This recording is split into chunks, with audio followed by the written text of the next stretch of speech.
1140. It's time. It is that time. Time for Stiles and Watkins. You can join the show by texting 916-339-1140. Find us on YouTube at Sacktown Sports 1140. It's time for Alan Stiles and Chris Watkins. Yes. On a Friday Eve, Thursday, Stiles and Watkins, Sacktown Sports, taking you up to 2 p.m. Chris is low riding today. He's dropping pumpkins. There's a lot going on because it's Halloween. That's right. Happy Halloween. How was that? That was good. That was actually not bad at all. Yeah. Well, later in the show, 8.5. we have our favorite scary movies. Ooh. We have our favorite candy. We're doing a candy draft. Okay, so that's in the 1 o'clock hour. We're going to have some fun. And, there are people, I know, what was it, Nick Wright got on people for, or I guess other hosts saying, do we have to do it was during Thanksgiving. It was, do we have to do let's do our list of favorite Thanksgiving foods. He was saying it was bad. He's just saying, I don't think anybody cares. I think Nick Wright's wrong. Right. I think we're talking about one show once a year where you talk about it. You're not spending a week talking about Thanksgiving food. You're not spending a week, unless maybe you're Dave, talking about Halloween candy. So, yeah, we do get to enjoy ourselves instead of making up BS storylines about one Brock Purdy. How about that, Nick Wright? All right. That even is your real name. So we're going to have some fun at the end of the show, but we have plenty to talk about before we get there. Nate is back behind the glass for us today. And speaking of sweet things, it was not a sweet end for the Yankees as they blow a 5-run lead at home. Not even a fan grabbing a ball out of someone's glove could save them because Aaron Judge couldn't keep the ball in his glove. And Anthony Volpe didn't know how to throw to third base anymore. And Garrett Cole. Man, embarrassing. PFPs, man. I know every high school baseball coach, little league baseball coach, pony baseball coach. Crazy. You got to cover the back. He's pointing to Anthony Rizzo, who's been injured for majority of the playoffs, to get over there. To outrun Mookie to the bag. The craziest thing was everybody that did something good throughout, to get them back, they all gave it back. And Nate and I, we have our fun sometimes. You go to Thunder Valley and you win something and then you give it all back. Whoa, leave me out of this. Well, yeah, Nate's never been there before. You give it all back. Yeah. All right. Aaron Judge, home run, finally feeling good. He shows up. He gives it right back with an error. Garrett Cole, he pitched his butt off. He gives it right back with an error. Anthony Volpe, the hero of yesterday, grand salami, he gives it all back with an error. And Juan Soto sitting there looking at him like, I'm not dealing with this stuff, man. We have sound from Juan Soto we'll get to, but here is Walker Buehler trying to do his best Bumgarner impression coming in to save the game and end it. Start the party, Los Angeles! Your Dodgers I can't. have won the End World it. Series! No more parties in LA, please. So bad. Great. So bad. Awesome. So bad, guys. Everybody rejoice. Great. It's It was a good call. It was a great call. Good call. It was a good great call. It was a great game. I mean, honestly, everything you said, Alan, for sure. And the fact that the Yankees kind of blew it did make it a very interesting game. It was 5-0 and kind of felt like the Yankees were about to coast, and it kind of felt like the Dodgers, maybe if that's a little bit later in the game, an inning or two later, maybe they kind of take their foot off the gas, but right place, right time, I guess. And for the Yankees, wrong place, wrong time every single time. And, like you said, Aaron Judge gets his moment, gets the 2-run homer in the first inning. It's like, oh my gosh, is he finally breaking all the big justice allegations and things like that? And like you said, just as quickly as he becomes the hero, he also contributes to part of the downfall with his misplay in the outfield, and everything kind of spirals from there. I mean, good on Jason Ross for showing up this morning, because that's one of the toughest losses you could take. I know, probably Yankee fans, especially our guy Frankie, definitely had pretty much already counted them out, but you're probably at the point where you're just starting to get hope, up 5-0, and then for that to happen in that fashion, and then you get the lead back only to give it up again. That's an all-time heartbreaking loss. I mean, look, I hate the Dodgers as much as any Giants fan hates the Dodgers, but the bottom line is, they have I've been seeing this on social media. They put their championship ring on layaway. the way they have mortgaged these deals with one Shohei Ohtani and Yamamoto, all these guys that they are paying $3 for the next 2 billion years. Shohei's kids, his dog, they're going to get this money. So they've mortgaged and lay away this ring. In my opinion, yes, I'm going to sound salty right now, with all the money that the Yankees have spent over the last decade, dare I say 2 decades, and we saw Magic Johnson out there in his Dodger varsity jacket, all the money they spent. This is just a drop in the bucket, Chris, because I'm still not counting 2020. I'm still not counting that Mickey Mouse ring. Like I said, I'm very open about my saltiness. That's just what it is. And now you finally get it. You finally get one. Yes, you beat the Yankees, who they have a high payroll too. Yeah. The 3 highest payrolls, that's who was left when it was the Yankees. And the Phillies were right up there with them. But the Yankees, the Mets, and, of course, the Dodgers. Look, I saw Casey Pratt. He covered the A's, and now he's into doing his politics things. He said that or maybe it was Brody Brazil, but somebody said, and we've heard this before, that the Major League Baseball situation, the way it can change, they need a salary floor. They don't. The salary cap is whatever. Right. You want to spend as much as you spend, because that's it. Look, Dodgers have been spending this much money forever, and they haven't won a dang thing besides Mickey Mouse, and they finally got one here. So that's fine. They just had to get the best player of all time. They just had to add them on top of. But that's what's crazy. They put together the best roster, and then that is what it would be great. The best player too. That is what is insane. Yeah. Like people forgot about Freddie Freeman. Yeah. Freddie Freeman was their throwaway, like 4 or 5 hitter. Right. Freddie Freeman. Yep. Okay. And then they draft guys like Will Smith, who I remember when there was a conversation. Gavin Lux, who when you're second baseman these days, everybody else is just filling in second base. They draft a second baseman of the future. I'll never forget. I was on Bay Area radio, and I said this. This is after Will Smith had did some things for the Dodgers, but they didn't win the whole thing. Mm-hmm. I said, who would you rather have? San Francisco Giants fans, Will Smith or Joey Bart? And I got killed. Man, I said, guys, we're watching Will Smith. No. Just wait. Okay. I got a question for you guys. I know last week, I think it was, we were talking about the best championships for leagues. Yeah. Do you guys think the MLB is happy with a 5-game series between they'll take it all day. Dodgers and Yankees? All day. They probably wanted 1 or 2 more, obviously. Because they're shooting that documentary too. I think we said this yesterday, Chris. They would take this over 7 games with the Dodgers and the Guardians. Yes, every single day, and twice on Sunday. I mean, they probably wanted the Yankees, right, to take it. I don't think the winner matters. They just needed them both to get there. Yeah. And then this is a true gentleman's sweep, correct? Yes, true gentleman's sweep. 3-0, and then you give them a game and then close it out. Yeah, and crush their souls. Yeah, I mean, you might have ended their team, honestly. I mean, Glaber's a free agent. You got Juan Soto's a free agent now. Everyone hates Aaron Judge. Yeah, I mean, honestly, and now everyone thinks Giancarlo Stanton is the real hero of New York. Yeah, and he's never going to do that again. Shout out Garrett Cole, by the way, who actually pitched a starting pitcher's game, right? Yeah. Like he went 7 innings, I think. He pitched over 100 pitches. Like that was almost a throwback classic right there. Freddie Freeman, 4 straight games with a home run. And then he had the RBI 6 or 7, wasn't it? Well, total? I'm saying in the World Series, 4 straight games. Yeah. He had 4 home runs, 12 RBIs, and of course he was the easiest vote in the world, the World Series MVP. Look, Freddie Freeman, he's been through a lot. His son, he's had some struggles this season, so Freddie Freeman's been through a lot. So I cannot like the Dodgers, but still appreciate a great story like that. So we're wishing the best for Freddie's family, but it's still bleep the Dodgers. It's always going to be bleep the Dodgers, and they ain't going to do it again. I'll tell you this much right now.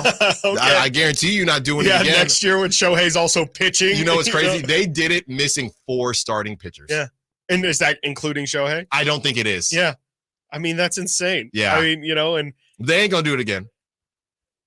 I wish I could be as confident as that. I hope they don't. I'll tell you that. I hope they don't. History tells us they won't. Exactly. History tells you that they won't. But also, I mean, they just spent so much money on Shohei. It's like, they haven't had, and not that even Shohei really played a huge factor specifically in the World Series, but I mean, you just figure Shohei probably doesn't play that bad again next time he's in there. Again, he's also going to be pitching. So that's another arm that they have there. And I don't know, man. They're not going to do it. I hope not. I really hope not. But it feels like these guys have been built to just always be there. And, we know that the NL West has definitely been pretty competitive. Whitey's been out here saying he thought that the Padres were actually the best competition for the Dodgers this entire time. Obviously, the D-backs make the World Series last year.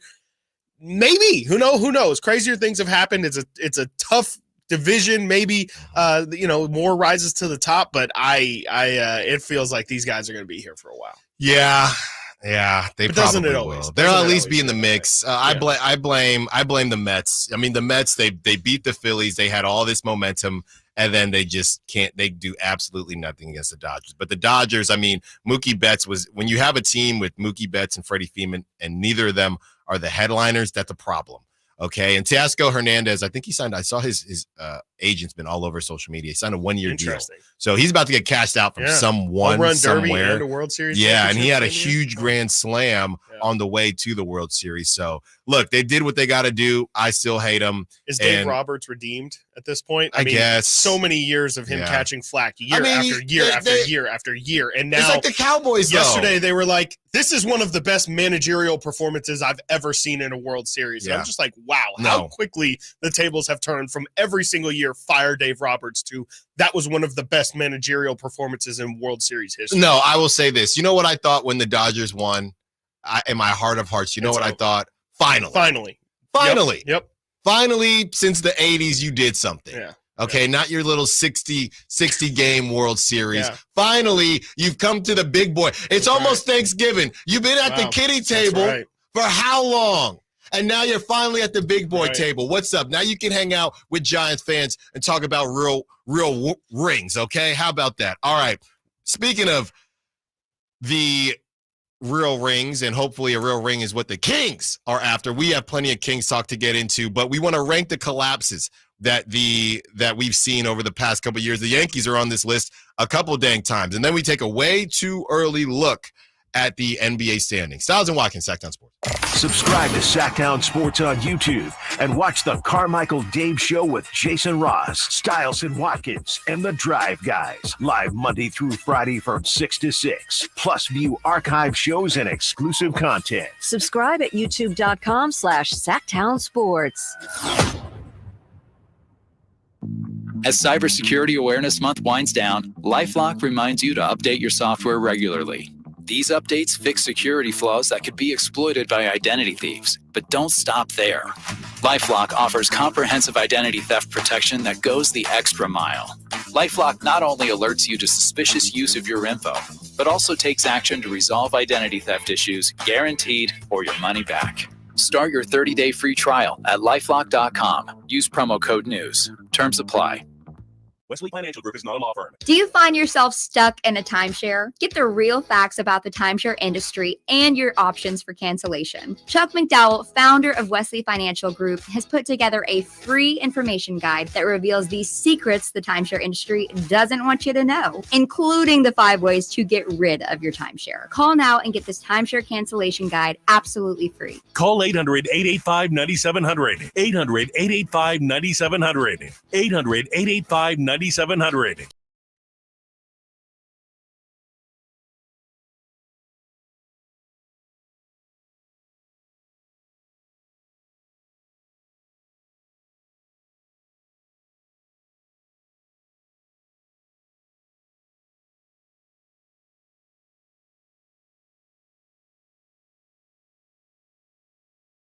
One o'clock. Nate's alma mater. Aggie up or Aggie down. There's Aggies all around. You like that? It's a new one. I don't know. I just feel like you're mad at me for no reason. 1 o'clock.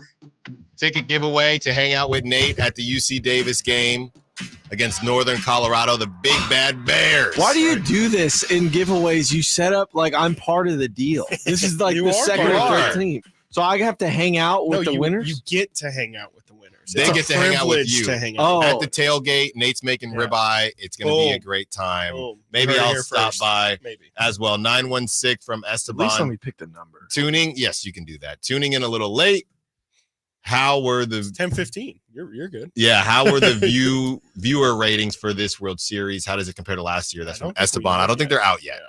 But I'm definitely I mean, we know what was it, the Diamondbacks and the Rangers last season? I mean, they're going to destroy it. I can tell you this much. They destroyed. How many did it go last year? I have no idea. Oh, I don't remember game 7. So I know it didn't get 7. Will you guys be watching that documentary? No. I just watched it. Yeah. That's true. Like, I just watched the series. I don't know. But that's funny you say that, because that's how I feel about Starting 5 and all those shows. Yeah, it was very similar to that too. You know, I didn't finish Starting 5 because I definitely am not going to watch the last episode because I know Jason Tatum wins the title and I don't really particularly care. And it's like, maybe if the Yankees won in some historic comeback fashion or something like that in a 7-game series, I'd watch. But I don't really care about a 5-game series where a team that I don't like won. Like, you know what we're missing? And I'm going full Dave tangent here. Why not? You know what we're missing? First of all, where's the new Last Chance U season? Great question. I know I saw Coach Laney Beam the last one. Well, I think Laney was last football one, right? Yeah. The basketball one's great. I believe Coach Beam is retiring. Don't quote me on that, but I thought I saw something on social media. I don't care if it's basketball, football, baseball. We need another Last Chance U. Yep. I heard Anthony Richardson's going to be on the next season. Well, he's last chance something. And Chris, you know, going back to our Spencer Rattler conversation that me and Nate got into it about, give us another high school football show. It doesn't have to be about the a real one, like a reality follow one, a team. Okay, just go follow a team. Follow Dale. Dale Sal actually turned Texas down. High school. Yeah, Dale Sal turned down 2-a-days from back in the day. With MTV, but follow somebody. I want to watch something where I don't know the end. The Aaron Hernandez show, or the Aaron Hernandez, the Clippers show. I'm tired of watching stuff that I already know how it ends. That's fair. That's very, very fair. I feel like it's a very simple ask, and it's kind of the problem with art in general these days is that everything is some cheap imitation of something that we've already seen. Hey man, no, that's right. Sorry, Venom 3. Terrible. There's only so many keys on a piano. I guess. They're just gonna keep playing them in the same dang order over and over again, guys. All right, let's get to these collapses. We have the Yankees from last night. They really don't deserve to be there. They didn't have a chance. They were going to lose in LA, but obviously the Warriors are always going to be there. The Yankees losing to the Red Sox always going to be there. The undefeated Patriots losing to a wild card. Who was a Giants team, Chris or Nate? Yeah, it was the Giants. Both times. I believe they're 9-7. Yeah. Both times. I think they were. Both times. So is there anybody that we're missing as far as the collapses, if you will? I would say 2 against the Warriors, and that being Houston and OKC in the Western Conference Finals. I forget exactly which years, but I mean, Houston had them locked. Chris Paul gets that hamstring, and 27. But they weren't 3. Were they 3-1? That was Game 7. They were. Yeah, they weren't ever. Well, just in general, Houston would have won that game, but they missed 27 straight threes. And then, the OKC being up 3-1 and then coming back, and then the Warriors blowing it. Just crazy. I'm also, I looked it up here because I knew that somebody would have a list, and this is definitely a new list. Are you on that list. GQ Australia? Yeah, the 2024 U.S. Open for Rory McIlroy. Pretty insane to see it written out. We watched it live. We talked about it live. But Rory McIlroy had the solo lead. He was 8 under coming into the final 4 holes, then hits 3 bogeys and misses a 2-foot par putt on 16, a 3-foot par putt on 18, and Bryson DeChambeau won the U.S. Open this year. So that one definitely in real time felt like it was one for the history books. Is the Falcons too? The Falcons, that one's always going to get for sure. Yeah, that one needs to be talked about. Actually, it does get talked about. It's talked about a lot. It gets talked about a lot. What's up with what is this, Chris? I'm seeing it. Is Verlat in here? This Arsenal one. English Premier League? Yeah, I'm not super familiar with that one, or at least I don't remember it too much. If I remember vaguely, Arsenal had like a crazy start to the season. They were absolutely killing it, but the problem is that Man City, Chris's team, is just a freaking juggernaut and was with them pretty much the entire season, point for point. And I don't remember how the season ended, but I do know that it ended with Man City hoisting the trophy. There you go. Well, yeah, I mean, the Yankees thing to me last night, they would have had a little bit of momentum, but obviously Major League Baseball is 2-3-2 2-3-2. So that was the last game that was going to be played in New York. The idea that the Dodgers were going to lose 2 games in LA, as relentless as they've been, not going to happen. Not going to happen. By the way, Sack Chat, Russell here on the Sack Chat, I believe, Russell, you can reveal yourself if you want. He's saying Dodgers own SF. Russell is a long time Dave watcher, by the way, long time Sack Chat. So Russell, are you Kings Dodgers? Is that what's going on here? Kings Dodgers? What did he say? He's saying this roster could 5-peat. Dodgers own SF. I don't think he has to be a Dodger fan to say that. Oh, he says, yeah. I did not know Russell was a Dodgers. What are we doing with Kings Dodgers fans? Jay Mars was too. Yeah. Kings Dodgers? Yes. What's wrong with Kings Dodgers? It's real north and real south. It's weird for baseball and football here in Sacramento, right? It's because there's no direct team, I guess. Yeah. Chris, I heard you say something the other day that if an NFL team came to Sacramento, this might be another conversation. Oh, yes. Yeah. Oh, maybe, yes. you know what? Maybe we say, yes. let's table this one and maybe come back to it at a later point, because I think this is a big conversation. I really do. It's very interesting. So were you out, Nate? For what? For this convo. I thought you were in. This was a behind the scenes thing. No, it was definitely on air. You guys air. did this on air recently. recently? We did it on air. Yeah. Yesterday? Mm-hmm. No, I don't think it was yesterday. No, if you were in, you were in. You were definitely in. See, Nate, that's what happens when you tell on yourself, man. All right, got to get to the other side when we get back. A way too early look at the NBA standings. You feeling good? You feeling better? Let's talk Kings. Stiles and Watkins, Sacktown Sports. On the move? Got somewhere to be? Take Sacramento Kings basketball with you. The Sacktown Sports app will let you stay connected to your passion. Never miss a moment of Sacramento Kings basketball with the Sacktown Sports app. Ready to pre-game your next big arena event? Head to Beach Hut Deli, a Sacramento tradition for over 40 years, where aloha is served daily. Located just steps away from the arena, whether it's game day or concert night, it's the perfect spot to gather with friends and enjoy amazing sandwiches. Are you planning a bigger get-together? Beach Hut Deli offers endless catering options to bring those delicious flavors to your next party or event. Beach Hut Deli. Good vibes, great food, and epic times await. The shot clock is ticking, and your home team is driving up the court. But don't miss your chance to score big at Northern California's #1 Honda dealer, Stockton Honda. Save on a new Accord, HRV, Ridgeline, or the all-new Prologue before the buzzer sounds on year-end deals. Don't get benched by high prices. Slam dunk your savings today. Anytime, anywhere, it's all here. StocktonHonda.com. Number 1 claims based on 2023 total new and Honda certified pre-owned vehicle car sales from American Honda Motor Company sold on report. Everywhere you look, things are getting more expensive. So at Consumer Cellular, we're lowering the price for those 50 and up. Now you can get unlimited talk, text, and data for $30 a line when you buy 2. That's just $60 a month for 2 unlimited lines. So if you're 50 and up, make the switch and save. Come on, you've earned this. Call 1-888-FREEDOM. or visit consumercellular.com today. Requires 2 lines of service, age validation, and credit approval, subject to system and area limits, taxes, and other fees apply. Wow, it's you, the Capital One Bank guy. That's what they call me. Mind if I get a selfie? Yeah, sure thing. Say no fees or minimums on your Capital One checking account. Wow, that's a keeper. So, where are you heading? I'm off to spread the good news that Capital One helps people keep more money in their wallet with no overdraft fees. Oh, you're the best Capital One Bank guy. Hey, mind if I get a selfie? Sure. Say, Capital One, what's in your wallet? Terms apply. See CapitalOne.com/bank for details. Capital One NA, member FDIC. It's time to load up your calendar with all the hottest events. This is your Sacktown Sports live events calendar. First up, all this month, take the family to Dave's Pumpkin Patch for hay rides, corn mazes, and fall fun for everyone. It's the perfect way to celebrate the season. Next, David Spade brings his sharp wit to Hard Rock Live Sacramento on November 22nd. And the comedy continues with a hilarious Russell Peters taking the stage at Hard Rock Live on November 23rd. And if you're looking for some legendary music, Legends of Motown will have you grooving to all your favorite classics at Thunder Valley on the same night, November 23rd. Then get festive with the Jersey Boys Midtown Men Holiday Show on December 8th at Thunder Valley. And kicking off the new year, Dylan Scott with Jackson Dean and Avery Anna are bringing their country hits to Thunder Valley on January 10th. So get out there and enjoy the best live events Sacramento has to offer. For tickets and event details, visit sacktownsports.com.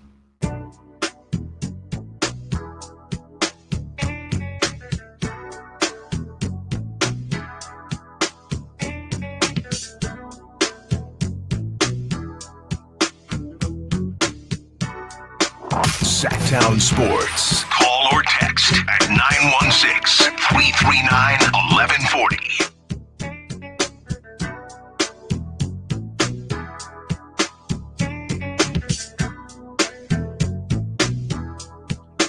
Time to take a look at the way too early NBA standings. What's real, what's not, what's cold, and what's hot.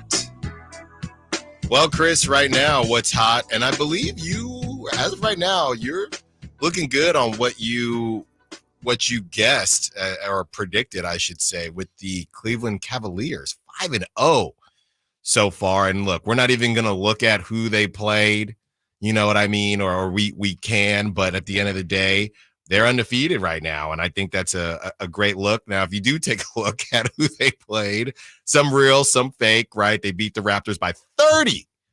They beat the Pistons, who haven't looked terrible this season. The Wizards also haven't looked terrible. That's their third win. They beat the Knicks, and the Knicks are still trying to find their footing. And most recently, they say, welcome home, LeBron. Here's a butt whooping for the way out. So I would say that's not, I mean, obviously the Raptors and the Pistons and Wizards, that sounds really terrible, but really the Pistons have been playing pretty well, and the Wizards haven't been awful either. Really, the Raptors might be worse out of those three teams, to be completely honest with you. So I think it's somewhat real from the Cavs. Hot start for them. Yeah, I mean, I've been really impressed. I've caught a couple of their games so far, and Evan Mobley is definitely looked really good. I think just the key with them is just much like the Kings, where it's obviously they have a certain level of expectation every night from Fox, Sabonis, and DeRozan.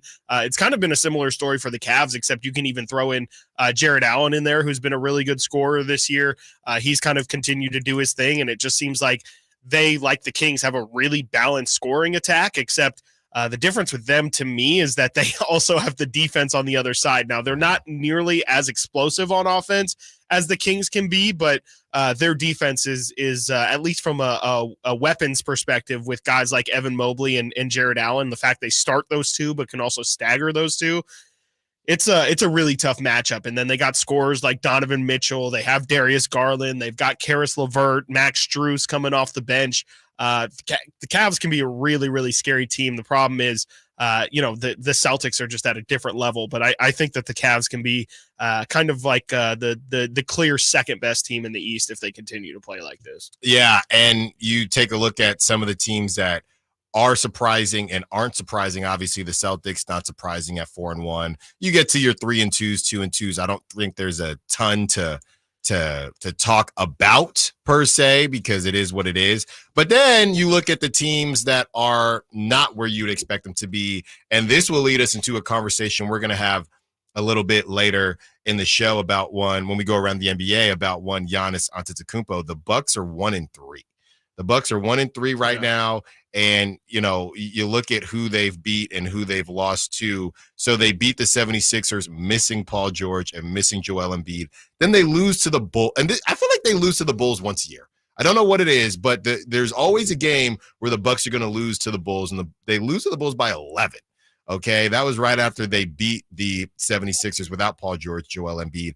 Then they lose to the Nets, and I think that's where things have kind of gone off the tracks here. They lose to the Nets, and it wasn't even particularly close, 115-102. And then you have the Celtics doing what the Celtics do, Peyton Pritchard making Doc rethink retirement. They win 119-108.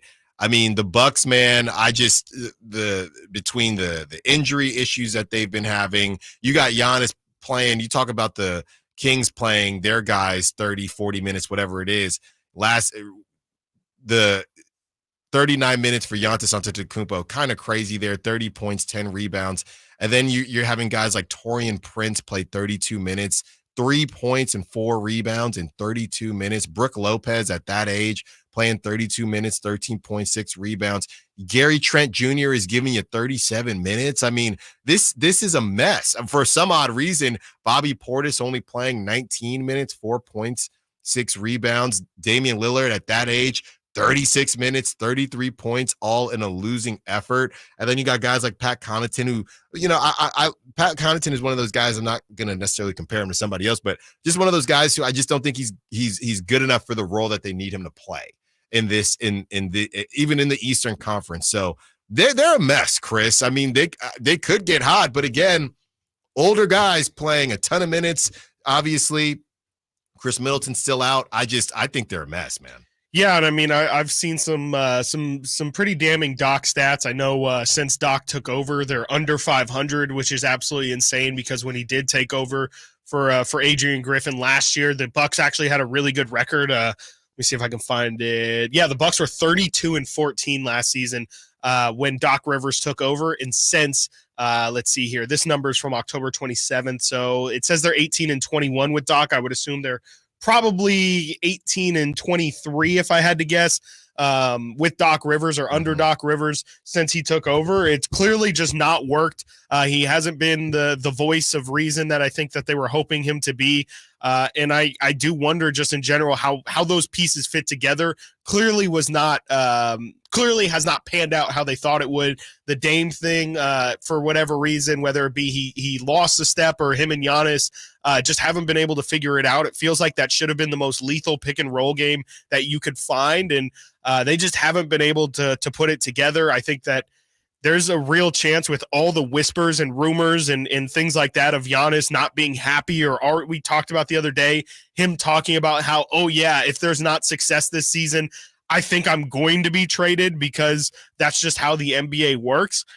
Feels like he's kind of already made his mind up, and it just feels like this start to the season, it to me feels a little bit more than just, oh no, we got off to a slow start. You just read off some of the teams they've lost to already, the Bulls and the Nets. Now, Jordy's got them boys playing out in Brooklyn, but there's really no excuse for a team like the Bucks that has that high of aspirations to be 1-3 right now with the opponents that they've played so far. Yeah, I'm looking here and just some of the Bucks reporting. I guess from what I'm reading here, they're trying to run a lot of the offense through Bobby Portis, and it hasn't been working.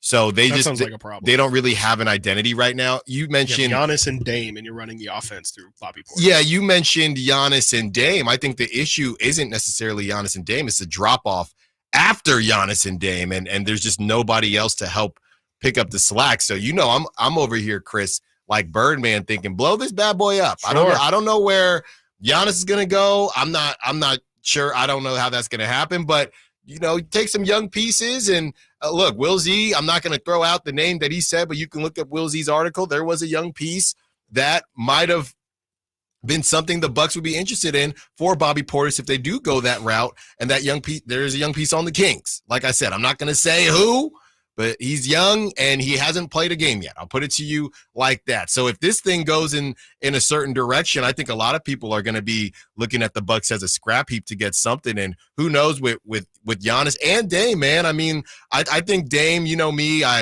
we couldn't get Kyle's game yesterday as far as the top scorers in the NBA or most amount of points scored in the NBA that are currently still playing. But I would feel feel bad. I'm never going to say I feel bad for somebody making millions. We know life isn't all about money. But, yeah, I mean, for Dame to spend all that time in Portland and then finally, I think he partly just didn't really want to leave. But then he decides to leave, and it just has been really just a letdown in Milwaukee. I just would think, where does he go from here? I mean, I'm sure somebody would be interested.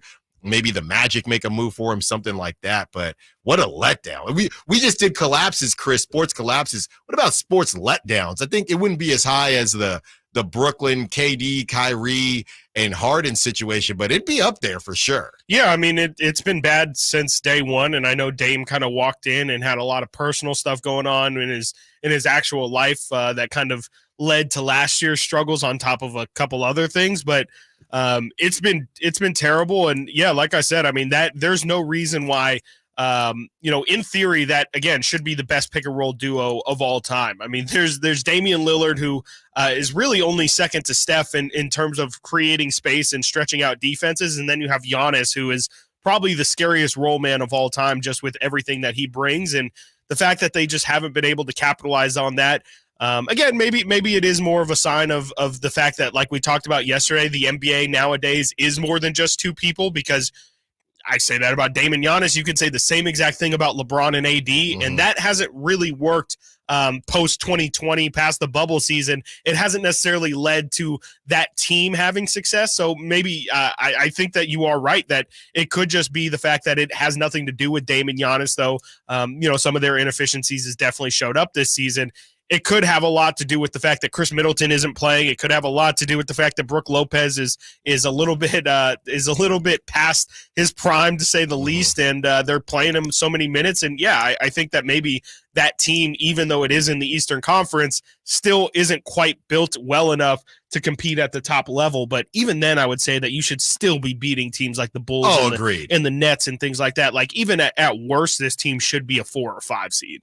Agreed on that. Let's take a trip over to the Western Conference. You have the Thunder, Chris, at 4-0. I guess no surprises there. Yeah, they look incredible. I tried to will maybe a letdown from them, but going into the season, but that hasn't happened yet. Warriors at 4-1. I mean, I'll tell you this much, Chris. I watched, and it was pretty impressive what they did to the Pelicans. And the Pelicans, they're missing DeJounte Murray, but they still had Brandon, and they're missing, like we said, they're missing Trey Murphy, and they were missing Herb Jones. So that's a lot right there. But they did have Zion, and they did have Brandon Ingram, and they just got their butts whooped. And they look terrible. The Warriors didn't have Steph.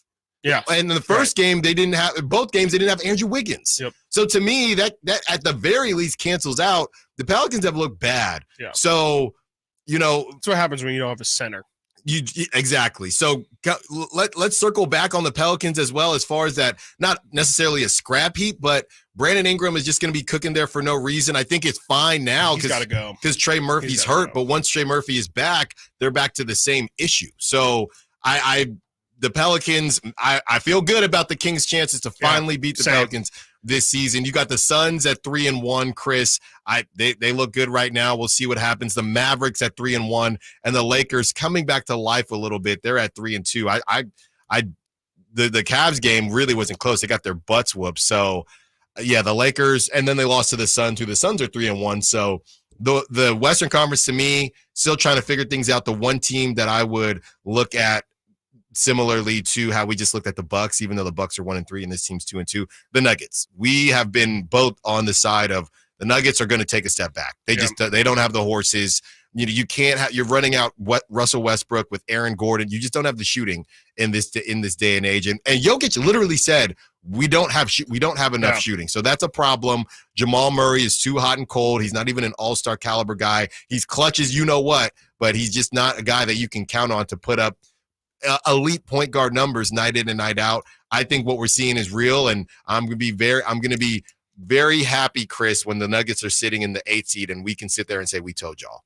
Yeah, absolutely. I mean, they've looked really rough, and I do want to say the Warriors have been really impressive. And if you look at some of their deeper numbers, number 1 in the league in net rating, they are one of the best offenses in the NBA, kind of right behind the Celtics.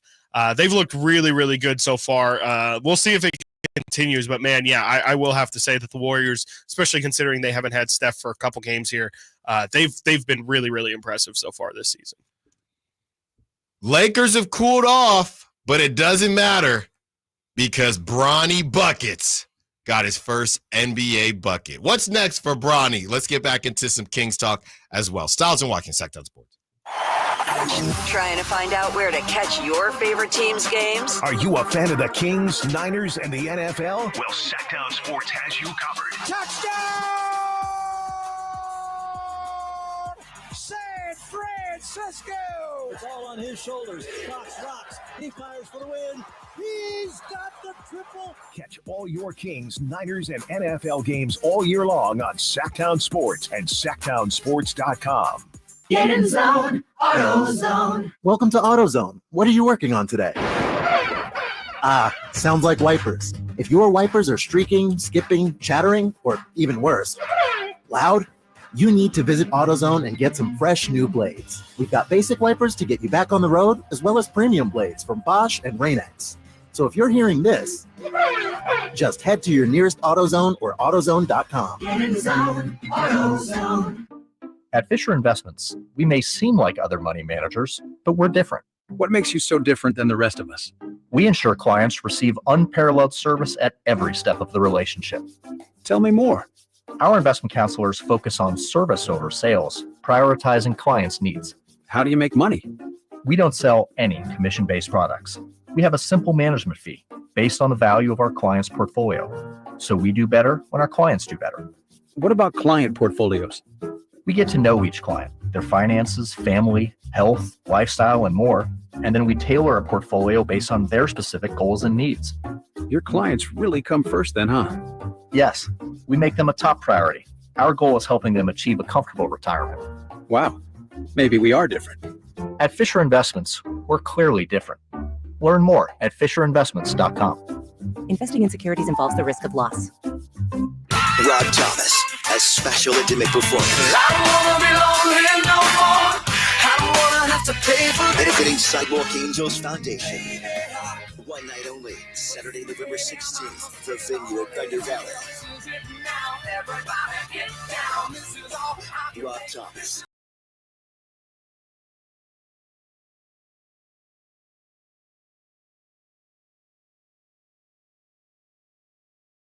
Facts are facts, and the facts show that for eliminating hip, knee, back, leg, and foot pain, it's the Good Feet personalized arch support system, clinically proven to provide significant pain relief in only 4 weeks. Good Feet arch supports are designed to help put your feet and whole body back in pain-relieved proper alignment. Good Feet arch supports are HSA and FSA eligible. Book your free fitting at Good Feet in Sacramento, Roseville, and Vacaville. What's that sound? That's the sound of Downy Unstoppable scent beads going into your washing machine and giving your clothes freshness that lasts all day long. There it is again. It's like music to your ears, or more like music to your nose. That freshness is irresistible. Let's get a Downy Unstoppables bottle shake. And now a sniff solo. Nice. With Downy Unstoppables, you just toss, wash, wow, for all day freshness. Mommy, want to play a game with me and Dad? Mommy's not feeling good. You need to vaporize that cold. Vaporize? Yeah, with Dayquil VapoCool. It's Dayquil plus a rush of Vicks vapors. Whoa. Come on, honey. Let's let mommy rest. You guys are amazing. And so is Dayquil VapoCool. Dayquil VapoCool, the vaporizing daytime coughing, aching, fever, power through your day medicine. And to vaporize sore throat pain, try Vicks VapoCool drops. Use as directed. Keep out of reach of children.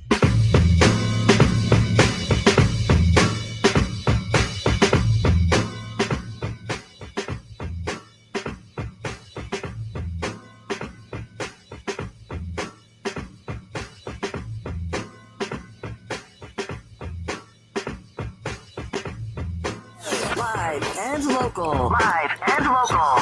This is Sacktown Sports.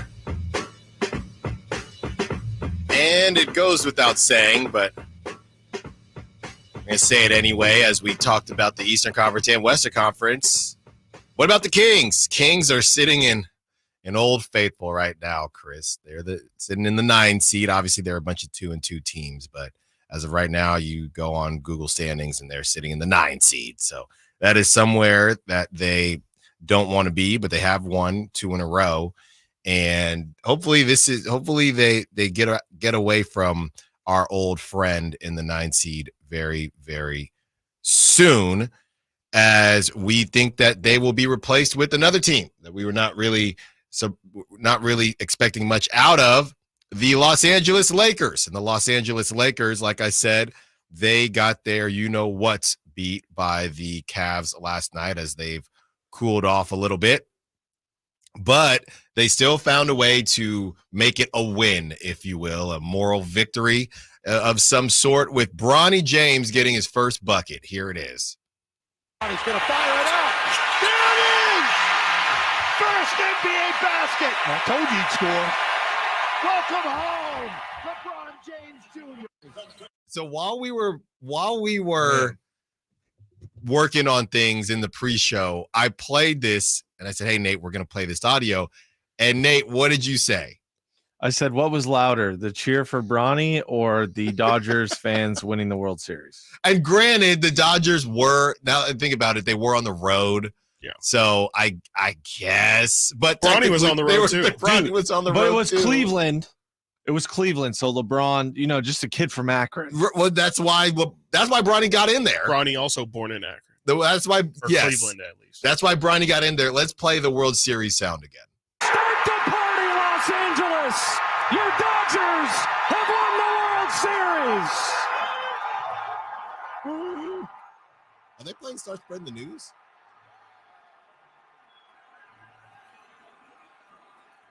Okay. That's crazy you heard that. I could barely. I can't hear it.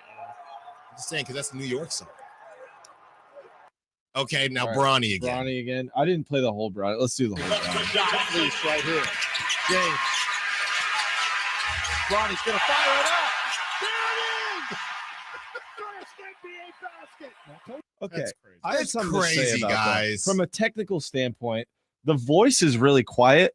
So it's almost like they mixed it for the crowd to be louder. It just like the call on this, Right so quiet. James. Bronny's going to fire it up. There it is!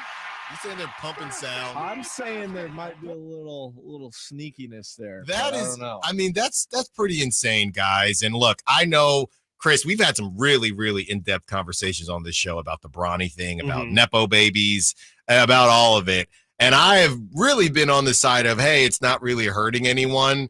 But honestly, at this point, I guess my question is, so what's next? Is it done now? Because that was insane. He's in game 5 right now. No, I mean, we're going to be following. But what's going to be the next thing?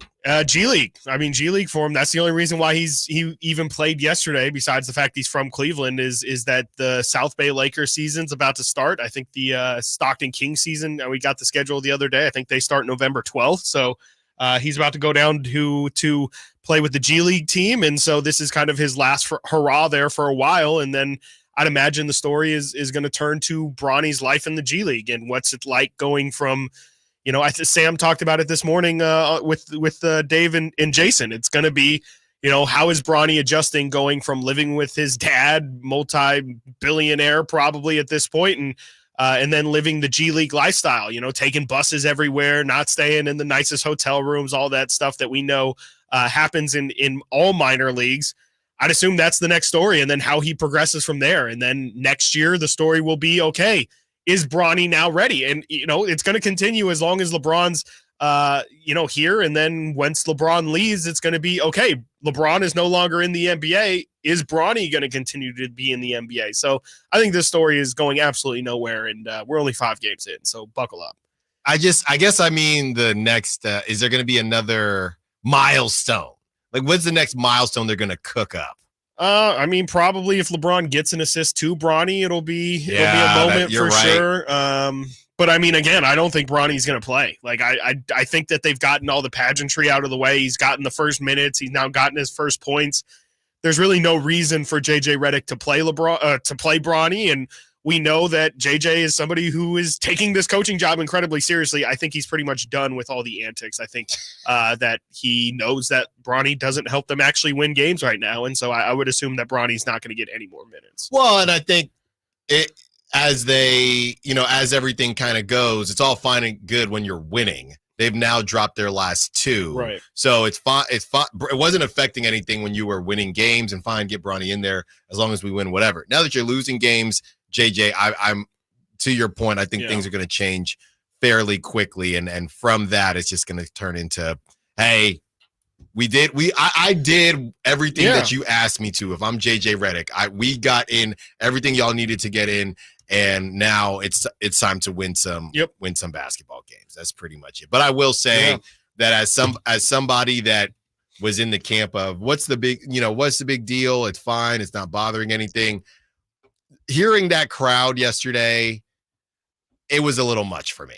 The whole manufactured conversation that we've had is a little much, Chris. Is a little much. Yeah, I mean, he's like, no, I'll tell you what, Isaiah Crawford's not getting that kind of pop when he goes to any stadium and hits his first NBA basket. It's crazy. I mean, it's fine. It's great. It's great. If you pulled that, there it is, and you ask somebody, what do you think? That's Aaron Judge breaking his hitless streak and hitting a home run in the bottom of the ninth. The Yankees came back from down 3-1. There it is. I didn't even notice that until that one. There it is. Like it's the Everybody's biggest been waiting for it. When was that in the game? It was at the very quarter, end. 2 minutes and 6 seconds. How much are they down? They're down by 22. There you go. And it's very reminiscent of Chris Paul cuts the lead to 37. Hits the three. If you're a Cleveland fan, though, it's a perfect situation because LeBron brought you this ring. Now they've gone. You look pretty darn good. You're on your way to being undefeated. You're up 20. Hey, it's almost, do you think they're almost not patronizing? I'm sure it was legit, but it's, hey, have fun, Bronny. We're up by 20. Like I don't know if it sounds like, let's say Bronny was actually good. Okay. And let's say Bronny was in the imagining. Let's say Bronny was in at the end of the game. Okay. Because it's a close game. Okay. And Bronny takes that shot to get the lead. Okay. It would sound completely different. Yes, I would not. So. They would not be. This was a. You guys are getting. You guys just got your butts whooped. You want to bring Bronny in? Hey. Yeah. Good for Bronny. I wonder how much of that crowd is Laker fans, though. I mean, we know that Laker fans travel or are just around. I shouldn't even say travel, but they're just around everywhere. And I'd imagine there's probably a good LeBron contingency in Cleveland, Ohio anyway. I wonder how many of those people in general weren't even Cavs fans, but were just obnoxious Laker fans who were making the arena their own while they're down 20. Yeah. Yeah, that's true. That's true. Well, that was something else, man. It's definitely something. The audio was insane to me. And this thing, like you said, they're gonna, I just don't think it's going to end. It's just crazy that they're not even like really playing Jalen Hood-Schifino, who was their first round pick last year. Like he's not getting minutes in a couple of these games because they decided to go to Bronny instead. And that's just, to me, is absolutely insane that they're actually like, when you say like this isn't hurting anybody, it just to me feels like there's people who are actively, not necessarily in last night's game where they're down 20, but just in general, it feels like Bronny's spot is definitely taking the spot of somebody who should be in the NBA. Yeah, no, that's true. And I think it's over. It's over because he's not going to be there. Yeah. It's over because he's not going to be there. But if he starts playing well, you know what's going to happen. The chatter, oh my gosh, Bronny, he looks great in the G League. I'm not saying he needs to get Laker minutes, but like, does he need to be down in the G League? Like maybe he is a little bit more ready. And I have no time for that. Well, and at the same time, if one of the Lakers guards isn't playing well, it'll turn into he's almost like Tim Tebow then at that point. Yes. It's like, oh my goodness. Yeah. Well, there it is. Bronny gets his first bucket. Just a storyline that is probably not going to go away, but we hope it does as we get back into some Kings talk. I mean, I'm just trying to think of a comparison, guys, and I can't even really do that off the top of my head. We were sitting there in the pregame presser with Coach Mike Brown, and he showed everybody a picture of his grandson. His grandson. Yeah. What was the outfit? Oh, he was Nacho Libre. Yeah. And I'm thinking, family is, and a lot of people in the media just, oh my goodness, you just hear a chuckle. So I guess when it's family, it just hits you in the feels. I get all that, but this is the one for me where it's okay, cool. He got a bucket in Cleveland. He bricked the pass from his pops, which I thought that would have been great, right? And just maybe you just move on from that. Who knows if he even gets time if he gets that bucket, to be completely honest with you. But now you've kind of crossed everything off the checklist. Let's play some basketball. And I think that's how JJ Redick feels. Okay, let's talk some Kings. Kings power rankings amongst some of the national medium, CBS, ESPN, Yahoo, NBC Sports. They're about where you'd think they'd be. Stiles and Watkins, Sacktown Sports. The only place you'll find Malik Monk is Sacktown Sports. Oh my, what an athletic move that time by Malik Monk. Hey Sacramento, it's Malik Monk and you're listening to the home of the Sacramento Kings, Sacktown Sports. Your local sports leader. Coach Doug Christie here for your truck headquarters, Folsom Lake Ford. Shop all your favorite models on sale now, like America's best-selling F-Series. Check out a huge selection of Mavericks, F-150s, and Super Duty trucks, or tech-filled SUVs like Explorers and Expeditions. Plus a huge selection of Broncos and Bronco Sports. All in stock now at Folsom Lake Ford in the Folsom Auto Mall. Right now, buy any new Ford with zero down on approval of credit. Save big with low interest finance rates. And Folsom Lake Ford always pays top dollar for your trade. Hurry to Folsom Lake Ford in the Folsom Auto Mall, a 6-time Triple Crown winner for sales and service excellence. That's why they are my trusted dealer, and they should be yours too. For 35 years and counting, come down and take a test drive today. Tell them Coach Doug Christie sent you, or shop online at FolsomLakeFord.com. I think the dining room table is one of the most important pieces of furniture in a home. Hi, this is Frank LaRosa for Naturewood Home Furnishings. The dining room is not only where families share meals prepared with love for relatives and guests, but also where the warm conversations remind us why those around our table are so important to us. Right now, Naturewood Home Furnishings is offering more than 150 new dining tables during their in-stock dining sale. All dining room furniture is on sale, including tables, chairs, hutches, and buffets. You can choose from casual to formal and in between. Visit Naturewood Home Furnishings so when that doorbell rings and your company is waiting, you can be proud to seat them around your new dining room with the distinctive pieces of furniture that you'll love for their individuality today and you'll treasure for memories you'll have for tomorrow. Naturewood Home Furnishings off Highway 50 at Hazel. Look for the water wheel. It's Capital Casino, Sacramento's #1 poker room. And guess what? Primetime football is back. Capital Casino is giving away $500 per game in high hand bonuses for every Sunday, Monday, and Thursday night primetime game. As always, offering the best food, the best service, and the best action with the most variety of games in the region, conveniently located in downtown Sacramento. So check them out, Capital Casino, and always remember to gamble responsibly. 1-800-GAMBLER. If your passion is bass fishing, only one radio show has the action, information, and excitement of your favorite outdoor sport. Ultimate Bass, hosted by Tournament Bass Pro and California Outdoor Hall of Famer Kent Brown, takes you live to where the fish are biting every Saturday morning. Only Ultimate Bass feeds your passion with the latest news, products, tips, and advice from the pros. Ultimate Bass with Kent Brown, Saturday mornings at 5 a.m. on Sacktown Sports 1140, part of SEP's Saturday Morning Outdoors. Model Year End pricing is back at Folsom Lake Honda, your one-stop Honda shop. During the Model Year End event, lower interest rates at Folsom Lake Honda make lower payments. It's no wonder why Folsom Lake Honda is your one-stop Honda shop. Come in today or check out our entire inventory online at FolsomLakeHonda.com. Get an instant cash offer for your trade at FolsomLakeHonda.com. We'll buy your car whether you buy from us or not. Folsom Lake Honda is your one-stop Honda shop. Folsom Lake Honda. Go to FolsomLakeHonda.com. Your one-stop Honda shop. Good morning, Doctor. Doctor? Hi, Doctor. Doctor? Dr. Jackson's practice is growing. What do you mean we're still short-staffed? He needs a good patient doctor. How do we not have enough doctors to doctor all these patients? And he doesn't have the patience to sift through hundreds of resumes. I need Indeed. Indeed you do. When you sponsor a job on Indeed, it's easier for talented candidates to find it, which makes it easier for you to hire them. Visit Indeed.com/credit and get $75 towards your first sponsored job. Terms and conditions apply. It's football season, and Uber Eats is dropping undefeated deals on all your game day favorites. This week, score buy one, get one free Crunchwrap Supremes from Taco Bell, only on Uber Eats. Craving even more? We've got you covered with game day deals on pizza, burgers, wings, and more all season long. Uber Eats, official on-demand food delivery partner of the NFL. Order Taco Bell for game day now through November 17, 2024. Second item of equal or lesser value. Terms apply. See app for details. KHTK HD1 Sacramento, KYMX HD3 Sacramento. From the Power Business Technology Toshiba Studios. Sacktown Sports, 1140.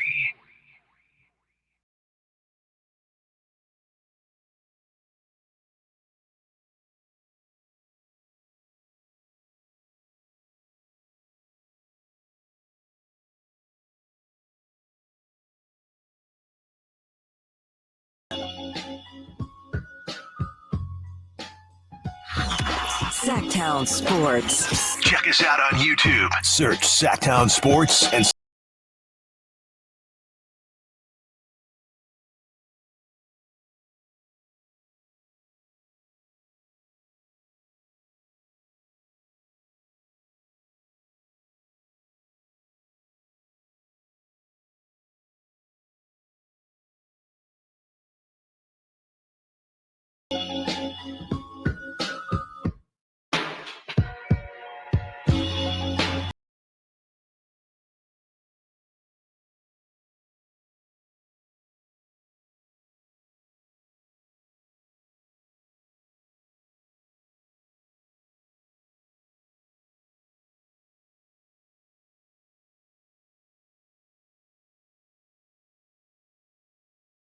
Coming up a little later, 1 o'clock hour. But right now we have the Kings power ranking. And Chris, you have a couple of our old friends that have some things to say about the Kings. Definitely not new friends because, they are not showing much love to our Sacramento Kings here in just about any of the national power rankings, which makes sense. You know, you're 2-2.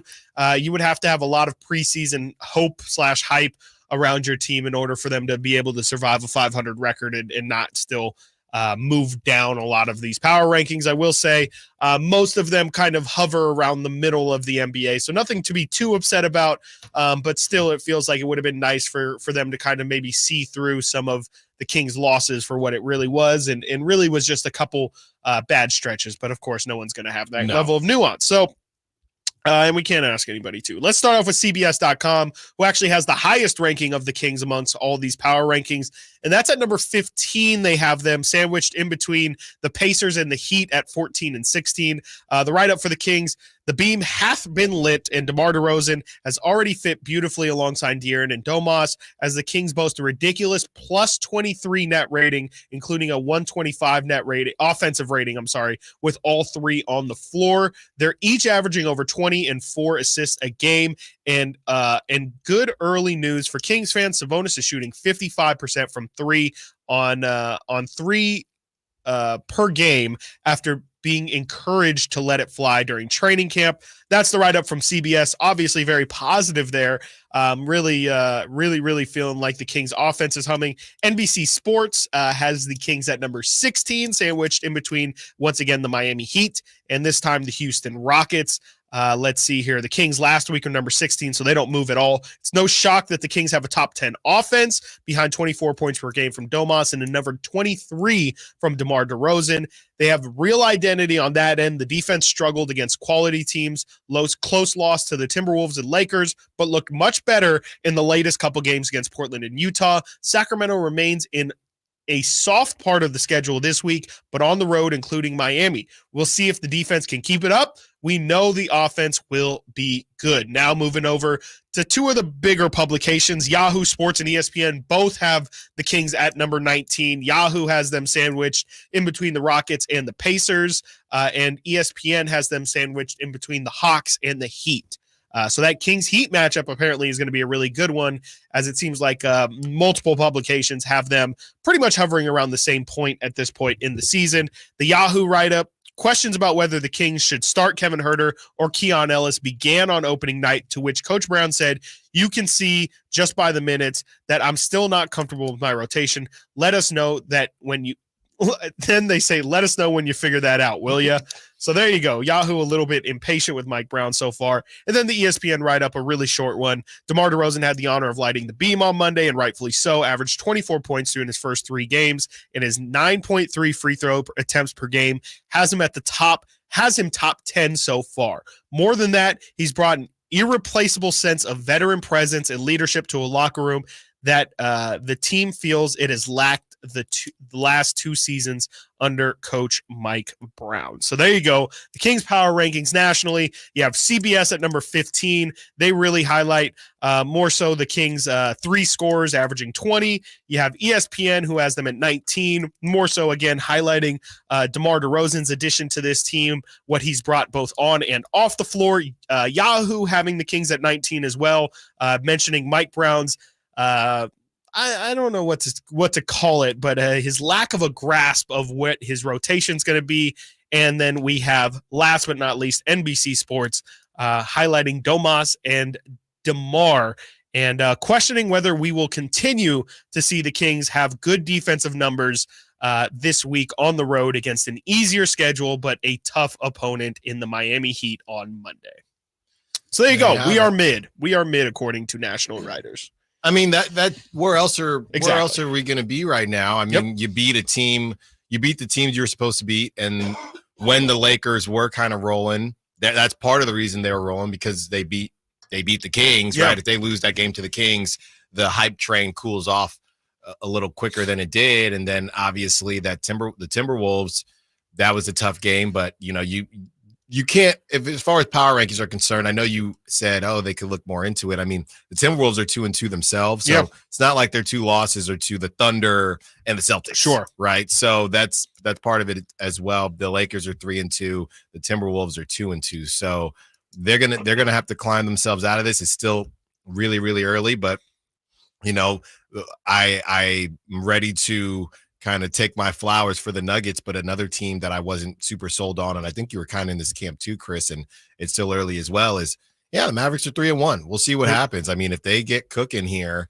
and if they really are that team that got to the finals, that's a problem too. That's another team that you got to worry about. And the Suns, we'll see what happens there, but I can't really be upset with where the Kings are ranked, because they haven't really done anything to deserve to be any higher, at least not yet. No, completely. I mean, you finish 500 and you're going to be in the middle of the standings. It totally makes sense to me. And, I think that it's a positive that there's not really any signs that say that the Kings should be dropping, right? Like, I mean, there's no bad defensive rating or anything like that. Like, the Kings are top 10 in both. There's no reason why, especially at least for the next week, the Kings should fall in either of their categories. So I think things are, for the most part, positive. But like you said, I just think with this early in the season, you have to wait for things to shake out. You don't really know what side of good or bad these teams are going to fall on. And so when you have to take the record at face value, I mean, you're not going to get the benefit of the doubt. But yet again, I think it's important that a lot of those write-ups did mention very positive things. The Kings offense clicking really well.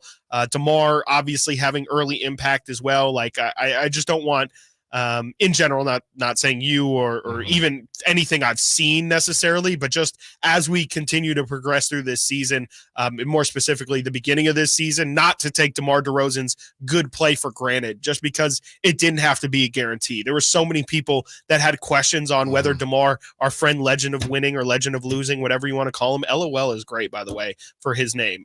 So I think Legend of Losing works. Yeah. But yeah, I think a lot of people had questions about DeMar's fit and the fact that it hasn't been clunky. It's looked good. As a matter of fact, it just feels like they can even add or highlight more so the moments that they go to DeMar. I think that's a massive positive for this team, regardless of their record or anything. The fact that DeMar has been such a good fit and has actually added to the team, and it doesn't really feel like, I can't think of anything where it's felt like he has actively taken away from somebody or some element of this team. I think that's a massive positive, regardless of their record. Yeah, right. The question was this going to work or not? And now that you think about it, though, Chris, and you watch it, I do wonder what was the question. There were a couple conversations when it came to DeMar DeRozan. There was whether it would fit, and there was whether the defense would be good enough, right? Those are two of the main ones that I recall hearing. The fit one but to me, I think they're almost parallel with each other, because the fit thing to me, I don't know if there was somebody out there that just thought, I don't know, that DeMar DeRozan either wasn't going to score or they thought the spacing was what was going to be really messed up. Right. The spacing was going to be off, and they are shooting. I mean, to be fair, they are shooting less threes. I don't know if that's part of it, but they're just still scoring the basketball. But I would say this, the fit on the other side that we've kind of seen is that DeMar DeRozan as a defender is not elite, if you will. So to me, you look at who the Kings are right now, and part of the fit conversation is he going to be good enough to help the team get stops when they need to get stops? And I think offensively, we knew it would be different. It feels like it's working, even though it's still really early. I think that the idea was ridiculous that they would look bad. I do think they look good. It's just a matter of, are they going to look good enough because of what they're going to lack on the defensive end? And we don't know that yet. Yeah, we definitely don't know that part yet. We don't know how explosive these guys can be. I mean, so far, They've done a great job of consistently scoring, but Yes. we haven't really seen like this massive, just, that's just as an example, what LeBron did to the Kings. Like, we haven't seen just this team go on a massive run where it just looks like, now maybe to an extent you could say elements of the Utah game for sure. But it hasn't really felt like there's just been a dominant offensive stretch where, dude, who cares about defense when your offense is humming like that? The Kings have been close in some of these games and most of these games. There hasn't really been this massive separation specifically because of their offense. But I will say, just in general, I think that hasn't been as necessary because DeMar, to me, has not been as terrible as what we were promised he would be defensively. Like, he still is definitely now granted, he's also guarding a lot of fours. He's not really guarding any of the speedier guys on the perimeter, but he's done a really good job of playing passing lanes. I think he's averaged a couple steals per game so far this season in a short window. He's at two steals a game. So even though he might not be the best on-ball defender, he's still contributing to what the Kings like to do, and that's create havoc on the defensive end. I haven't looked at his deflection numbers, but I would assume by having 2 steals a game, he's probably up near Kevin Huerter, near De'Aaron Fox, and probably near Keon Ellis as well for this team's leader in deflections per game, which we know is a stat that I think Mike Brown and his coaching staff care more about than actual steals. So I think that's been part of it, but also on the same token, like, we have to see if that's going to last too, because, it's only been a week of play, his first week of play. You're always going to be super energized. Maybe that drifts as the season goes on and he kind of has to pick and choose where he wants to use his energy. Yeah, and a part of that is going to be, as we kind of get into the Kings offensive and defensive rating, whether or not that's real or is going to kind of disappear throughout the season. Part of that is how much the bench is going to be able to give, right? And that is a part of how often DeMar is going to be able to reach back into, that gas tank that he has left. Kings offensive and defensive rating on the other side, whether or not it's real or make believe, like the ghosts of Hallows Eve. Stiles and Watkins, Sacktown Sports. Did you miss any part of our live local shows? Don't worry, you never have to miss them again. Check out sacktownsports.com and search our podcast page and play our shows when you want. The Carmichael Dave Show with Jason Ross, Stiles and Watkins, and the Drive Guys. Plus, other podcasts like Return of the Empire, Return of the Roar, the Stingers Up podcast, and Golf to Go with Frank LaRosa. They're all available right now on sacktownsports.com. Everywhere you look, things are getting more expensive. So at Consumer Cellular, we're lowering the price for those 50 and up. Now you can get unlimited talk, text, and data for $30 a line when you buy 2. That's just $60 a month for 2 unlimited lines. So if you're 50 and up, make the switch and save. Come on, you've earned this. Call 1-888-FREEDOM or visit consumercellular.com today. Requires 2 lines of service, age validation, and credit approval, subject to system and area limits, taxes, and other fees apply. I love fall weather. The crisp air, the falling leaves, until someone in my family catches a chill outside. Luckily, Kohl's has deals on all things cozy. I got 20% off comfy layers and warm denim, $10 off because I spent over $50, and earned Kohl's cash. Now we're ready to bundle up and get back out there, thanks to Kohl's. Select styles. Offers end November 3rd. Some exclusions apply. See store or kohls.com for details.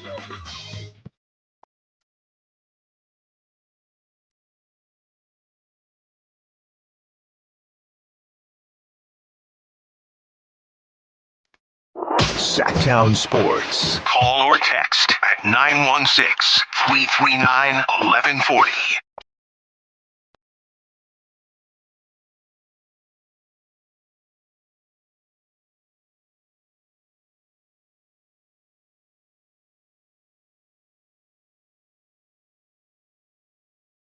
From the 925, if Sabonis can continue to shoot threes like this, the spacing will be fine. I still think we are very starter-centric. Still a little worried about depth. Yeah, a little. I'm very worried about depth. I'm sorry, Chris. I am. I mean, yeah, I think it's a decent concern for sure. I would say also the Kings bench in general probably hasn't played as good as what you would expect them to play. Like I think that there's definitely some room for improvement just from natural. Like I don't think it's like, oh man, what if Malik Monk has a career high shooting or Trey like they just need to kind of go back to who they normally are. What Malik was, I think 2 of 11 in that Utah game. Yeah, he was 2 of 11 from the field. And if I'm not mistaken, the game before that in the Blazers game, he was also 2 of 9. Trey hasn't looked good at all from the perimeter. So I think that there's a lot of room for natural improvement from the Kings bench. But yet again, I will tell you, it's not necessarily about that unit scoring as much as it is just them keeping the game close and, and making sure that they're not losing those minutes overall. I mean, it's not just about points. With that unit, I'm telling you, it is also about their defense as well. And if I'm not mistaken here, I looked it up yesterday. And yes, the Kings bench unit, as it stands right now, according to NBA.com, has the second highest defensive rating in the NBA. So I think that's, again, where they are looking for that bench unit, is to bring a little bit of defense and keep the scores low. Yeah, no, everybody's going to look at the scoring. I get all that. And I saw something, too, with Trey Lyles as we did our overreactions yesterday. Can I also say, I say the Kings are second in defensive rating, their bench is last in offensive rating. So depends what side you look at. You know? It's got to be a little bit better. Depends what side you're looking for. You got to get a little bit better than that. I saw something, Chris, that said Trey Lyles and I think a +9 in all of his backup center minutes compared to Alex Len. So that might be what they're doing. I mean, it is not what. It's not might. It is what they're doing right now until otherwise. Orlando Robinson, when he comes back, maybe that switches some things up. But yeah, Alex Len seems like he's going to be in a familiar spot, just with a different guy outside looking in. Yeah, taking his minutes. Real quick, Chris, you brought up your boy Jalen Hood-Schifino, Haynes, 12 minutes ago. Oh boy, Los Angeles Lakers are declining the third-year rookie scale option on Jalen Hood-Schifino. And he will become an unrestricted free agent at the end of the season because Bronny is better. Yeah, that's tough to find out 5 games into the season. Yeah. Pretty much you're playing for your next job already, buddy. Good luck with your audition all season. And you're not going to get you minutes. Yeah, it's like we're giving Bronny minutes. And, we'll see about the G League because we're going to have Bronny handle the ball there, too. Yeah, that's great. What is his options? Is he just stuck? I think so, unless he, requests them to cut him for some reason. And maybe he's just like, yeah, hey, I'd much rather go suck in Portland or something than go, hang out with or be Bronny's bag carrier or something. I don't know. That's tough. Is Louis though? I'm sure it is. I'm pretty sure this man was drafted last year too, wasn't it? Yeah, 2023 draft, 17th overall pick, and these people have already said, no, we're good. What pick was he? 13th. I'm sorry, 17th. Okay, he was still crazy, though. I mean, you know what's even crazier? As we can already do revisionist history here. He's sandwiched in between at 16 Keontae George, at 18 Jaime Jaquez. Wow. Actually, even worse. Let's go. So 16 Keontae George, 17 Jalen Hood-Schifino, 18 Jaime Jaquez, 19 Brandon Pajemski. Wow. So Lakers. So they're just salty. Fumble. They're just the Lakers salty right there. Come on. They're just salty. That's crazy. Yeah. They're like, this man set us back a couple of years because we could have at least had any of those guys. All 3 of those guys are legitimate role players, could maybe enter a starting conversation with the Lakers, but no, why when you have Jalen Hood-Schifino? It was all along con to open up a spot for Bronny. That's right. All right, as we get into this net rating, Chris, this is from Professor Oak. The Kings are now top 10 in both offensive and defensive rating. Offensive rating, they are 6th. Defensive rating, they are 8th. That's a net rating good for 6th. In the NBA, what's real, what's fake? Straight up. I mean, I think the defense for sure can be the thing that could be considered fake, just because we know that's the Kings' weak spot so far. I mean, I think we'll just have to see how that continues to develop. They look really good right now. They're at 109.4. Which is 9th in the NBA as it currently stands as this moment, but we'll see, man. I mean, I think that there's a lot of reason to hope. I think Keon Ellis playing more is definitely going to help their defensive rating. We saw that they were top 10 in defensive rating in the moments from which Keon took over in that starting spot. So I think helping the defensive rating would be definitely playing Keon Ellis about as much as you can possibly find. And yeah, I mean, I think they've shown good defensive effort so far. I think that they've also been really lucky to have a couple of these teams just miss wide open looks against them. So it's been tough. It's been really tough personally to try and figure out how much to give credit to the Kings playing good defense versus, okay, maybe the other team just isn't making shots. And then on the other end as well, like in that Laker game, how much of that was bad defense on LeBron versus how much of it was LeBron James is one of one and was just kind of going crazy and having a special moment. That's been the thing that's just kind of been tough to sift through so far. But I think in general, they've been pretty good on the defensive end, especially in their wins. We talked about it yesterday, but I know Lauri Markkanen missed that second half, but to hold Lauri to 7 points, you hold Keontae George to 10 on 3 of 13. The night before that, they had held Jeremy Grant and Anthony Simons to really low scoring totals. I think that's a positive sign that their defense at least maybe understands a different assignment this year where we're more willing to live with the other guys killing you, but we can't have Jalen Brunson walk in and drop 40. We can't have these stars, the people that we expect to go off. We can't have them go off. So maybe that's a different initiative. And it's also felt like the Kings this season, Mike Brown talked about it a ton last year. Teams would do it to them, really packing the paint and emphasizing, look, we cannot just give up buckets at the rim, easy shots, and then sometimes those paint touches lead to corner threes and things like that. So I think that the Kings have just, in general, prioritized packing the paint a little bit more too. Yeah, and I will say there were certain spots, and I think I get, two things, I wouldn't say confused, but just based on how they do react. There are definitely times where they say, oh, we're going to blitz this guy and let someone else beat them. I think when you're saying that, Chris, what's sticking out in my mind was against the Mavericks where they got the ball out of Luka hands and they got burned. And even Jalen Brunson, that was kind of the weird situation where it was, let's see what Keon can do. I felt like they could have blitzed Jalen just off the top of my head, but we also haven't seen a straight up star yet besides LeBron. Right. The Lakers are confusing because they have LeBron and AD, but it's straight up guard or a ball handling star. Anthony Edwards. Anthony Edwards. And they was 5 of 15 from 3. I remember that. Yeah. And they didn't blitz him. No. I mean, I don't, not to my memory, they didn't know. De'Aaron kind of sent a half blitz at the end, and that's where he got him. So, yeah, I mean, the last season, I'm not going to sit here and switch gears because last season I complained that there was too much blitzing. So I'm not going to sit here and say they need to blitz more. I just, like you said, good shout on Anthony Edwards. I'm looking here, Chris, at their schedule.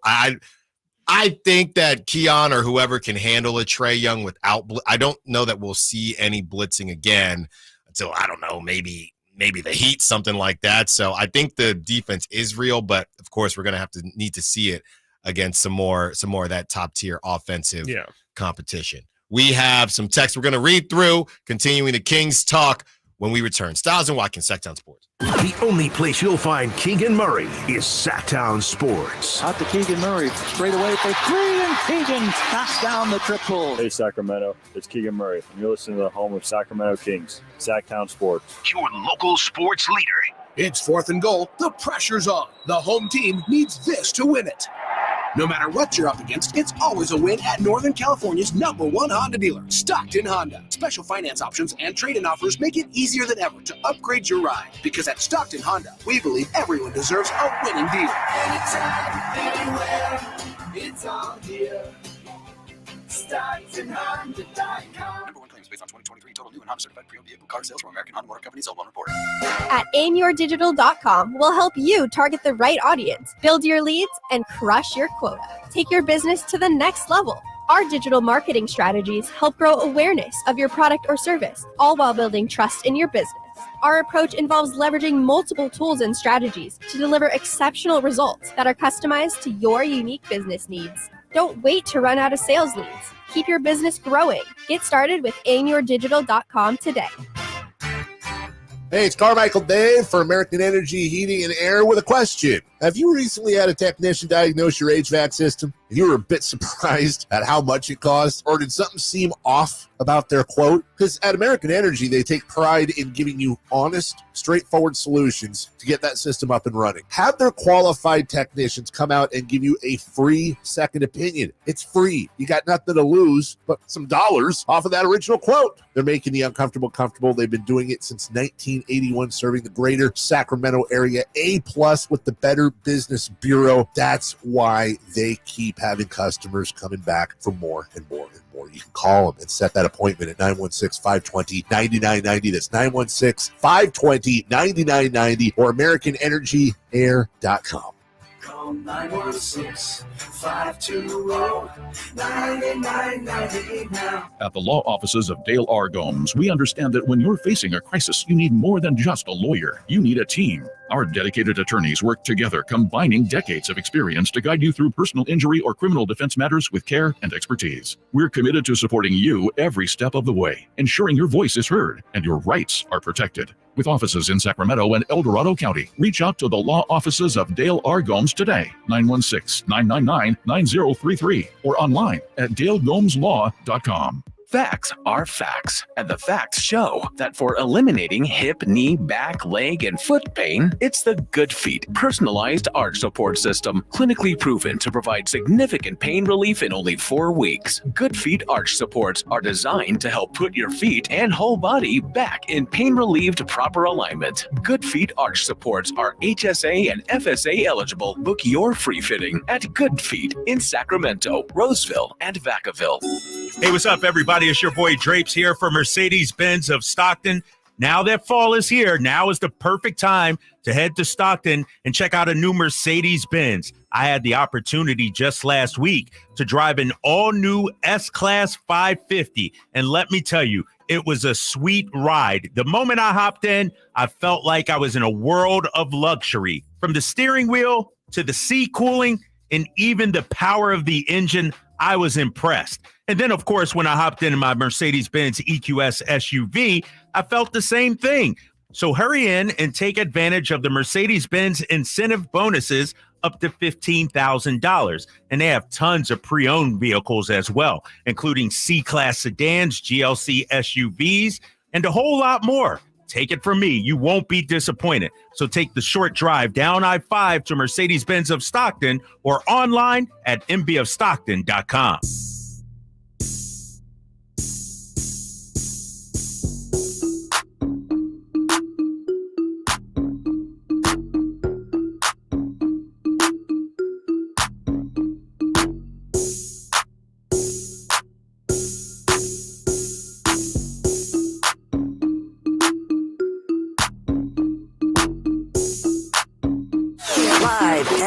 Live and local.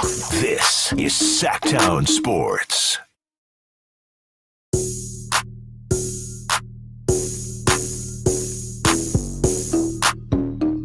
There we go. That's not Tyler, the Creator. Not yet, at least. 916-339-1140. Let's open up the phone lines. And we're not just opening up the phone lines for Kings Talk. Of course, we got Kings Talk. Look. Let's talk candy as well. Halloween do's and don'ts. Okay, throughout the rest of the show. Obviously, King's number one priority. Gotta say that so boss man don't get mad. But if you got some Halloween do's and don'ts, is there an appropriate age to stop trick-or-treating? High school? I would say high school. The second year in high school. No. You can trick-or-treat senior year. You can trick-or-treat until you're legal. You're 18. Huh. I'm in on that. What's up, Chris? I feel like, first year of high school sounds like a good cutoff. I don't know. You guys are tripping. I don't need a kid out with there, peach fuzz. You're going to be 18 years old. You're going to be able to drive to where you want to trick or treat. Come on now. No, that's crazy. No, that's crazy. You guys are tripping. I did it freshman year and it felt wrong. Of high school? Yeah, because some guys came over in my neighborhood. You guys are tripping. Okay. I don't think so. I mean, put it on the poll. I can't. If a high schooler walks up to my door, a senior in high school walks up to my door, how you gonna know? How you gonna know? Because I'm gonna say, "Wow, you're you're larger than I am. Like, how am I going to Is give that part you of it candy? too? Is it? Oh, what for if you're sure. What if you're a senior but you're kind of squirrely? Then yeah, you could probably pass. That's crazy. It is crazy, but that's part of the benefit of being small. You can fit youth extra large, and you can trick or treat until you're a senior. And you get good sneakers. You get great sneakers. sneakers. Good sizes. Great sneakers. Like, come on, the best. guys. I don't know. I mean, You checking IDs. I Come feel like on, you're guys. getting Yeah, I'm like a flamed. bouncer. I feel like you're getting flamed if you're a senior Yes. and you're asking your classmates during homeroom, hey, where you guys want to go to the Fab 40s tonight? Like, where's the function at? Like, these kids are more concerned about parties than actual trick or treating at this point. Well, maybe I was a square bear until college. 209. Then it changed. Oh yeah, I'm actually so square bear. Alan is absolutely tripping. Yeah. Then what's the age? 18 years old is crazy. What's crazy? Dude. Look, I'd rather my kids, okay, you want to run around and go to parties. I'd rather you trick or treat than go to a party, but that's not the reality of the situation. Look, man. Just go to just come on. You got to go to the You're still party. under your parents' roof. You could trick or treat. No. You can. I'm not saying not That's to, a small but I'm going window. to say And socially. That's a like, small window, guys. In this economy, it is dude, a lot very of small people. window. What is it? What are we talking? 7 to I mean, you could do it to when 14. as long as your parents are around. 7. You get can start it at, like, 7 2. glory years. You can't eat.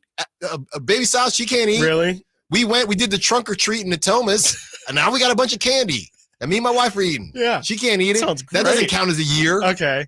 Yeah, I mean, there's probably. I mean, you'll be sick of it by the time she's in high school too. I think that's also like my ignorance could be that I assume that maybe I thought I was making the decision, and maybe it was my parents saying, "No, we're not going trick or treating." But from my recollection, it was I had no interest in trick or treating. 916. If you can afford to buy your own candy, stop trick or treating. Well, I couldn't. 916. Yeah, I would say in high school. I didn't have a high school. Tay says I stopped trick or treating when this lady saw hair on my face. Yeah. All right, Yeah, That's what I'm that's saying. definitely. Yeah, I for did sure. have some whiskers, but that's in I'm eighth not saying grade. don't do it either. Like if a kid who I think is too old comes to my door, I will again kind of like what you suggested. Like I would say, hey, at least this kid is trick or treating and not out there, TPing. cutting cats' whiskers off. That's or what I'm something, saying. you know? That's wow. Jeez, That's what people do. do. I swear, it's like the most real thing. Black cats do. If you have a black cat, do not let them. Well, out yeah, on- I did on hear Halloween. that. I didn't know Yeah. what they were doing to him. Yes. What? Yes. That's people insane. are terrible. People are absolutely Chris terrible. Floyd, they're just trying to cling to the last years of childhood. Give them candy. Give them Thank you, candy. Chris 100%. That's Give them Crumble candy. Chris. Chris Yeah. Floyd. Chris. 1,000,000%. Chris, But- yeah, Crumble Chris, yes. He gets it. Aaron, Aaron, ages 3 to 12. I think that that's to it. me sounds I think right. that's That's a it. small And window, 12 guys. is close. Yeah, And 12 is close. Dude. 12 is close I now. think you're probably good till 14. That sounds 530, right to me. 8th grade But was also, my I- last year. yeah, Well, what's I going have on no out here? recollection, or Is I this have no an frame of area? reference. I don't know what's It going could on. be. It could be. It definitely could be. This is a better area for I would think trick-or-treating, so. correct? I would think. In the Bay Area? I would think so, just because of like the suburbs that are around and the fact that you can kind of walk fairly free and safely. Every day's kind of So Halloween. Fab 40s, Fab 40s are the spot. Are they giving you king? Because we had Those an are area, king size. Crystal Oh, Ranch for sure. was the Yeah. area in Yeah. the East Bay where you got king size. Yeah. Oh, it's you got king size Twix, everything. Snickers, houses, all of it. Okay. All of it. Yeah. If they give you 401ks. Oh, I'm sure. I'm sure you can get a nice little $5. I'm just saying. Ward sure. says the rule is you have to stop trick or treating when you feel like you are ready to start talking like an adult, like using foul language. Huh. Oh, so you that's cuss. spoken from a parent. That Yes, is you directly cuss. from an- No more. Yeah. If you 530, if you got a deeper voice than me, no candy Hey. for you. This Hey, is the trick or most. treat. This is the Do you hottest also our do you text make and them YouTube say? has You done. feel like somebody in the spirit of it. You would make them say trick or treat. Like I'm not giving you a candy if you just walk up, ring the doorbell, and say Yeah, you got to say trick or nothing and treat. just rip. Yeah. If you don't give trick or treat, I'm Yeah. giving you celery. What do you say? I got a Yeah, pack of celery. exactly. Here you go. And it ain't ants on a log, Right. just the celery. 916-339-1140. Let's get to TC, who's either going to get us back on track or we're going to continue talking about celery and deep voices. What's up, TC? What you got for us? My boys is wrong, man. Chris, Alan, what's up, man? Happy Halloween, bro. Happy Halloween, man. Yeah, Alan, happy Halloween to the little one, bro. Y'all be safe tonight, dog. Thank you. I appreciate that, man. For sure. And just like as far as the Kings, though, bro, like they're scary, dog. I'm ready for the season. Like Keon, like I said the other day, he needs to be sprinkled in not every other game, but every game. You give me Domas, stay aggressive. DeRozan get his, Fox. I like that at that 20-6. I know everybody's talking about all NBA. He has to average 30, but not really, because if he's averaging 21 or 22 and 7 and like 5 boards, that'll get him paid. That'll get him, in my opinion, that'll get him paid right there. Kevin Huerter found himself. Bro, this team is back on track, dog. Hey, that's all I got. I'm super excited about this season, bro, and that's all I got, man. Y'all get ready. I told y'all get ready for this season. It's going to be like Bean. It's like, remember when we broke the drought? Bean team won that year. That's how this season is going to be, bro. But it's going to be like 2 times better. So y'all get ready, y'all. Get ready, Kings fan. Thanks for the call, TC. I think at the very beginning we were with all of our, we were laughing, but I think TC said something about his voice. I mean, he sounded a little under the weather. Sounded like he already had a Halloween party last night. Was that Thunder Valley? We were at Thunder Valley last night. Ward asked if that was TC's cousin. TC, feel better, man. DC. Yeah, feel better, TC. Feel better. We're on the 916. Somebody is just saying, hey, let's make sure if we're talking about kids and ages, any kid that might be going through something developmentally, obviously we're not talking about that. We're talking about any that obviously is a completely different conversation. We're just talking about kids that are, out there trick-or-treating. Like kids that know they're in the wrong, like up to no good. Yes. Like kids that are pushing the limit on purpose. Yes. That's what we're talking about. But yes, 916. We are definitely keeping that in mind, Rob, from the Rancho Soul Shine band. So yeah, I mean, look, I still can't believe you guys. I definitely can't. You know who I can't believe is Nate.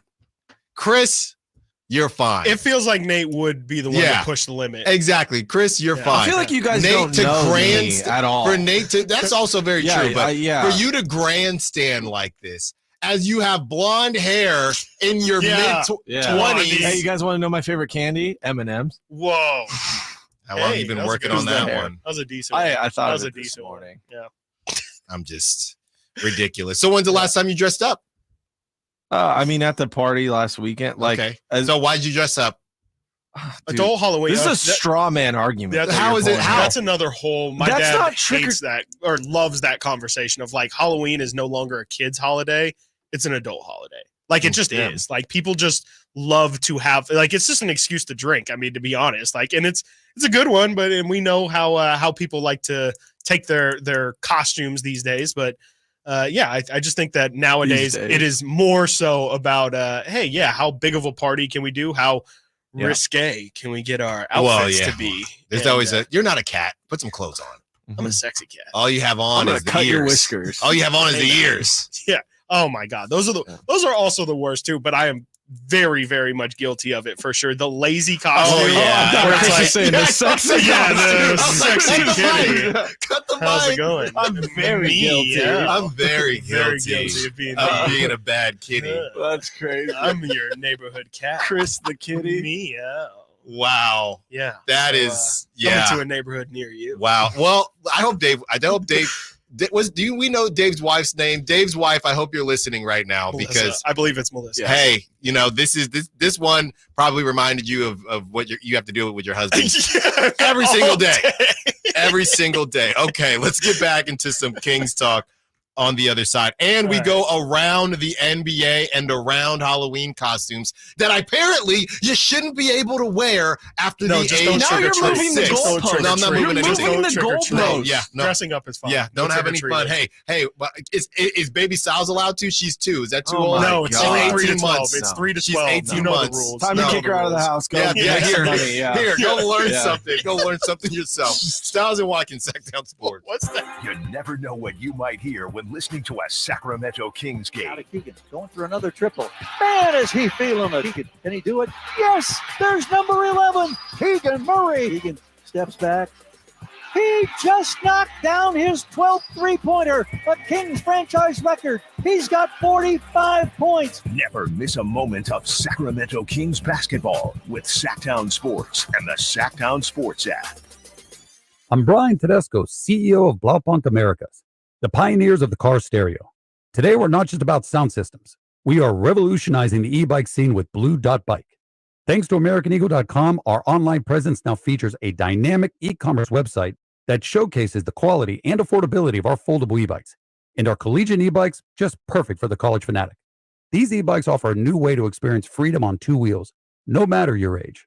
When we needed a top-notch website to match our cutting-edge e-bikes, we turned to AmericanEagle.com. They made the impossible seem easy, tackling digital challenges like pros. Check out the Blue Dot Bike website to see AmericanEagle.com's amazing work in action. Need the best in website and digital marketing solutions? AmericanEagle.com is your go-to. They've been a game changer for us, and they can be for you too. Visit AmericanEagle.com or call 877-WEB-NOW-1. That's 877-WEB-NOW-1. Everywhere you look, things are getting more expensive. So at Consumer Cellular, we're lowering the price for those 50 and up. Now you can get unlimited talk, text, and data for $30 a line when you buy two. That's just $60 a month for 2 unlimited lines. So if you're 50 and up, make the switch and save. Come on, you've earned this. Call 1-888-FREEDOM or visit consumercellular.com today. Requires 2 lines of service, age validation, and credit approval, subject to system and area limits, taxes, and other fees apply. Get in zone, AutoZone. Welcome to AutoZone. What are you working on today? Sounds like wipers. If your wipers are streaking, skipping, chattering, or even worse, loud, you need to visit AutoZone and get some fresh new blades. We've got basic wipers to get you back on the road, as well as premium blades from Bosch and Rain-X. So if you're hearing this, just head to your nearest AutoZone or AutoZone.com. Get in zone, AutoZone.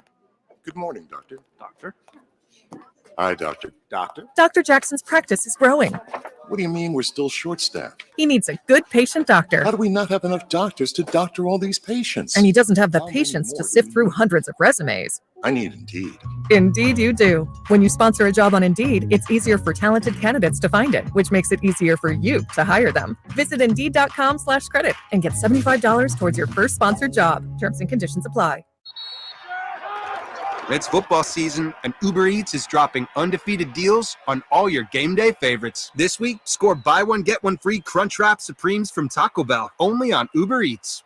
Craving even more? We've got you covered with game day deals on pizza, burgers, wings, and more all season long. Uber Eats, official on-demand food delivery partner of the NFL. Order Taco Bell for game day now through November 17, 2024. Second item of equal or lesser value. Terms apply. See app for details. Hi, this is Greg Papa. Disasters hit every day. If your home, business, or building has suffered from any disaster, SunPoint Public Adjusters can help. SunPoint prepares, presents, and negotiates your claim with the insurance company, working only for you, making sure you get everything you're entitled to and letting their focus be on what's most important, your family or your business. Call SunPoint today at 888-247-7865 or contact us at sunpoint.us. SunPoint Public Adjusters, the gold standard in public adjusting. License number 2N14884. Hi, I'm Justin Gingery.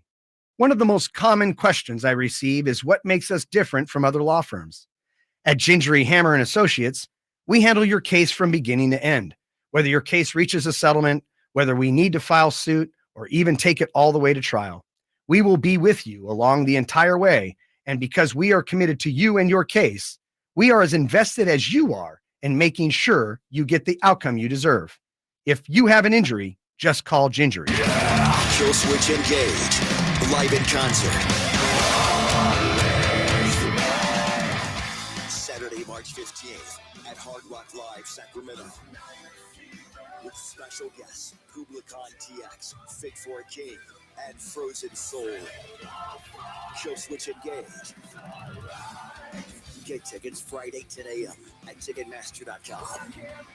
Kill Switch Engage, live. There's no better time than now to get yourself into a brand new Jeep because it's Jeep Adventure Days at Sacramento Chrysler Dodge Jeep Ram, offering the best deals in town and a selection other dealers are jealous of. Stop on by. They're just off of Business 80 across from Hagen Oaks Golf Complex. Sacramento Chrysler Dodge Jeep Ram.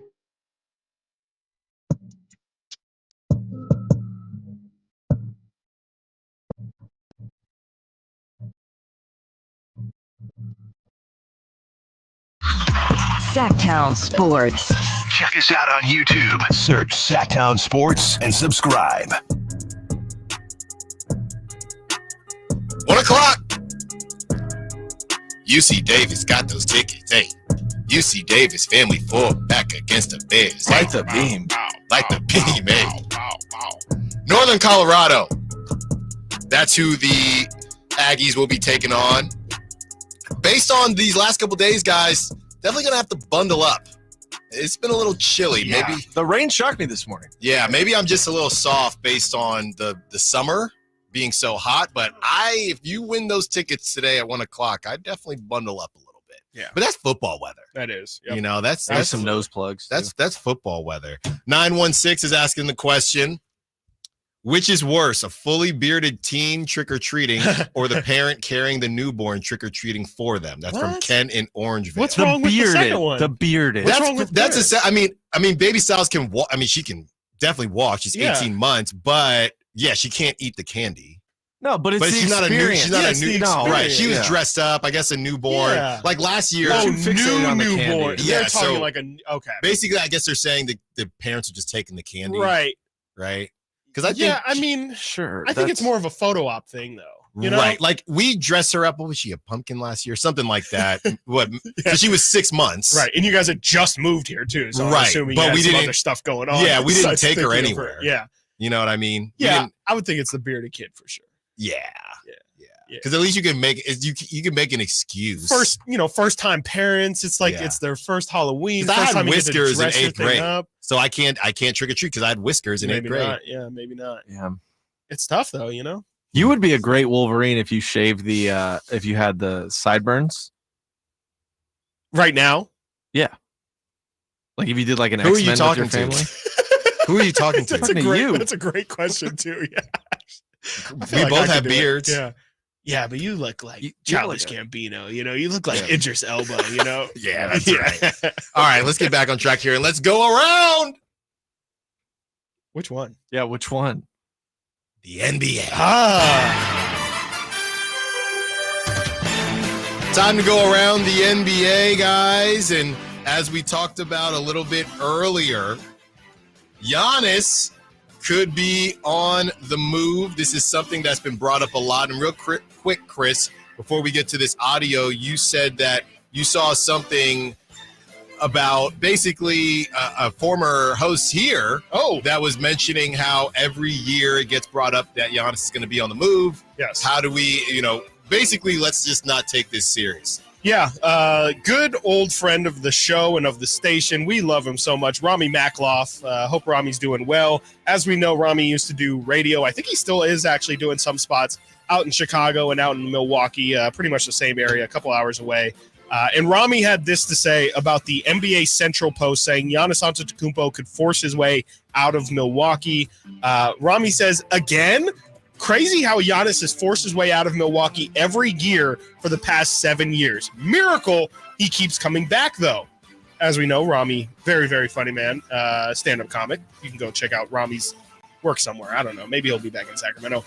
But, yeah, Rami's joking there, and a little bit of sarcasm as he's really more just so pointing out that literally every single year there is a rumor that says Giannis Antetokounmpo could force his way out of Milwaukee because it's Milwaukee, and why would any star want to stay up in Wisconsin when he can go play in Miami or play in New York or play in LA? So Rami's point is more so this is an every year occurrence, and this one is just a little bit earlier than we typically see. But Rami's essentially saying, I'm not going to worry until I see something a little bit more concrete. And this is from Bill Reeder of CBS Sports. This was, I guess, the initial thing that has gotten everybody talking, and he's essentially just saying there's confidence that things keep going the way they're going. Giannis could be out of there, when just a couple weeks ago Giannis said, I could get traded, anything could happen. It's them, not me. It's you, not me. That's just classic manipulation right there. All right, here is that sound. I talked to several league sources across the NBA, and outside of Milwaukee, they're not happy. People are watching this start for the Bucks and really their brutal schedule of the next 10 days with a lot of glee. There's a rising sense of confidence that if things go badly in Milwaukee, that Giannis could be available for trade, would really force his way out of Milwaukee in the next year. In fact, one Western Conference executive who thinks they could be on the mix and Giannis thinks he could be available even before the trade deadline. I am told that Giannis has already let some people know that places he's eyeing are Miami and New York. Ash, I'm sorry, the other New York, I'm told it's the Nets and not the Knicks that he has his eyes on if he decides that he wants a move. And I'm also told that Doc Rivers has really expanded his reach in terms of his influence, has, I'm told, taken over a lot of the decision-making from that front office. One source of an Eastern Conference rival team described it as a mess. And so if the Bucks aren't very good and it's early in the season, if things don't go well, if the Lillard partnership continues not to work, if sort of being haunted by that Drew Holiday trade and how good the Celtics became continues in Milwaukee, there's a real sense across the NBA that Giannis Antetokounmpo at some point, who turns 30 in December, could say, it's not working. I don't want to entrust my legacy to a project that isn't going to be successful. And a lot of people out there who covet this guy think that he could force himself out of Milwaukee, maybe before this season ends, and certainly if things go badly next summer. Well, yeah, and I think the main thing there was I just don't think, even if they don't make the Drew Holiday, and I can't remember who else they got for Dame, but even if you swap out Drew Holiday and Dame, they're not winning. No, I don't think it's a Dame Drew Holiday issue, but obviously it felt rough because they did win with Drew Holiday. Here you go, Chris. The next couple games that Reader had mentioned, the Bucks face the Grizzlies tonight, and the Grizzlies, they're looking to kind of get rolling here. They got to go to Memphis. That's tonight. Saturday, they play the Cavs, who we know have been hot. They have a mini series with the Cavs. So Saturday, they face the Cavs. Saturday, they face the Cavs in Milwaukee. Monday, they face the Cavs in Cleveland. They get a little break against the Jazz next Thursday. And then that Friday, it's a back-to-back with the Jazz. And then they got to go to New York to take on the Knicks on that Friday. And then Sunday, they get the Celtics again. So bit of a rough stretch there for the Bucks. And this thing and then funny enough, Chris, after that, it's time for the group stage of the NBA Cup. and things are, like I said, this thing is going to escalate pretty darn quickly. So what are your thoughts, Chris? Giannis could be on the move. Why in the world he'd want to go to Brooklyn? I'm not sure about that. Big Jordy Fernandez guy. Yeah, apparently. But who else did he say? He said Brooklyn or Miami. Miami's been trying to get another star for years. Yeah, I'm not buying where he could, those places. I buy.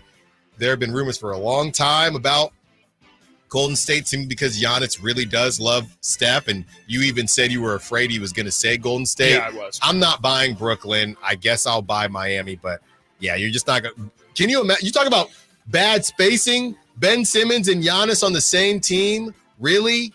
That'd be crazy. I mean, maybe he's part of the trade He'd be part of the package. deal. He'd have to be part of the deal, and we'll see what happens there. All right, next, Chris. The Hawks, who the Kings face tomorrow, they are swept in a baseball series to the pool boy and jacuzzi to the Washington Wizards. They lost one night by a couple points, and then they lose the next night by 11. What is going on with the Hawks? And I hope the Kings don't look too far past them, but they're a mess. And we knew they'd be a mess, but here we are. Yeah, they're not very good. I was really surprised. The first win that the Wizards had was honestly a really good Jordan Poole game, and I was just kind of chalking it down to, oh man, yeah, those are unfortunate. You know, you catch Jordan Poole on the wrong night, and maybe he just gets crazy hot. But then to lose again by 13 the next time out, that was last night. I don't know what to say about Atlanta except don't change. Just stay there until Friday because, the Kings can use some easy victories, a team to experiment some things with. And Atlanta, with how they're playing right now, I don't know if they're just in a transition period. It does seem like they're trying to get Jalen Johnson a lot more involved in the offense.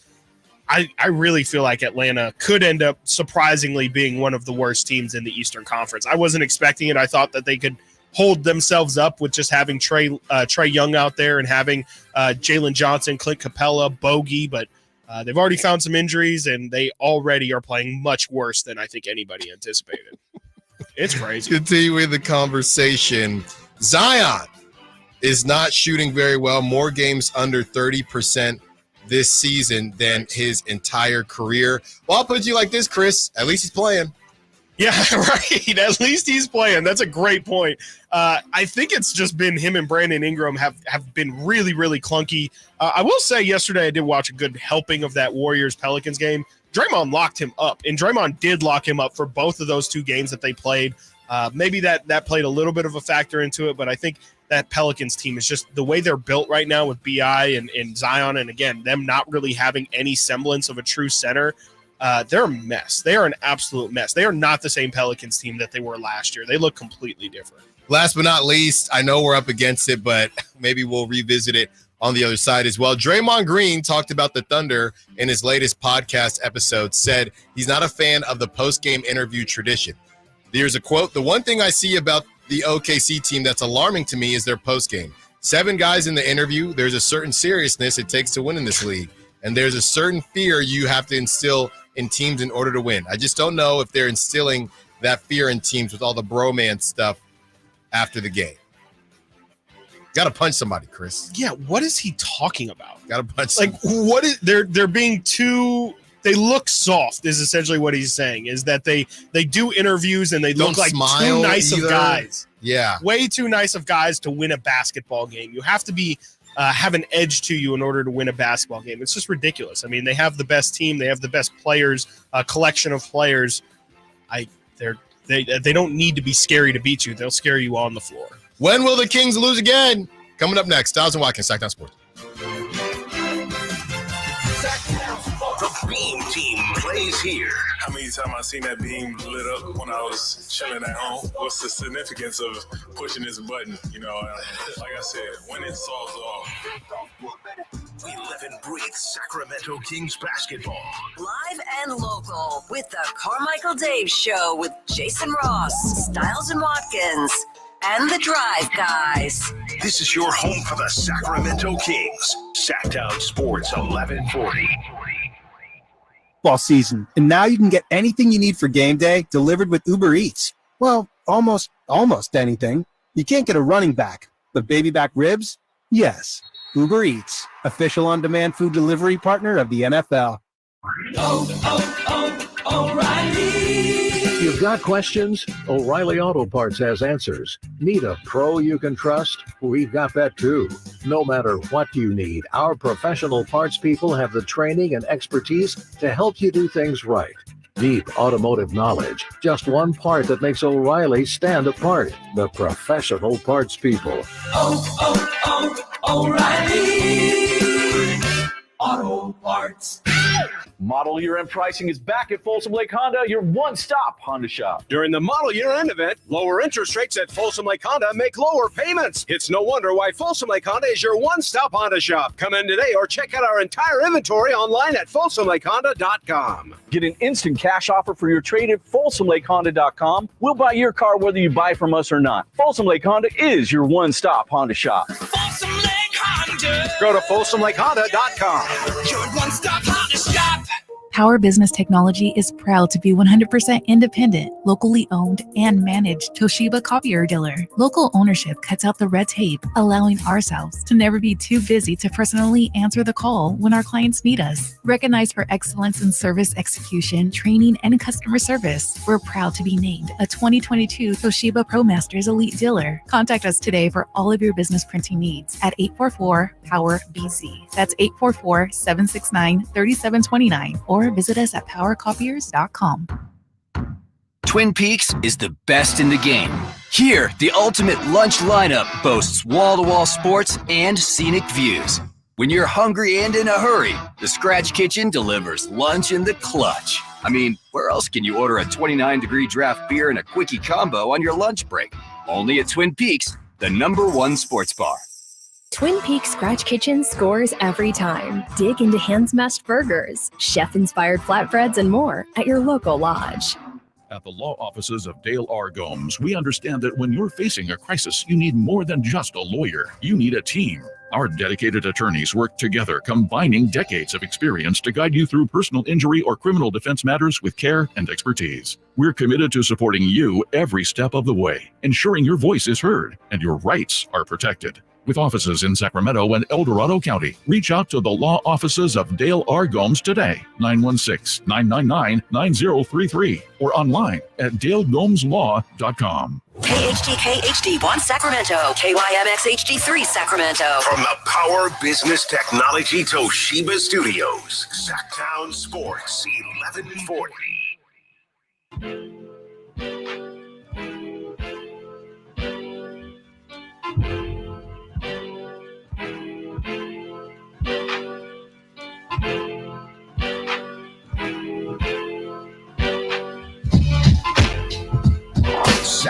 Sports. Call or text at 916-339-1140.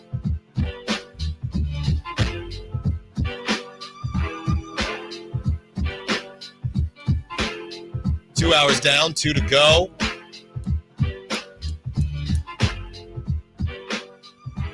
Just went around the NBA. Chris got a note here from Matt Issa. According to StatHead, Domantas Sabonis, first player in NBA history to start his first 4 games, averaging at least 24 points per game, 11 rebounds, and 5 assists on 75% true shooting. The only players to ever do it for any 4-game stretch are him, Nikola Jokic, Charles Barkley, and soon to be on the move, Giannis. Oh. So Domas doing some things once again. Not even Wilt Chamberlain on that one. I would have definitely every and all stats. I always guess Wilt Chamberlain. So that's how you know it's crazy when not even Wilt Chamberlain was able to do something like that. And yeah, it's definitely a little bit of a cherry picked number, but I just think the man has been he's been on one, and he's been I'm going to say it again, the Kings' best player this season. And I just think he just looks different this year. I don't know how else to say it, but he just looks like a man on a mission. Yeah. So great stuff there from Domas. 209 chiming in back on the candy convo, guys. My son will be 2 in a couple weeks. Ooh. And he recently started eating pure chocolate candy. Can't wait to trick or treat with him tonight. But even still, he's not going to eat what he gets. You're going to give him the chocolate, the candy that he can eat, and you will be enjoying. That's right. What is given to you, all which Jolly you know what Ranchers. you should. You got to deal with, these kids, they don't want to sleep and they're teething and going through a bunch of craziness. You should enjoy that dang. Did you say we're doing scary movie later too? Like, which is our favorite? I just saw. So look, I'm a sucker for some bad scary movies. Bad TV shows. By the way, we'll put this in top stories. Wayne's brothers say they're bringing back Scary Movie, the Scary Movie franchise. It's about time. So I love the original Strangers. Okay. And then they came out with that Strangers in Right, the 2018. newer one, And well, now they have there's the third one, right? The third one's out, and new the fourth one. one is coming. No, why? Yes, but How many we strangers watched are there? the 2018 one, which I was very against when it initially came out. Okay. Watched it. I mean, it's bad good. It's good. It's bad. one of those. Oh Okay. yeah. Especially It's great scary. stuff. I feel like scary movies really specialize at that. It where was it's be- like it's bad, but you know what you're You know signing what you're up getting for. It's a cheap film. Okay, and I promise we'll get back on track At after some this. point. I watched this Caddo Lake on Oh yeah, I saw HBO that. Max. Yeah. That is, it's not as they keep on selling it like it's a scary movie. It's not a scary movie. It's Is it a sci-fi. thriller? It's not even thriller. Yeah, It's that's not even so thriller. weird. It 'cause, was they're terribly definitely marketed. trying to make it into. It's It's gonna not- look like a scary movie. No, my little sister could watch it, and she's 30, but she also But doesn't like she's- scary movies. I'm telling you right now, she could watch. I needed to say that. No, So, I mean, yeah. I do think that that's definitely a thing that I've noticed with scary movies, because it's kind of, if I am going to go see a movie, it's usually just ends up being one of those scary movies. And it's been a real problem where I'm just like, this movie just isn't very good. And Yes. it's also not very scary. It feels Yes. like people have leaned too far into jump scares instead of like trying to actually build up like some Right. intensity there. So It's like Yeah, 45 minutes of nothing in Nothing, an hour and a half yeah. movie, and that's a big reason why I don't love scary movies all the time. Well, but that's what I'm saying. Strangers, The Purge isn't really scary, but stuff like that, you know what you're signing up Yeah, for. right. The Strangers movie that I watched, I thought the acting was so bad. I thought the mom was in on it, and she was killed within the first 20 minutes. Yeah. That's what I like. I like you that like type twists of and stuff. turns. That's and- right. Yeah, you might as well be exciting. I think that's entertaining. fine too. All right. Speaking of twists and turns, which way will the season twist and turn for the Kings next, guys? Straight up question. I don't know if we've ever asked a question in this way before. Straight up. When will the Kings lose again? Oh. They have the Hawks on Friday, the Raptors on Saturday, the Miami Heat on Monday, the Toronto Raptors again on Wednesday, the Clippers on Friday, and then the Phoenix Suns that next Sunday, November 10th. So I will ask the question. I won't go past that. When will the Kings lose again? I have a bold prediction here. Okay. I think they only lose one game in that entire slate up to the Suns, and that is against the Heat in Miami. Mhm. because the Kings never play well in Miami. Miami flu. Yeah, Ever. I mean, De'Aaron had that one dunk against them late. That's right. I think that might have been here. That was his rookie year, right? No, Chris? that was in Miami. But yes, it was his Miami. rookie Yeah, year. yeah. But Kings never play well in Miami. But I think it's the only loss they have till the Suns. Suns, I don't know. Chris? Yeah, I think I feel the same way, more so in just the sense of that's the one game that really does make me the most nervous of any of these. I think they should be able to handle Atlanta really easily. I'm hoping both of those Toronto games are cake. And the Clippers don't really make me nervous. I mean, I know that they played really well against the Cavs, but they had a really terrible loss last night against the Blazers. They've just looked very vulnerable in a lot of spots, and it's a lot of it's kind of like if you were to do like a 2017 James Harden, but in 2024, and it doesn't really have the same effect.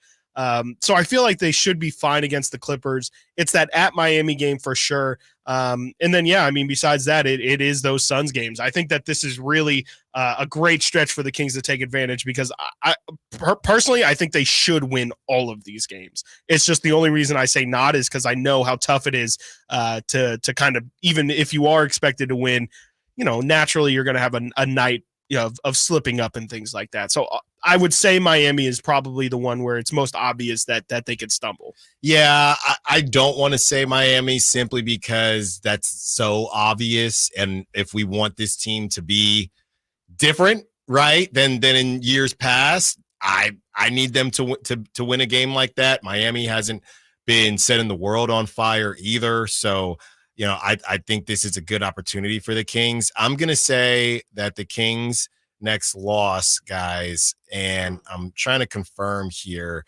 Yeah, it's a home game. It's either going to be the Clippers or the Suns. That Suns game, I mean, I think it would be tough to go on the road. If they win 4 in a row, I feel like everybody's going to be feeling good. And then the Clippers are going to come to town. It's going to be a Friday. We love a Friday beam. Oh, yeah. It's going to be jumping in Golden 1. And I can see that being the game that kind of knocks them off their track. And then they get back on track as they have the Suns in 2 of their next 3 games. And they got to deal with a better Spurs team with Wemby and Chris Paul. So I'm actually going to say they get through the Miami flu. I think they win all 3 on the road, and then they beat the Raptors at home. And then I think that Friday beam is going to be their kind of first letdown type game. So no beam on Friday then. No beam, but they will. I got them beating the Hawks, the Raptors, the Heat, the Raptors again, and then losing to the Clippers. And that'd be great. I mean, they'd be 6-2 heading into that Clipper game, and it's okay to have a fall off, and you can definitely make the argument. I know there's some people, myself included, that feel like, hey, get that loss out of the way, refocus yourself, recenter yourself as you're about to head on the road. I know they always say as you're about to, enter a road trip, you always want to get a win just to have the vibes feeling positive heading to the road. But, I wouldn't be opposed when you have to play Phoenix twice in 3 games, just to, again, make sure that you understand the severity and not feel your oats too much and say, oh yeah, they got to worry about us. I think this early in the season with a team as talented as Phoenix, I want to make sure that they're going to take at least one of those 2 games. And it feels like, I don't know why, but mentally I would feel better about it if they do lose that Clipper game and then kind of feel like, okay, we can't let this thing continue. We can't let it slide and just try and get one of those 2 games against the Suns. You feel better about it because the Clippers are in that sweet spot where it's not a bad loss, but you don't think it'll carry as if, oh, we're going to have to worry about them in the playoffs. Right. You just lose to them in the regular season, then you never see them again. Yep. If we start working on, I guess, the mental side of things and the Suns winning too much against the Kings, I would much rather lose to the Clippers because I just don't think the Clippers are going to do very much, even though James Harden has been playing well. I mean, This is kind of James Harden's bag where he gets to just do whatever he wants and there's just nobody to tell him otherwise. And obviously they don't know what is going on with Kawhi, so they're just trying to survive in the meantime. But yeah, I got them losing to the Clippers. I just think I can see James Harden just ruining everybody's Friday, but feeling still decent about it because you just won 4 straight. So that's what I have on that. If I were to look at this schedule and be extremely positive, I think even me being extremely positive would have them losing to the Suns the very next game. Yeah, I mean it starts to get tough, and we know you can't win every single game, and so I think that looks like the natural kind of spot there, and who knows, even that Spurs game sandwiched in between, that could be a bit of a trap game too, especially if you win that Phoenix game, you're feeling good, you just get a road win, and then you say, okay, San Antonio not nearly as good of a team, we just proved to ourselves that we can handle a team like the Suns, a team like the Spurs should be an easy win. It's going to be a road back-to-back where you're going, you're crossing state lines, going from Arizona to Texas. It's not an easy game for sure. And I think that there's definitely a chance that stretch right there is going to be a tough one. And then they, I think they then go on a nice little homestand where it's kind of half tough teams. You have Phoenix and Timberwolves and then Jazz and Hawks. I think it's a good opportunity for this Kings team, like we talked about, to just kind of put the start of the season behind them. It is going to be really similar to the Beam team if they can do that, because that's exactly what the Beam team did. They lost the first 4 games of the year, and then I think they won 7 in a row, and then the rest they just kind of took off from there. I could see it being a similar start with this team where they lose the first 2. We're talking about them maybe going 6 in a row, maybe even 7 in a row. And then facing some quality opponents, and we'll see. I mean, they're not going to just lose. They're not just going to beat the good team or beat the bad teams and lose to all the good teams. Maybe they'll surprise us and be even better than what we expect. And who knows? Maybe they are better than Phoenix at this point. Who, let's not forget, yes, they had some good battles with the Lakers, but both of those teams are having new coaches and still trying to implement their stuff this early in the season. So hopefully the Kings can kind of catch them off guard. Yeah, and the Kings, to me right now, if you look at all the other teams and their ceilings, I think the Timberwolves we're still trying to figure out their ceiling. Yeah. The Lakers, I think that they can be a better version of themselves, but I wouldn't say that their ceiling is necessarily higher. Yeah.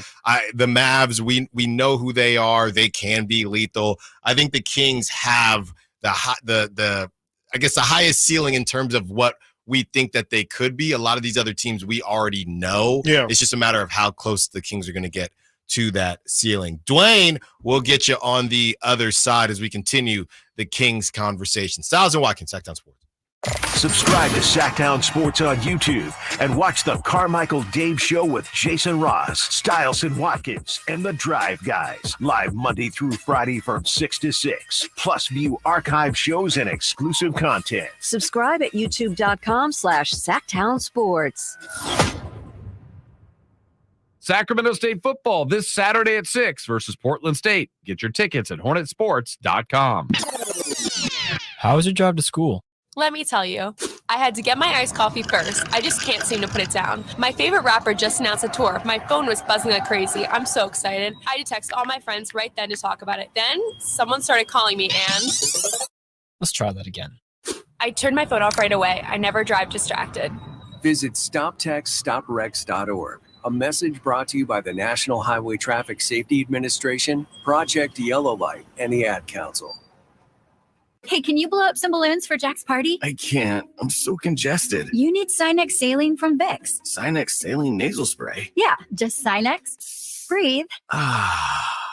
Sinex Saline instantly clears everyday congestion associated with colds and year-round allergies with a gentle, ultra-fine mist that's no mess and easy to control. Daddy, we need more balloons. On it! Enjoy life's important moments without congestion. Try Sinex Saline from Vicks. Just Sinex. Breathe.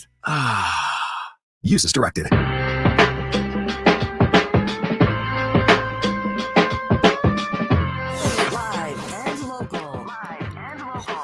This is Sacktown Sports.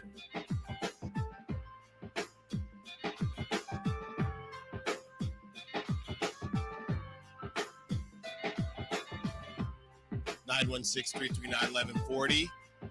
45 minutes until we give away UC Davis tickets as they take on the Northern Colorado Bears. This Saturday, family 4-pack. Stiles and Watkins wants you in the building. So if you're on the app, I want to switch on over either this segment or next segment because of that good old delay. No delay here as we get to Dwayne who wants to be a part of the conversation. 916-339-1140. If you want to be a part of the conversation, what's up, Dwayne? What you got for us? Happy Hey, what's Halloween. good? Hey, what's good, fellas? Happy Halloween, man. Start the holiday season. Everything's going to be good. Just a couple things. You guys already know where I stand as far as how this team was built. Mm-hmm. So what I want to say now is I really feel like Malik Monk should be starting. I'm not sure why he's not starting. He's supposed to get those minutes. He's supposed to get those shots, bro. So he can go for 40. You know what I'm talking about? A couple times a week. Mm-hmm. This guy's got talent that I feel bad for him at this point, bro. He signed, he stayed, and dog, there's times he's getting 18 minutes, 19 minutes. I'm not with that, bro. Not at all. Now, another thing I want to say is I'm not sure where Brown finds minutes for the kid, for the rookie, when he comes back. Yeah. There's already guys not playing. So on a positive note, you guys got draft capital like you wouldn't believe. So when it comes to the trade deadline, you guys are potent as hell. If you put Monk in the starting lineup, you guys have got one of the most best offensive teams I've seen because you're focusing on offense. Yeah. But you have to add in other areas, and you have the draft capital. So I feel like you got to add to the areas that we've already said, the length, the shot blocking, the defense, and the attitude. Just we need an enforcer out there, and we have the draft capital to do it. So if Monty McNair does not do this draft capital, I'm going to be all over him, man. It's time to get rid of him. It's trying to send him out with Farhan, Zaidi, and let them kick it because we got the draft capital to get what we need, kind of like what Dallas did last year. Yeah. So you guys got big action, big offense, not a lot else. And then just do one thing, man. Just hit up Monty McNair, hit up Mike Brown, and tell him I said put Monk in the starting lineup immediately. I'm going to get him. I'm going to get him. Thanks for the call, Dwayne. Let me know what you guys think, man. Be cool. Have a good Halloween. You too, man. Thanks for the call. It's crazy, Chris, because I was on the Malik Monk starting all last year, right? I was on that all last year. And we had the conversation about, hey, well, who's going to score off the bench? Again, look, do I think that this is how the roster should be or how the cookie should crumble? Not necessarily, but this is what it is, right? So I have kind of it's not that I've seen it Mike Brown's way. It's just this is the reality of the situation is if you start Malik Monk, there's just nothing off the bench. And again, I'm not saying my argument last season was, well, that's not Malik's problem. I'm not saying it is Malik's problem. What I am saying is, to that point, Dwayne, that you did say that he signed here, is that I think they had some conversations based on him deciding to sign. So I don't think Mike Brown would be sitting Malik if there was a conversation and Malik said, hey, I thought I was going to get an opportunity to start. I think that everybody knew what was happening and they said, hey, you're going to come off the bench, but you're going to come off the bench for a better team. Now, could they have found a way to insert Malik Monk and make their bench more potent?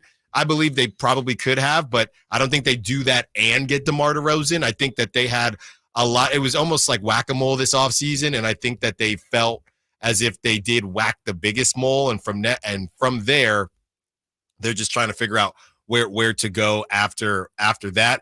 The Devin Carter piece, I do think is interesting from what Dwayne said, and that is why I sat there on draft night and thought, and why Monty is taking some flack on getting another guard. Not that, Keon Ellis and even Malik Monk hasn't played incredibly well off the bat, but yeah, I mean, if they did go after a lengthy guy like a Cody Williams or somebody like that, we really wouldn't be questioning where they were going to get time, because we know that a big four or a lengthy three would be able to get time pretty easily on this team. But yeah, you throw another guard in the mix and I don't think it's going to be incredibly easy, but really it's a situation like Keon, Chris, you're going to Devin Carter if other guys aren't doing their job. Yeah, I mean, I think the Devin Carter thing will play itself out naturally. I mean, he's not going to play until January or February. Mm-hmm. I'm almost positive that the Kings are going to have some sort of injury thing that's going to lead to minutes opening up by that point in the season. And if not, I think it was always going to be tough to kind of integrate a guy in the middle of the season anyway. I'm sure they'll find minutes for him if they feel like they need to. We'll cross that bridge kind of when we get there, but it definitely it would be a concern right now for sure. I'm not saying that it's out of bounds or anything like that. It's just a little bit too far ahead to even try and figure out how that thing might shake out with the Devin Carter front. I think the Malik thing is interesting. I mean, we've had that conversation countless times before. I just think that, that's just not, dropping 40 points for Malik every night. Like, that's just not how this team would win either. Like, we don't see them doing that with De'Aaron or DeMar right now. I think that it's always going to be better for you to spread out your scoring than to have just one guy that's dominating everything, unless it is just like a generational type of talent. And, Malik's a really good scorer, but I don't know if Malik taking 23 shots a night is going to be what's best for this team. I think they're doing well right now, and they're just kind of figuring out where all the pieces fall. But I think Kevin Huerter's played great. I think the offense looks great with Kevin Huerter in there. And then again, defensively, I think Kevin Huerter is a better defender than Malik Monk. And I think that's the part that it's interesting to me, that everybody who brings up the Malik Monk into the starting lineup thing never brings up Malik's defense. And I think that's a big part of the reason why he might not be in that lineup, is at least Kevin Huerter gives them a 6'7" body that you see. Well, he does get blown by sometimes. He also is really, really good at getting deflections, and it's a lot easier to get deflections when you're 6'7" versus Malik, who's 6'2", 6'3". So I think that's just kind of how I feel about, the Malik entering the starting lineup thing. Deflections per 36 leaders, Keon Ellis is number 7, Chris, with 6.7 deflections. Guess who's number 25? Well, I'll tell you, Kevin Huerter at 4.1. So there you have it. Kevin's leading the team right now. Or no, I'm sorry, DeMar's leading the team right now in deflections as well. There you go. So yeah, great stuff there from Dwayne, as always. From the 209, have you seen Malik play this year? His game is off. Not been good. Start over who? I love Monk, but he's fine in the 6-man role. Yeah. I think he is. I think he's good as a 6-man as long as they're winning games. And I think the assumption is that DeMar DeRozan coming to this team was going to help them win games and help really everybody get where they want to get in their career. Obviously, De'Aaron Fox wants to have a nice playoff run. Malik Monk, Domantas Sabonis, all of this is centered around bringing DeMar DeRozan into the fold. Everything fits together, or they believe that everything will fit together because of the addition of one DeMar DeRozan. And I think from Malik Monk's standpoint, yes, I've said this time and time again. If they rolled out the same lineup, I think Malik Monk would have said, hey, if I'm staying and I'm taking less money, I better be starting. But I think bringing DeMar DeRozan in changed things for them, and Malik Monk is willing to do stuff for the good of the team. That's where I believe this thing has fallen. He's a pizza guy, so we know that he is all in on Sacramento. All right, we take a brief respite from the NBA to talk NFL, and we go around the NFL when we return. Stiles Watkins, Sacktown Sports. Keegan Murray plays here. Keegan scores another three-pointer. Keegan Murray knocking it down for 23 points. Snatch De'Aaron Fox for game scoring honors. Sacktown Sports is your proud home of the Sacramento Kings. It's time to load up your calendar with all the hottest events. This is your Sacktown Sports live events calendar. First up, all this month, take the family to Dave's Pumpkin Patch for hay rides, corn mazes, and fall fun for everyone. It's the perfect way to celebrate the season. Next, David Spade brings his sharp wit to Hard Rock Live Sacramento on November 22nd. And the comedy continues with a hilarious Russell Peters taking the stage at Hard Rock Live on November 23rd. And if you're looking for some legendary music, Legends of Motown will have you grooving to all your favorite classics at Thunder Valley on the same night, November 23rd. Then get festive with the Jersey Boys Midtown Men Holiday Show on December 8th at Thunder Valley. And kicking off the new year, Dylan Scott with Jackson Dean and Avery Anna are bringing their country hits to Thunder Valley on January 10th. So get out there and enjoy the best live events Sacramento has to offer. For tickets and event details, visit sacktownsports.com. Hello, Sacramento. I'm Emran Pilati, owner of True Sports Cards and Collectible Store here in Rockland, California, and the host of the True Sports Cards Show that airs right here on Sacktown Sports 1140 every Saturday from 10 to 11 a.m., where we discuss the latest trends, hottest products, and deliver exclusive interviews with other industry leaders. And don't forget to visit our shop, True Sports Cards, at 6661 Stanford Ranch Road in Rockland and see what we have for all your sports card and memorabilia needs. When it's cold and rainy outside, Bonnie is leading the way home. Right now, stay warm and cozy with a full furnace tune-up, just $59. Plumbing, sewer, electrical, heating, and air. Schedule an appointment today at Bonnie.com. It's Capital Casino, Sacramento's #1 poker room. And guess what? Primetime football is back. Capital Casino is giving away $500 per game in high hand bonuses for every Sunday, Monday, and Thursday night primetime game. As always, offering the best food, the best service, and the best action with the most variety of games in the region, conveniently located in downtown Sacramento. So check them out, Capital Casino, and always remember to gamble responsibly. 1-800-GAMBLER. Facts are facts, and the facts show that for eliminating hip, knee, back, leg, and foot pain, it's the Good Feet personalized arch support system, clinically proven to provide significant pain relief in only 4 weeks. Good Feet arch supports are designed to help put your feet and whole body back in pain-relieved proper alignment. Good Feet arch supports are HSA and FSA eligible. Book your free fitting at Good Feet in Sacramento, Roseville, and Vacaville. Rita Chevy saves you $8,000 off MSRP on every new 2025 half-ton Silverado LT, RST, LTZ, and High Country in stock after rebates. All of them. Silverado savings on now at MaidaChevy.com. Together, let's drive. See delivery details. Ends 10/31/24. Don't let cold season make you miserable. Try the quick drug-free solution for nasal congestion, Navage. Navage uses gentle suction to flush out your sinuses with refreshing saline, helping you breathe easier, sleep better, and feel healthier all winter long. And here's even better news. Navage is now available at select Costco locations in a great new value pack. It's everything you need to start breathing better fast. Check out Navage at your local Costco today. Navage, Navage. Breathe easy. Rob Thomas, a special intimate performance. I don't wanna be lonely no more. I don't wanna have to pay for Benefiting Sidewalk Angels Foundation. One night only, Saturday, November 16th, the venue at Thunder Valley. Rob Thomas.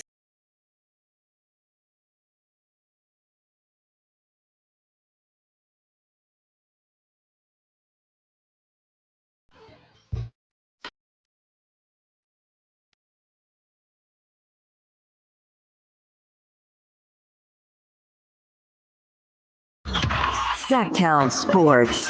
Check us out on YouTube. Search Sacktown Sports and subscribe.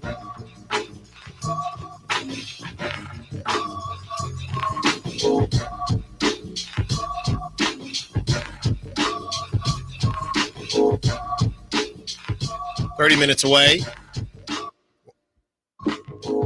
1 o'clock, your chance to win UC Davis. Tickets take on the Northern Colorado Bears. I'm sure they won't think it's chilly when they come out here from Colorado, right? I've never been to Colorado. I just assume it's cold very often. Yeah. Elevation. Yeah, I think that's accurate. Yeah, we'll go golfing in Colorado. Here it's nice. That ball flies out there. Flies out there. I mean, it flies out. I think I'm getting ready to play with you guys if you guys ever want to invite me. Right when it starts raining. Yeah. Oh, that's true. I mean, I'm always down. Denver's looking mid-60s this week. They turn to the 50s and 40s next week. Ooh. So, no thanks. No thanks. No, 45 thank you. chance of snow on Monday. We say no to thanks. snow, No thanks. but we say yes to a round. The NFL. Kyle yesterday played some sound. Yeah. You know, the sound that Kyle played yesterday reminded me of the candy from Jason and I heard about Carmichael Dave sounds he was playing yesterday. Yeah, he was. Kyle's got his own flair for music, and some of it was not my favorite. I'm in. Some of it was great though. I'm in. What's his favorite song? Doja. Roddy Ricch. yeah, Roddy Ricch. The box. That's it. We got to come back with that. All right. Around. Or like Mr. Krabs. Wait, didn't I make you guys listen to A Boogie with the hoodie? We played like 4 songs. So. Yeah. I don't remember any of them. No, I'm drowning. Yeah. But that's not even. Is that even? It's Look Back Kodak at It. Black. Oh, that one as well. Which one is that? Look back at it. I don't know that one. All right. Around the NFL, Derek Carr on his return to the 2-6 Saints. I'm no savior. Ooh. That's it. Yeah. It's they played great when he was in there, so I guess I understand why he had to go out there and clarify it. But I think that the Saints' problems at this point are a lot deeper than just their quarterback being Spencer Rattler. I mean, they have not been healthy at all. Kamara signed that extension and then found it convenient to, after signing the extension, say, I think he broke his hammer, his rib or something like that. Yeah, very confusing. Chris Olave had the concussion, so he's out. They've looked like a completely different team than the team that was blowing everybody out the water. What was it, the first 2 or 3 weeks of the season? Yeah, Derek Carr cannot save you. He's proven that on the Raiders. Average, though. On the Raiders, too. He couldn't save them when they were horrible, I think. I like Derek Carr's being honest. Yeah. I like that. I mean, I guess, right. I mean, you're 2-6, right? I mean, you're not going to sit there and say, hey, it's just at that point, you're just. The division's still in our The division is surprisingly tough, too. Outside of the Panther, I mean, right. Tampa Bay and Atlanta. 2-6. Good. Derek Carr saying that just means he knows it's cooked. Yeah, he's like, I can't even fake this. Yeah, we're 2-6. I'm just trying to not get hurt at this point. Pretty much. And speaking of getting hurt, this is Tua. And guys, I'm be honest, this one really ticked me off. Again, I'm gonna get another gray hair on this, but this really, really upset me.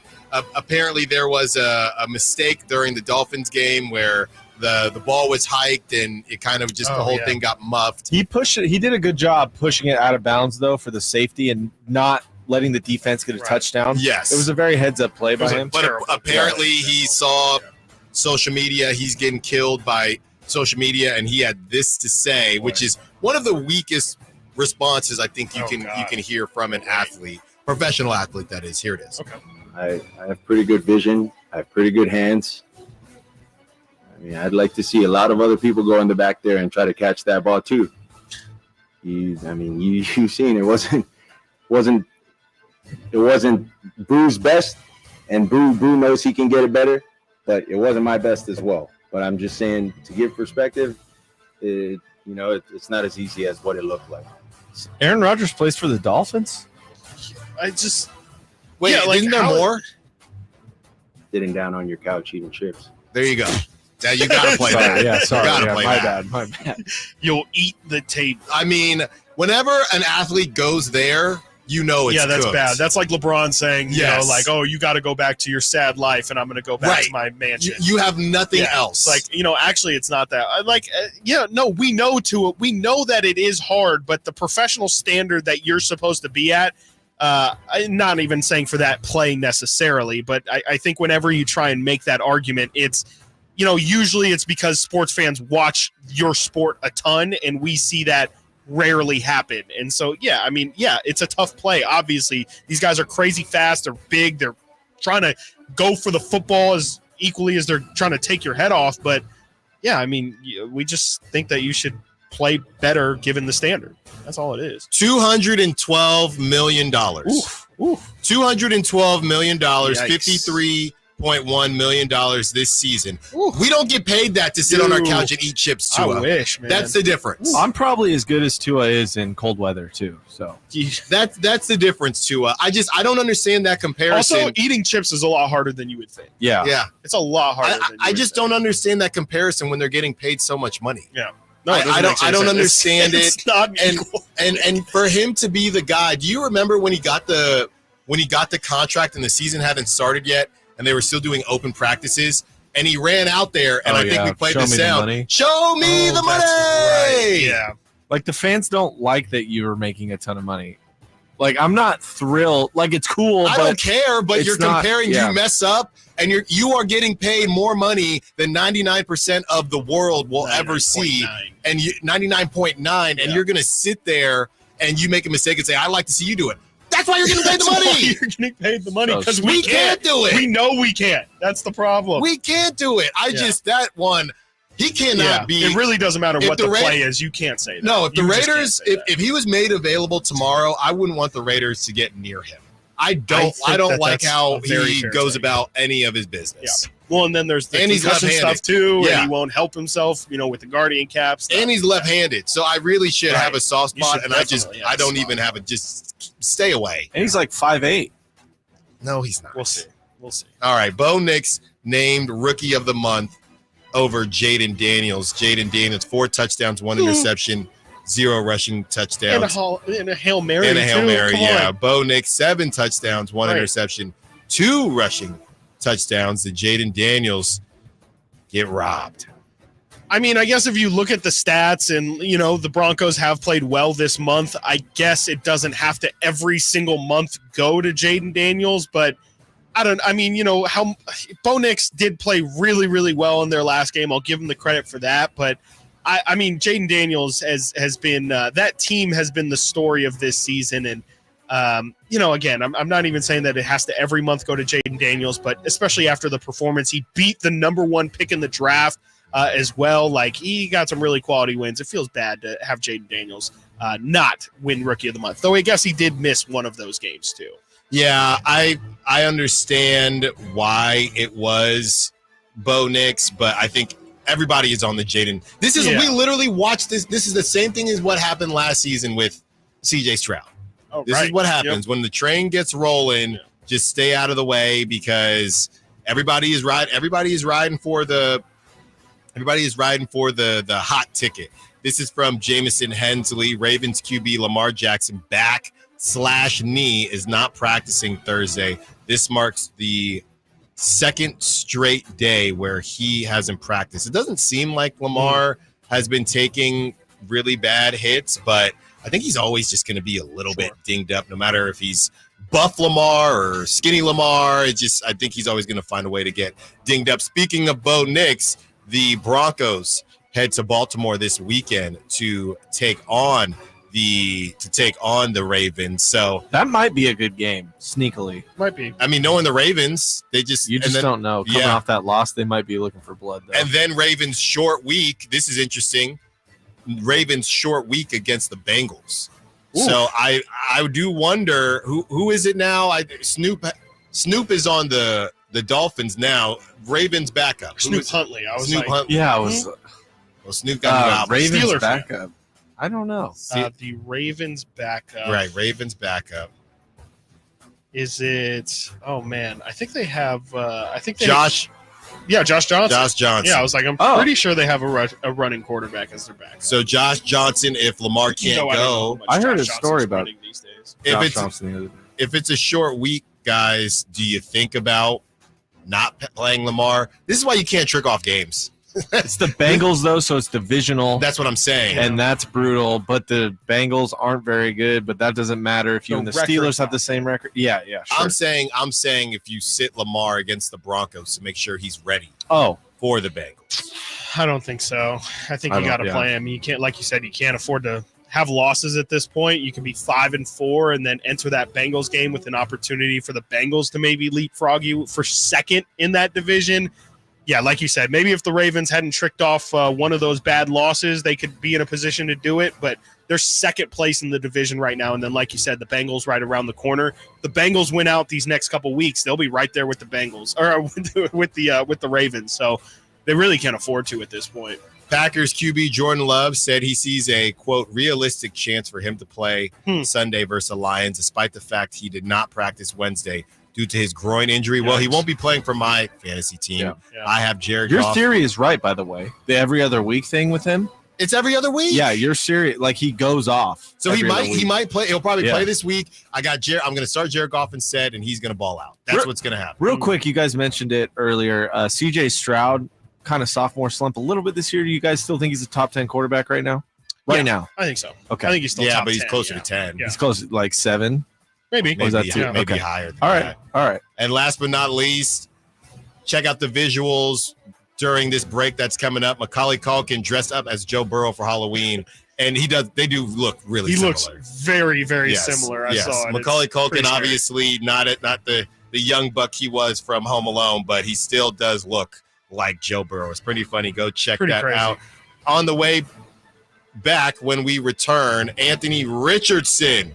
He is really taking the NFL by storm since he's taken the bench. Everybody wants to talk about the quarterback that is no longer starting. Stiles and Watkins, Sacktown Sports.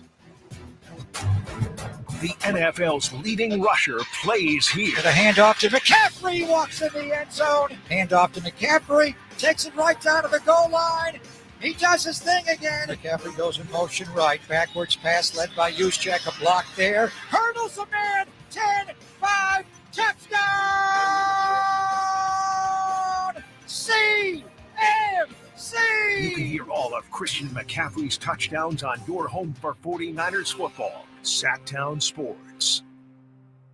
Sacramento State football this Saturday at 6 versus Portland State. Get your tickets at hornetsports.com. Carmichael Dave here from my good friends at American Energy. Cool weather, if not cold weather, is in our future. You know that. It'll eventually get there, and American Energy wants to make sure your system is operating safely and properly. So now is the time to take advantage of the $49 fall tune-up inspection. That's regularly $119, but includes a full safety and duct inspection. And if your system's over 10 years old, it's free. The tune-up is on American Energy. Give them a call right now. They're offering $50 off your first recommended repair, or if you need a new furnace, that's half off the price of a new unit. American Energy been serving the greater Sacramento area since 1981. A+ with the Better Business Bureau. You can check them out at the AEWay.com for an instant quote. That's the AEWay.com. Tell them Carmichael Dave sent you. Call 916-520-9990 now. Hey, this is Greg Pop-Up. Are you working through a major insurance claim? SunPoint Public Adjusters can help. SunPoint prepares, presents, and negotiates your claim with the insurance company, working only for you, making sure you get everything you're entitled to, not what just some adjuster working for an insurance company thinks you should get. Call SunPoint today at 888-247-7865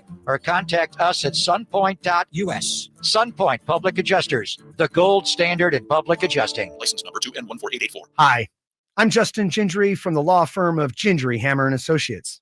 When you have been injured by the fault of another, you will want advice you can trust. If you know an attorney you can trust, I hope you call that person. But if you don't, please call me. I promise I will be the attorney you can trust, along with my entire team. I have been helping accident survivors recover compensation for their injuries for 25 years, and we can help you. There is no charge for calling.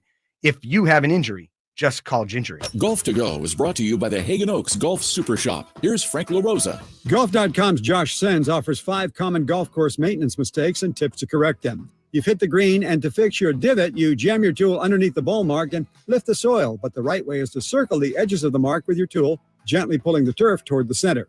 Second, when fixing divots in the fairway, fill it with sand until it's level with surrounding turf, and gently smooth it with your foot. Third, when the course imposes the 90-degree rule, it means to stay on the cart path until you can turn at a right angle to your ball, minimizing wear and tear on the turf. 4, when you're driving on the course, proceed at a modest pace and avoid staked and roped off areas. Avoid sharp turns, wet turf, bunker edges, tees, and greens. The superintendent will applaud you. 5, in a bunker, rake the sand smoothly and exit as you entered from the low side. Tap the sand from your shoes and leave it as if you weren't there. And now that you know, make sure your foursome knows as well. That's your Golf to Go. I'm Frank LaRosa. Hey, everybody, it's your boy Kyle Draper. Drapes for Mercedes-Benz of Stockton. Now is the time to buy or lease a Mercedes-Benz van for sale. They have Sprinter vans. You could turn it into a worker cargo van, a worker passenger van, or just a plain old passenger van. They are fully customizable. And one of the things I love about their Sprinter vans, because trust me, I had a chance to check them out myself. I hopped in the Sprinter van, and you guys know I'm a big guy, right? Well, I was able to stand up head to toe and fit perfectly. So if you're interested in the Mercedes-Benz Sprinter van for your business or just your personal needs, now is the time to head down to Mercedes-Benz of Stockton. They can help you find the configuration that best suits your needs. Plus, you can take advantage of the huge tax breaks before year's end. Take the short drive down I-5 or go online anytime at mbofstockton.com. That's mbofstockton.com, and tell them your boy Drape sent you.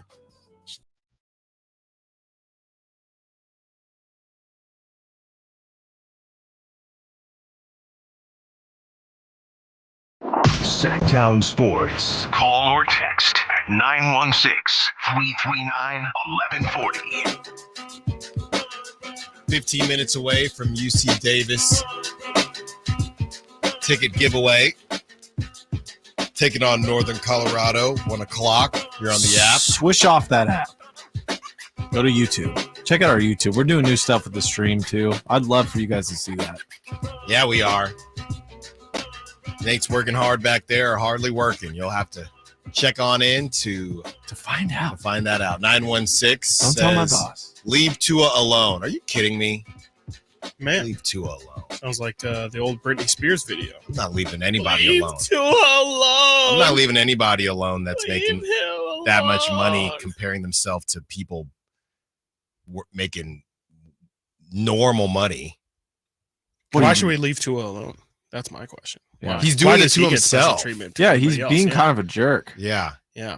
I mean, he's also, I feel like not enough, I kind of feel like not enough people talk about Tua kind of just where his standing is in the league too. I just Like, don't think, why does Tua get any sort of benefit? I just don't think he's a great leader. I don't know if he's a great quarterback. No, he's like, not. That's my No, thing. Yeah, no. I don't think I would, to your Raider point, I don't think I would want Tua as my franchise quarterback. No, not even just because of the health stuff. Like, take that out of it. That's what I'm saying. That's what I'm saying. Yeah. Everything else, and then you add that in, and it's you want to pay this man $50 million. Leave Tua alone. We won't leave him alone. I can't We'll dig even deeper on it. I'll leave him alone as long as he stays away from my team. Yeah, please. Unless he's on the other side, I will gladly play against Tua every week. Every week. Yeah. I mean, I wouldn't be afraid of him in a playoff series. I don't feel like, you got Tyreek Hill and Jalen Waddle and Devon Achane. That makes me scared of you. But here's a good one. If Tua's got, just Jalen Waddle and his running backs, I'm not super scared of Tua lighting it up. Here's a good one. Then we'll get into this Anthony Richardson conversation.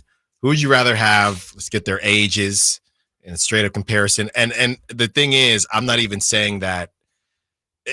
I hate when people say character issues because I'm not saying I think Tua is a really great guy as far as I know. He seems like a really great I don't guy. know him. I'm just talking about him as a quarterback. Yeah.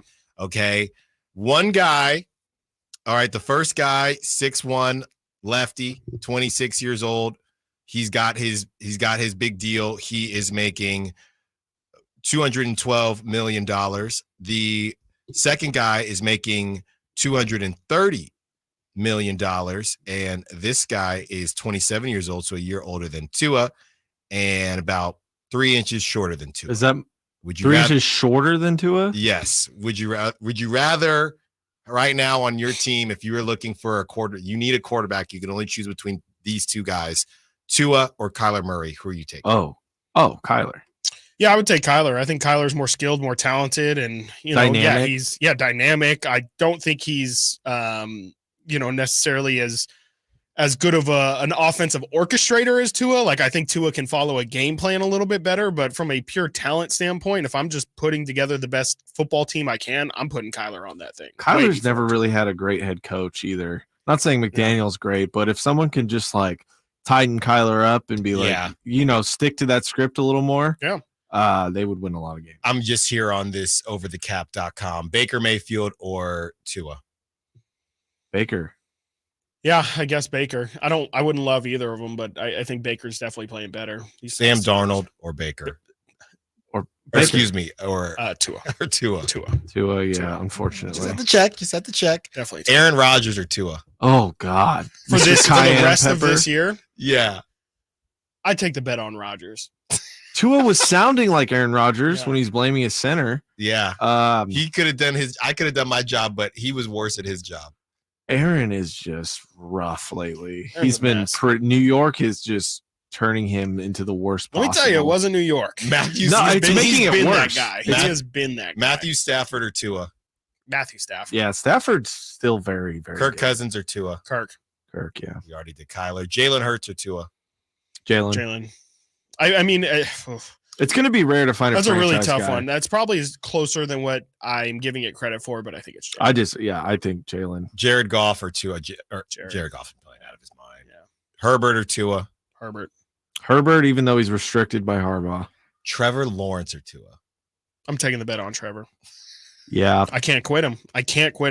I just can't, man. I can't believe people were tanking for Tua. Remember that? That was insane. I don't. You don't remember tank for Tua? No, it definitely rolls off the tongue, though. Yeah, no, it was a big thing. It was, Miami was all stoked. No thanks. Yeah, no. Well, he did go. He did go pretty high, and then the rest of the guys on this list: Trevor. Yeah, we just said Trevor Lawrence. Jordan Love or Tua. You're taking Jordan. Brack. I don't know. Jordan Love can't stay healthy. Yeah. But Joe Burrow and obviously Dak Prescott or Tua. Dak. Yeah, I'm taking Dak. I'm taking Dak. You still got to take Dak. Yes. All right.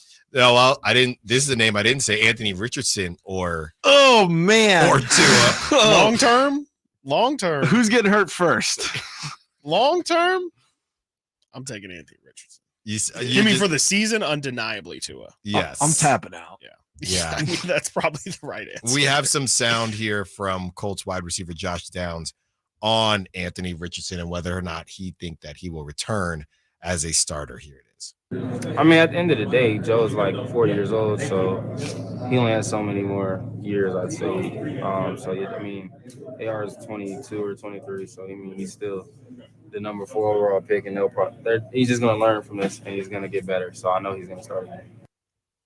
Yeah, that's a classic case of you can lift somebody up without putting somebody down. You know, you could say Anthony Richardson, he's still got a bright future ahead of him. You know, Joe's a Super Bowl winning quarterback. That's PR. You know, it's great it's bad PR is what it is. I mean, somebody probably should have stepped in front and said, hey, can you maybe not like completely degrade like our starting quarterback for the rest of the season? Just say pretty much, you know, Flacco's old and he's kind of washed. Like, I'm not really concerned about his future with this team. You know, Anthony Richardson's the real, like, you can still say what you want to say, Right. but maybe don't say it so truthfully. Yeah.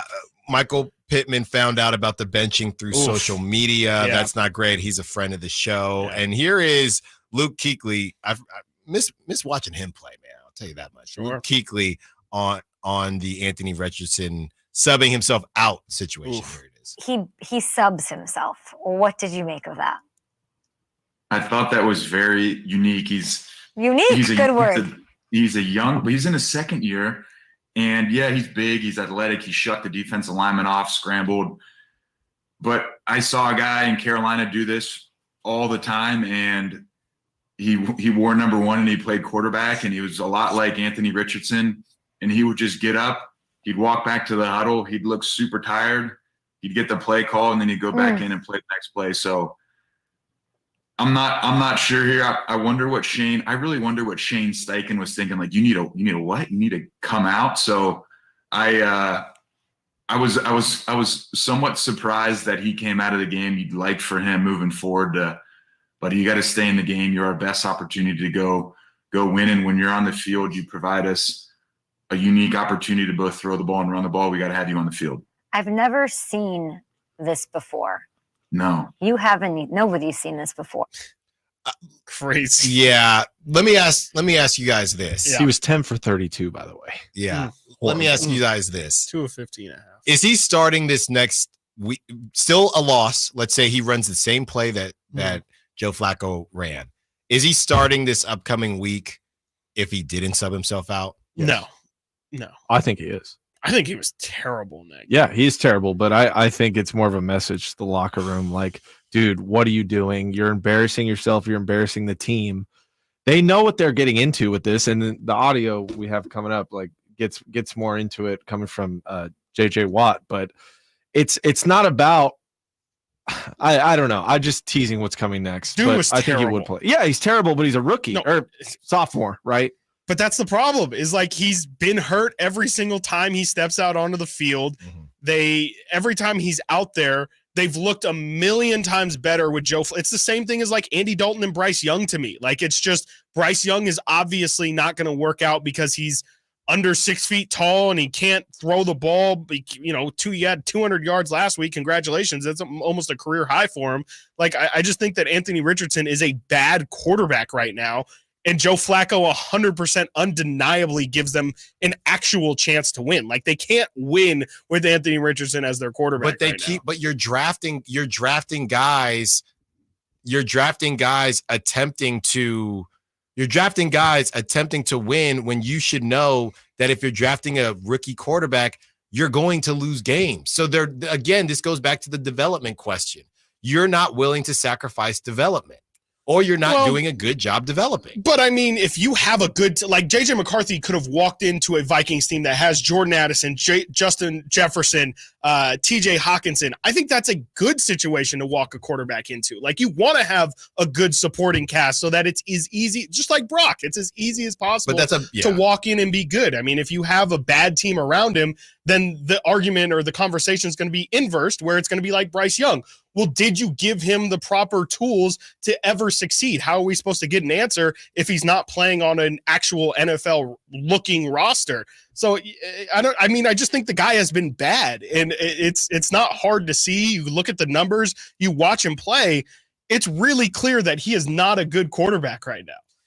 We will roll the JJ Watt audio into our top stories at the top of the hour so we can continue this conversation. And we have the UC Davis Family 4-pack giveaway. Stiles and Watkins, Sacktown Sports. The only place you'll find De'Aaron Fox is Sacktown Sports. Spins away from the defender, in the paint, soft floater. That's a great play by De'Aaron Fox. Hey Sacramento, it's De'Aaron Fox, and you're listening to the home of the Sacramento Kings, Sacktown Sports. Your local sports leader. Football season, and now you can get anything you need for game day delivered with Uber Eats. Well, almost anything. You can't get a running back, but baby back ribs? Yes.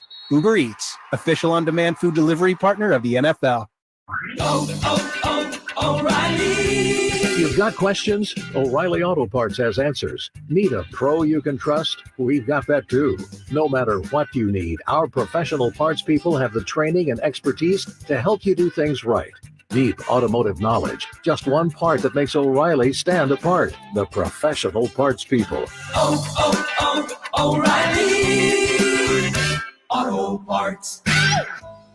I think the dining room table is one of the most important pieces of furniture in a home. Hi, this is Frank LaRosa for Naturewood Home Furnishings. The dining room is not only where families share meals prepared with love for relatives and guests, but also where the warm conversations remind us why those around our table are so important to us. Right now, Naturewood Home Furnishings is offering more than 150 new dining tables during their in-stock dining sale. All dining room furniture is on sale, including tables, chairs, hutches, and buffets. You can choose from casual to formal and in between. Visit Naturewood Home Furnishings so when that doorbell rings and your company is waiting, you can be proud to seat them around your new dining room with the distinctive pieces of furniture that you'll love for their individuality today and you'll treasure for memories you'll have for tomorrow. Naturewood Home Furnishings off Highway 50 at Hazel. Look for the water wheel. Good morning, Doctor. Doctor? Hi, Doctor. Doctor? Dr. Jackson's practice is growing.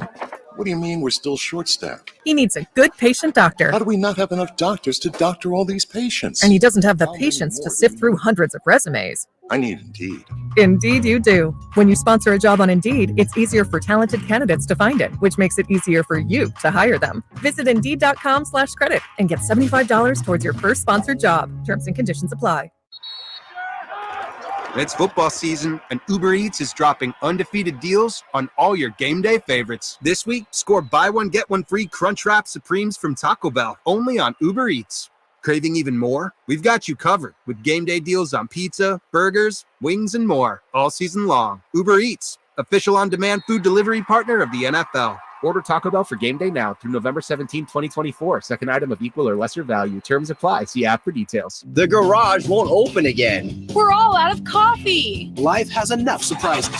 Your car shouldn't be one of them. Stockton Honda keeps your car worry-free. From routine maintenance to that something's not right moment, our certified Honda experts know how to fix it right the first time. Here you go, ma'am. You're all set. Thank you. Stockton Honda Service Department, keeping you ready for the road ahead. Anytime, anywhere, it's all here. StocktonHonda.com. What's that sound? That's the sound of Downy Unstoppable scent beads going into your washing machine and giving your clothes freshness that lasts all day long. There it is again. It's like music to your ears, or more like music to your nose. That freshness is irresistible. Let's get a Downy Unstoppables bottle shake. And now a sniff solo. Nice. With Downy Unstoppables, you just toss, wash, wow, for all-day freshness. Mommy, want to play a game with me and Dad? Mommy's not feeling good. You need to vaporize that cold. Vaporize? Yeah, with DayQuil VapoCool. It's DayQuil plus a rush of Vicks vapors. Whoa. Come on, honey, let's let mommy rest. You guys are amazing. And so is Dayquil VapoCool. Dayquil VapoCool, the vaporizing daytime coughing, aching, fever, power through your day medicine. And to vaporize sore throat pain, try Vicks VapoCool drops. Use as directed. Keep out of reach of children. KHD1 Sacramento, KYMX HD3 Sacramento. From the Power Business Technology Toshiba Studios. Sacramento's official home of the 49ers. San Francisco. Sacktown Sports 1140.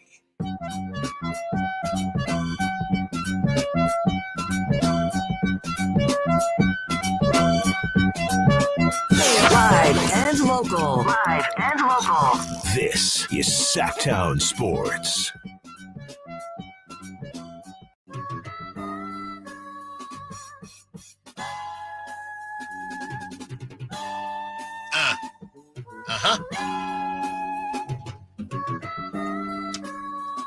Stiles and Watkins, one more hour with you on this Halloween edition. We're going to have some fun. We've been having fun the whole show, really. Probably too much fun, but that's okay. And we're going to keep the fun going right here before we start our top stories at the top of the hour. UC Davis football is back in action this Saturday. And right now, we're looking for caller number 6. Caller number six to score our Stiles and Watkins family 4-packs and parking to check out the Aggies hosting Northern Colorado this Saturday. For more information, visit sacktownsports.com. This Saturday, November 2nd, UC Davis football taking on the Northern Colorado Bears. Caller number 6, 916-339-1140, 916-339-1140, 916-339-1140. All right, let's get Bodie water. All right, let's get to our top stories at the top of the hour. Let's keep the conversation going, Chris, because we ran out of time. This is what J.J. Watt had to say about Flacco versus Anthony Richardson and what the Colts should do. Right. Do you think the Colts are a Super Bowl team this year? Do you think they can win the Super Bowl this year? You tell me. What do you think, Judge? I personally don't. I think they're a very good team. I do think Flacco gives them the better chance to win games right now. I don't think they're a Super Bowl winning team this year. And for me, if you were going to go that route, then you have to move to Flacco earlier than this. That's my opinion. Because right now, I think the only way you go to Flacco today is if you truly believe you can win the Super Bowl this year. Because otherwise, you have to figure out what you have with Anthony Richardson long term. You have to let him grow. You have to let him develop. There is such an epidemic in the NFL right now of ownership and coaches trying to get a young guy to play at such a high level so early, which, yes, we all want to. We would love if everybody came in and played like C.J. Stroud or Jaden Daniels. It would be incredible. But we're churning through these young guys so fast. If you are in a situation where you are rebuilding an organization or you're drafting a young quarterback to build around, you better understand what situation you're in. You better understand that might not be Super Bowl in year 1 or year 2. But that guy could develop longer term. You look at Josh Allen's beginning of his career. He didn't exactly start out great, but you develop over time, you grow. Some of these guys need a little bit of time to step in and grow and learn and have growing pains. We expect everybody to be great right now.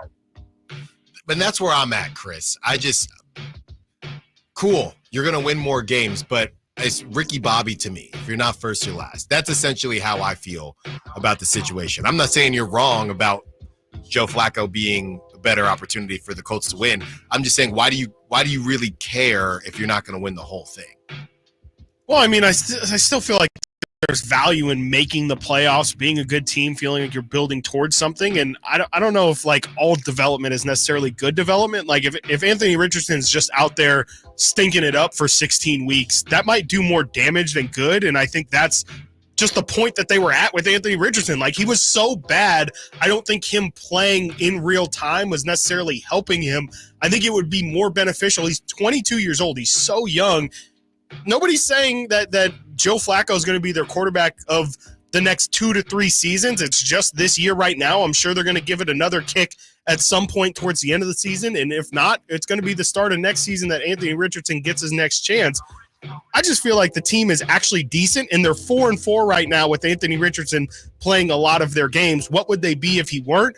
They don't have to be a Super Bowl. Like, they could be as good as the Broncos and still feel like, oh, man, we are a good team, and we have this young quarterback that we're still developing. He's learning behind a veteran, and next year he's going to inherit a playoff team. Instead, if the Colts go 4-12 and Anthony Richardson plays all the games, well, what if they lose a lot of their best players because they say, I'm not going to stick around in some developmental team with some young quarterback. There's so many of those teams out there across the NFL. Why this one? I just think that you want to put it together a good product. You want to be appealing, and I don't see how it's bad for Anthony Richardson to join a good team.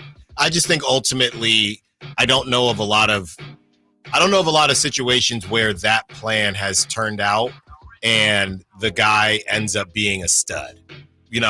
When we have these conversations, it's okay, they turn into the Sam Darnolds of the world or something like that. It's just the bottom line is a lot of times in this league, these dudes, whether they come in quickly or they sit and come in, you come in, you either you either ball out and you figure it out, or you end up heading into the great beyond of, all right, we're going to sit the bench and you're probably going to get moved and maybe he pops somewhere else. But I'm just saying, as far as the kind of classic stereotypical franchise situations, that's all.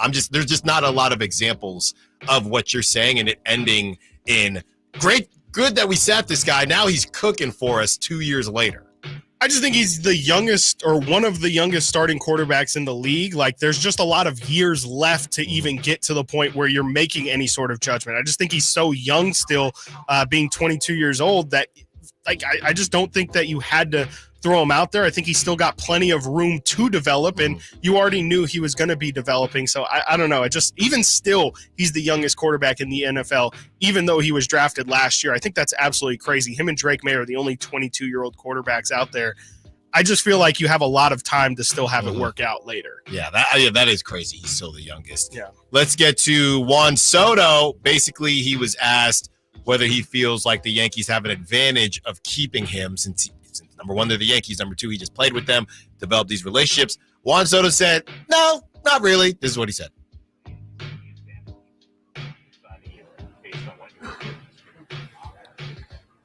I feel like every team has the same opportunities when I'm going to the free agency. I don't want to say anybody has any advantage, because at the end of the day, we're gonna look what they have and how much they want. Yikes. Don't cover your ears, Frank. Yeah. You know what? Why does it not bother me? Maybe because he's already been on this is his third team now, Nationals, right, then Padres, now Yankees. Yep. So at this point, why is it different in baseball? It feels like, Chris, that he can just be an assassin and just go to the highest bidder, I guess, because he got traded to the Padres.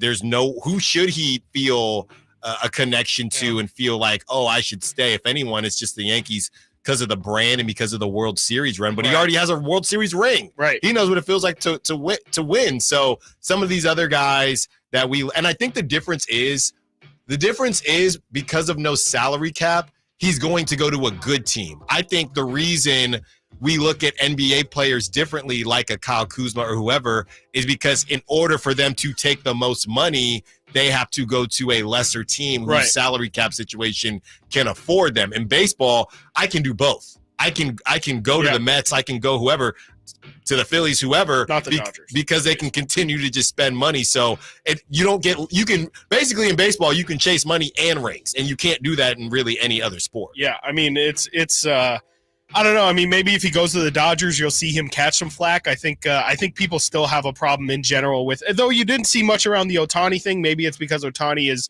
kind of in a class of his own, as crazy as that is, but even though we're talking about Soto. But I don't know. I feel like if he goes to a team like the Dodgers specifically, I think a lot of people would get on his case about, oh, okay, so you're just going to Kevin Durant this and homie hop over to the team that just beat you.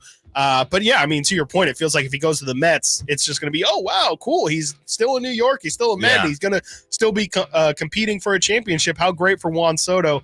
I really don't know why that is the case. Maybe it's just that nobody cares about baseball. Yeah, and by the way, Giants fans, don't do it to yourself.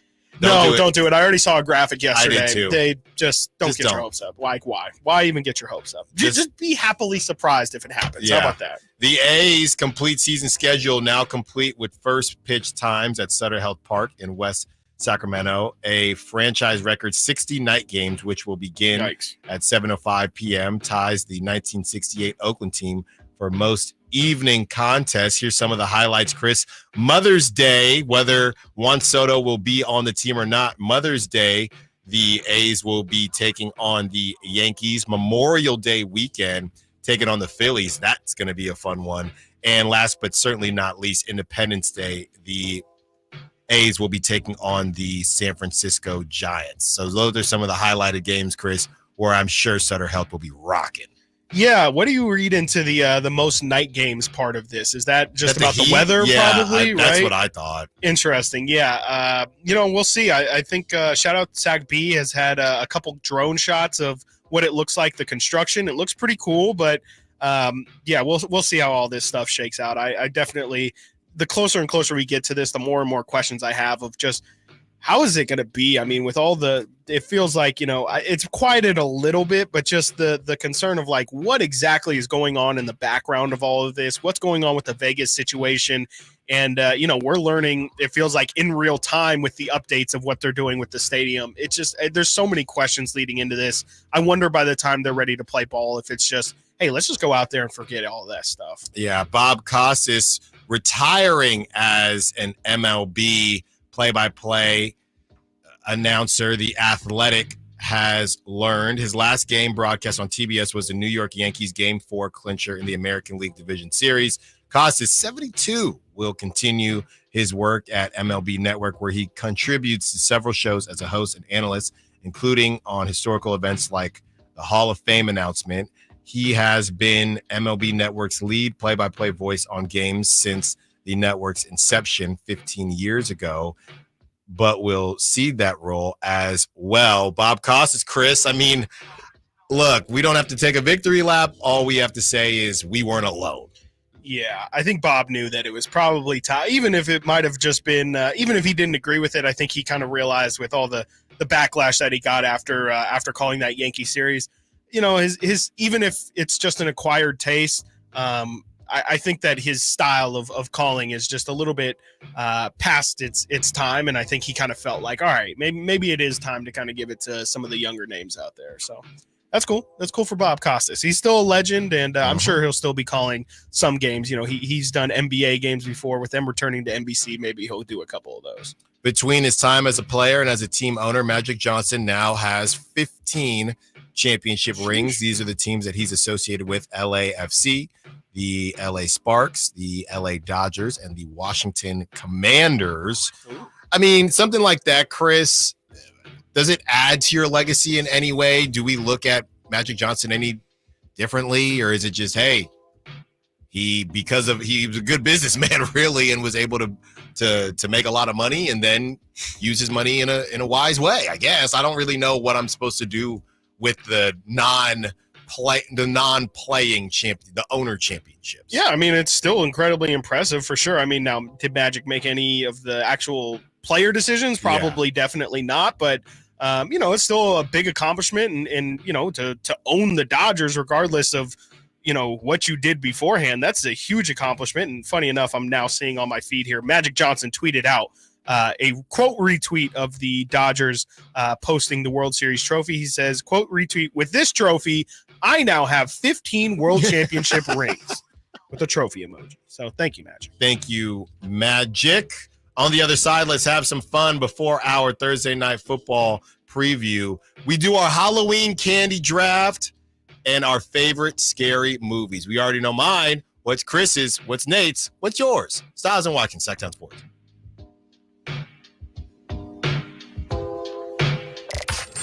Did you miss any part of our live local shows? Don't worry, you never have to miss them again. Check out sacktownsports.com and search our podcast page and play our shows when you want. The Carmichael Dave Show with Jason Ross, Stiles and Watkins, and the Drive Guys.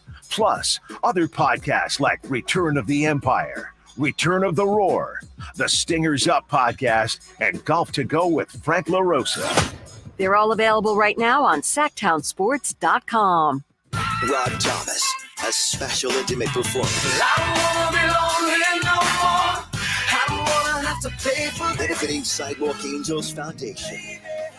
One night only, Saturday, November 16th, the venue at Thunder Valley. Rob Thomas.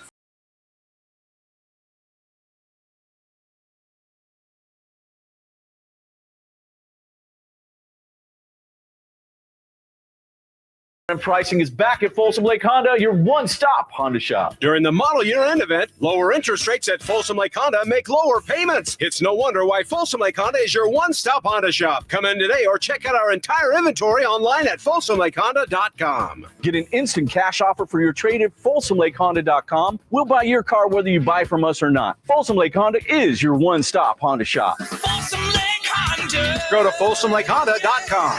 Your one-stop Honda shop.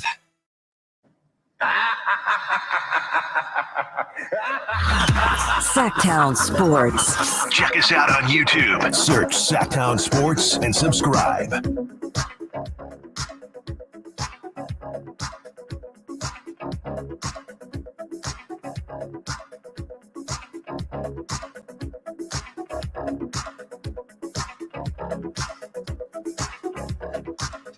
Five picks. Okay, that's what the morning show did, right? 5 picks.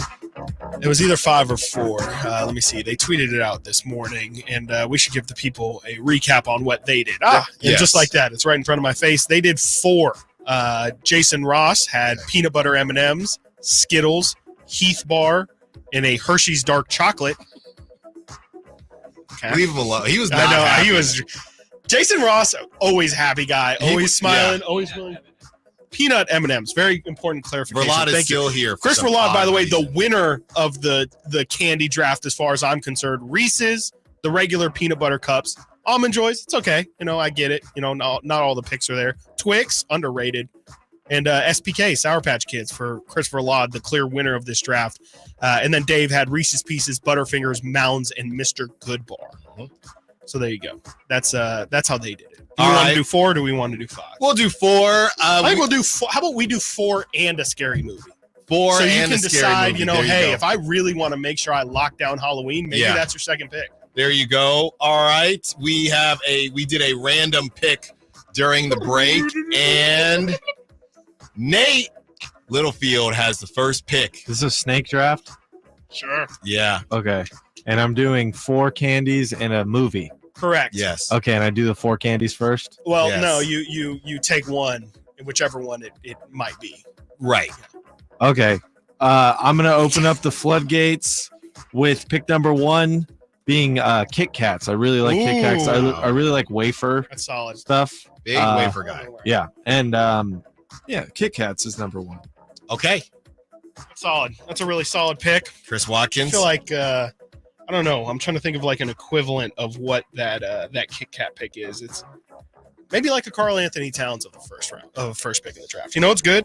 It definitely makes sense. But playing well right now. Is that Victor Wembanyama? Like, I don't know. No, that's Heath Bar. I had some Heath crumbles the other day. They were good. You know what? I'm gonna take a page from Christopher Laud's book, and I'm gonna take the Reese's then. I'm gonna take Reese's peanut butter. And that's cups. how you pronounce it. Yes, not Reese's. Reese's peanut butter cups. Jesus. Reese's. Yeah. So I'm taking the full Reese's PB cups. Alan, it's on you. I get back to backs here. I'm the first person to take this, and this is ridiculous. Yeah, is this to me? Okay. This is the one that you were upset at that they didn't take in the morning? Yes, okay. And you have an opportunity here. Okay. Just real quick. Look, commercials all the time. Okay.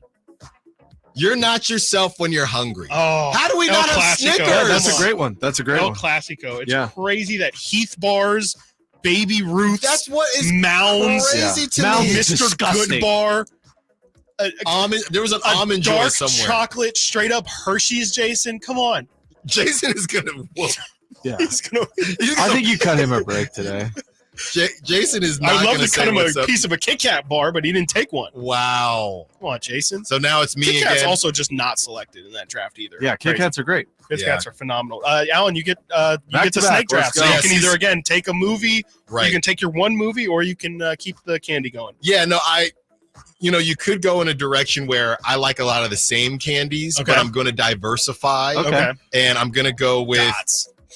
no. I'm going to go with I'm stuck This is between rubber. two. I'm going to go with Starburst. Little palate cleanser. That's What's solid. your favorite Starburst? Yellow. Me too. Me too, man. Wow. Orange That's is awesome. second. Orange is second. Okay. Wow, no pink? No, people love Okay, pink, but I'm people love a pink. yellow guy. Yeah, dude. my I like sister used to yellow. make me pick out the pinks for her, so I never ate many pinks. Yeah. Red's underrated for what it's worth. And Older sister, right? Older sister, Yeah, of that's course. That's easy. why That's she got it all. diabolical. Second pick. Let's diversify it. Alan's right. You can't just go all chocolate. You can't just go all, rainbow stuff. So, yeah, I'll take SBKs. I'm gonna go Sour Patch Kids. Oh, Come on, Sour Patch Kids, second round pick. Okay. Feels I like a like first that. round I like value it, there. yeah. I like actually each like really three at a I'm time. actually mad. Yeah, I like that. Yeah. 3 at a time, at least. Yeah, you don't even know what the flavors Three are at a because time. you just eat like 4 They're different so ones good. at once. The powder at the bottom at the end. Oh my god. So I'm up. I'm gonna go stay You in get double pick here, the sour realm here. Ooh. I have 2. They're shaped similar candies. I have sour straws, which are like the Sure. Pucker. That's the liquor brand. But you Yeah, know what I'm but talking about? but no one's giving those away. That is true. No, they have like individuals. They Go do downstairs actually. in They the do have promotions. They have Airheads. Yep. individuals. Yep, yeah. they do have Airheads individuals. And they're Yeah. wrapped? Yeah, they're Yes, wrapped they are individually. wrapped in like plastic. Yeah. Yeah. They So don't look the most appetizing. I'm gonna take those My kid sour straws, Okay. Okay. and then I'm gonna take Nerd's Rope. I like Nerd's Hey, Rope. that's very What's specific. happening? I'm saying you go to a house. What are they giving you? I've never gotten a Nerd's I'm Rope. not either, but you get a box of Nerds. It all counts. Sure. You want to be specific? Why Okay. not? Let's see here. What do I want to go with? I'm gonna go.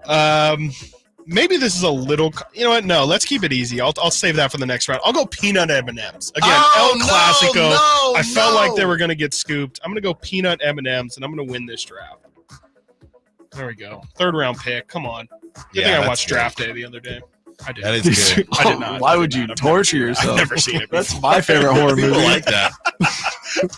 Alan, you get the back-to-backs. Again, all scary movies are still on the board. Yeah, I'm gonna go with. You're going to save it for the last round at this point, but you're going to get the last pick. So, I'm gonna go with Twix. okay. Oh, that's a great That's a good one. one. Left or right? Very underrated again. Left I will say. always. And the second I was a one. late Twix developer. Mm, Took me a while to start late. and the second one, Yep. man, This is crazy. I know. Things are getting heated in here. Yeah. Be mindful of time. I know. Yeah. I know. I need some help here. Boy, you're about to get Minnesota Vikings skipped over right No. now. No. Take Hold Kevin on. No. Williams. Oh, hold on. Wait. Hold on. Hold on. I'm gonna go with. Come I'm on. gonna go with sour Skittles. That's a great one Ooh. too. While regular Skittles still on the board, Alan goes sour. I do think sour Skittles. Yeah, they're so good. My mouth's watering thinking about them. And that's a new candy. Sour that's a new Skittles didn't candy. exist pre-2000. I know it. I'm going to go with this one I feel like is deathly underrated. I'm a big fan, Jolly Ranchers. I'm taking some Okay. Jolly Ranchers. Yeah. And it's a good Halloween candy, too. You can get a couple of them. You can take Just a handful. Such It's a a little commitment. sticky. A little Yeah, sticky. such a Yeah, they commitment. do stick Yeah. like glue your mouth together. Very much so. sometimes. It kind of Yeah. hurts, too. Yeah, Some yeah. shards I in think your I'm gonna mouth. pull my Yeah. teeth out. Yeah. Yeah, I like Dennis, it. I can't imagine, are fans of No. Jolly Ranchers. But Dennis are fans of Butterfingers Okay. and Hershey's Cookies and Cream. Those are The solid. white one? Yep. Yeah. Yep. Much better than the dark chocolate. Okay, Hershey's Cookies and Cream, C and C. Nate, that's your. Those are my last Wait, picks. no, You took- Nate, you you took took too many. 5 candies. You took too many. Oh, There's I thought I had 4 back to back. candies in a movie. Oh man, We got to go quick. Hurry. What's your favorite scary movie, Nate? 1982's The Thing, John Carpenter's. It's very scary. A lot of Nate has lost paranoia. this draft. Yeah, I was gonna lose it. That's like one of my favorite movies. I'm gonna go with one that I just feel like doesn't get talked about because it's modern, but I'm also just not a huge scary movie person. I thought this movie was actually really good. I'm gonna put Get Out. Get Out. Yeah. Get Out. I want to do Sixth Sense, but I don't think it's scary enough. I think so. I'll just do Strangers. That works. Which one? That first OG one. Strangers. Oh, I thought you were All gonna right, pick the new one. OG Strangers. Okay. For a recap here, we have Nate's team, Nate's squad is Halloween starting 5, Kit Kats, Sour Straws, Nerd's Rope, Butterfingers, and his movie The Thing. I had Reese's Peanut Butter Cups, Sour Patch Kids, Peanut M&Ms, Jolly Ranchers, and Get Out. That's a good night right there.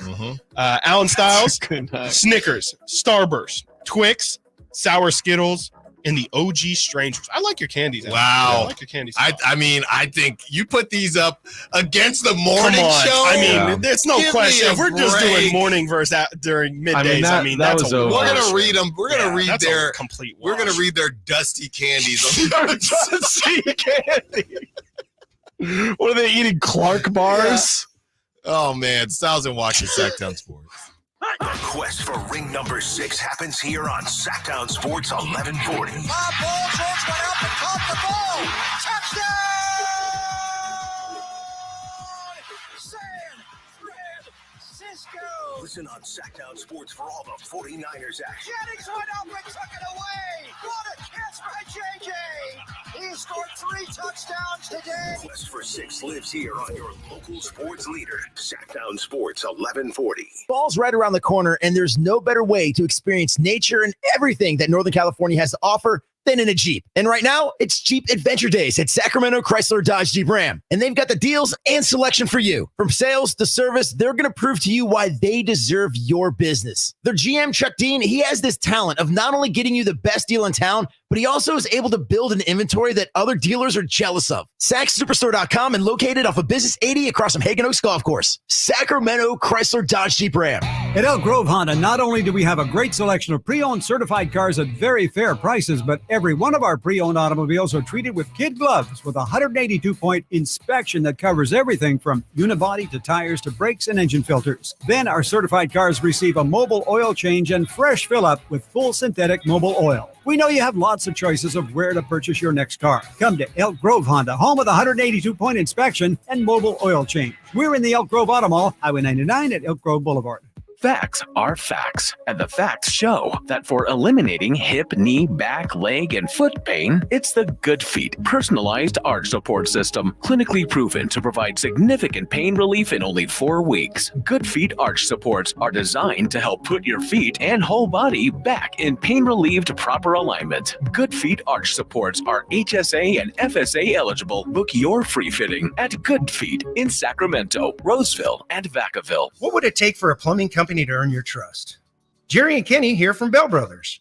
And let's face it, plumbing and service companies don't always have the best reputation. So to earn your trust, the first thing they'd have to do is actually answer the phone when you call with a real live person. Then they'd have to send a plumber when you needed them, day or night, without charging extra for emergency services.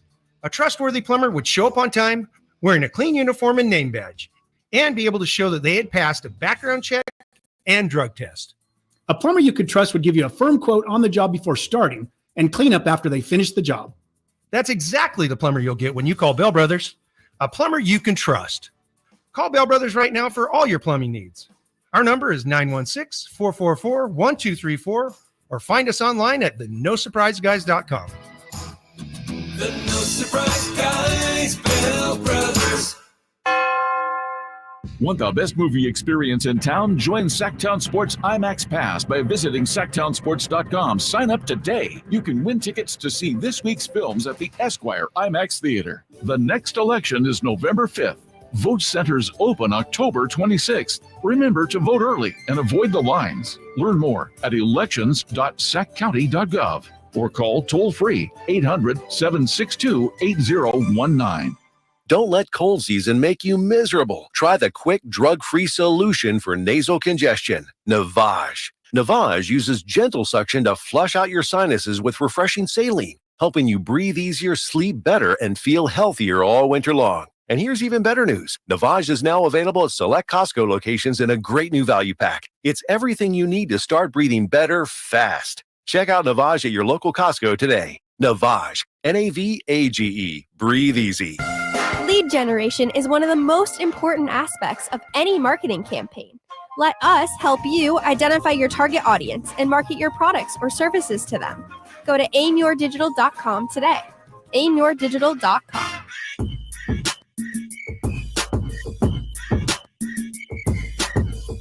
Sacktown Sports. Call or text at 916-339-1140.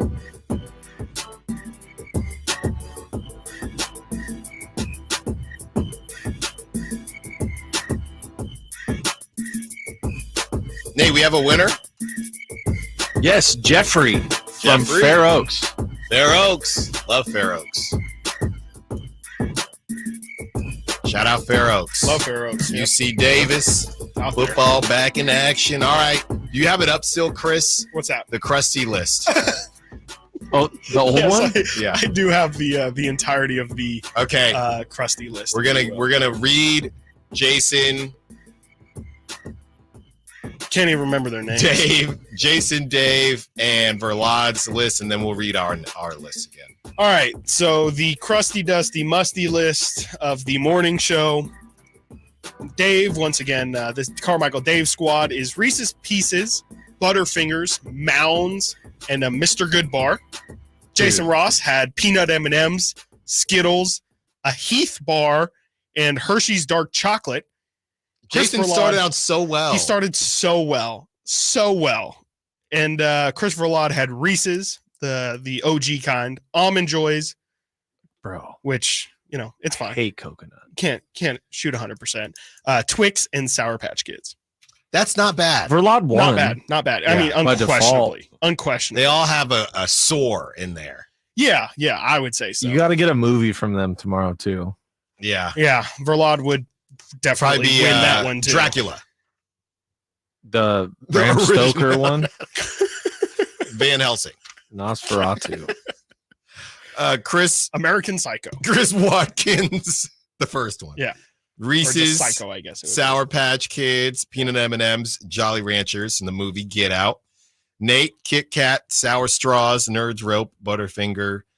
And 1982's The Thing. Alan. Snickers. Starburst, Twix, Sour Skittles, and The Strangers.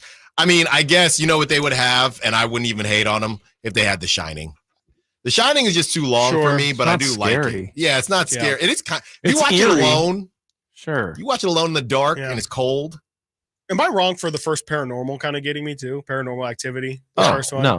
Okay. Yeah, or like if you said Blair Witch or something, because that was like was like the first guerrilla marketing, like through the internet way, the most profitable movie of all time. You know what movie scared me when I was a kid, but it was because I was a kid and I never actually watched it. The Ring. I never watched any of the Rings, but they looked scary and like the idea scared me, but I feel like the execution of the movie. So I have a story. Then we'll get into the NFL preview for tonight's game, and we'll pick our prop talk and our picks from there. So you know how there's condensation will affect a window, right? Absolutely. Yeah. There's no other way for me to explain this, but this was around the same time as Blair Witch, and I told you this story when I went to a sleepover and Sixth Sense was on, and it just freaked me out, and I was just spinning in circles in the shower. I thought somebody was behind me. So I'm in 4th grade, and basically that's way too early. When the shower would steam, the top of our shower had a window. So you would open the window to let all the air out. So at night you would just not do that and just let everything steam up and it goes away. Right. The condensation on the window kind of looked like a creepy stick figure, like waving in the wind. Gotcha. I couldn't shower in there. I had to shower in my parents' bathroom for like 5 months. I feel that, man. I just think that's, you got to figure out the right age for watching those scary movies, because they can really be like low key. But it was like stuck on the other side, so I couldn't wipe it. Yeah. it just would come back. Yeah, and that's almost worse. It's like you're like, go away, and then it's just staying there. Just in your most vulnerable state. Yeah, too, yeah. I man. didn't shower. Exactly. I didn't shower Naked for and 2 afraid. weeks. Yeah. All right. Let's get into this Thursday night football preview, Chris. What you got? All right. Bum, bum, ba-da-dum, bum. That's not your fault, Nate. We didn't. No, we didn't. No, you got some. Sure. But Nate's ready to go. I think the big storyline from today is definitely the fact that for some reason, if anybody has an answer, I'd love to hear it. Why are the Jets favored? Why the Jets are 2-point favorites in this one?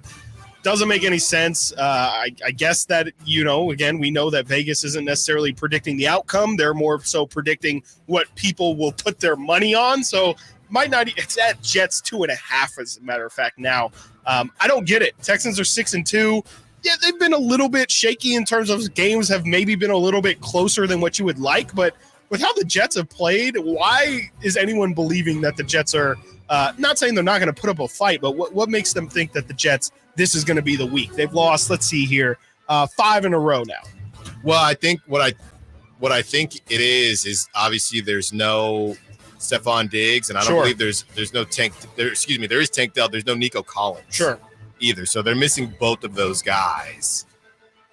I mean, C.J. Stroud. That is still a good Jets defense. So you're throwing a Tank Dell, Dalton Schultz, and Joe Mixon. So I guess if that would be my one argument.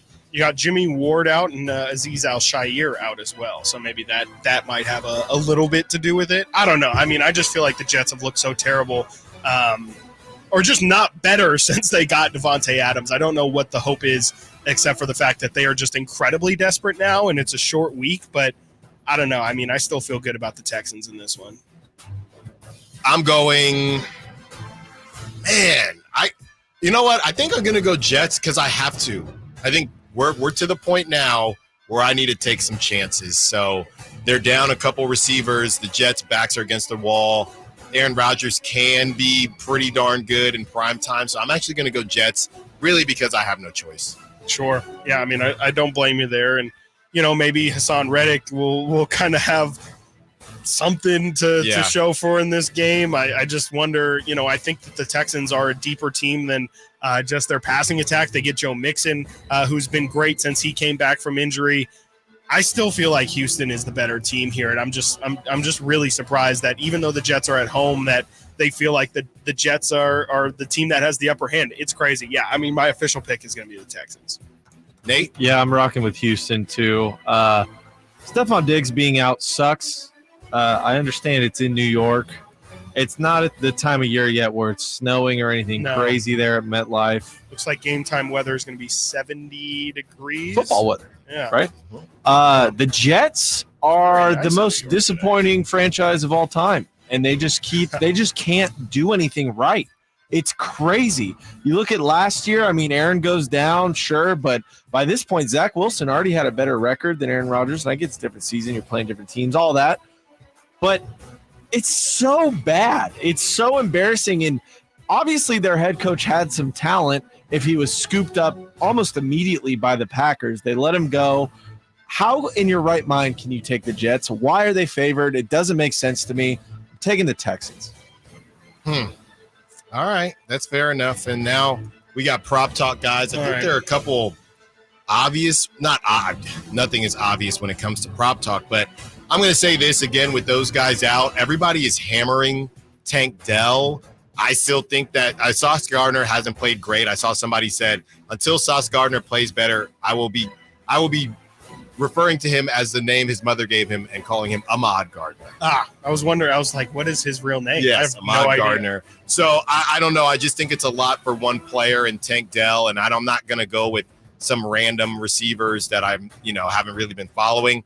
I just think in Thursday night games, I'm going to go with Joe Mixon receiving yards. Ooh. I think that could sneak up on them. 26.5. I'm going to take the over there. Not typically his bag, but I think it's going to have to be his bag with the lack of receivers. I'm going to go with Joe Mixon as well. I'm going Joe Mixon over 84.5 rush yards. You look at how he's done so far this season against New England, 102 yards. Green Bay, 115. Indy, 102. He's been absolutely incredible, finishing over 100 yards in all these games. It's so easy, like you said. I mean, Texans aren't going to have many of their receivers. I think that that's going to lead them to run the ball a lot more and just try and run this clock out. Going Joe Mixon over 84.5 yards. I like both of your guys' picks. I really like yours, Chris. I think having him back is really important for them, the Texans, that is. I'm going to go on the other side, go to Aaron Rodgers, 236.5 passing yards, following my Thursday rule. Taking the under. I don't like a lot of offense, especially from the Jets tonight. Even if Aaron Rodgers is hucking it up, it doesn't mean anything to me. Take the under. That's all I can say. There you go. Well, we'll see what Whitey Gleason has to say on the other side. We'll be right back. On the move? Got somewhere to be? Take Sacramento Kings basketball with you.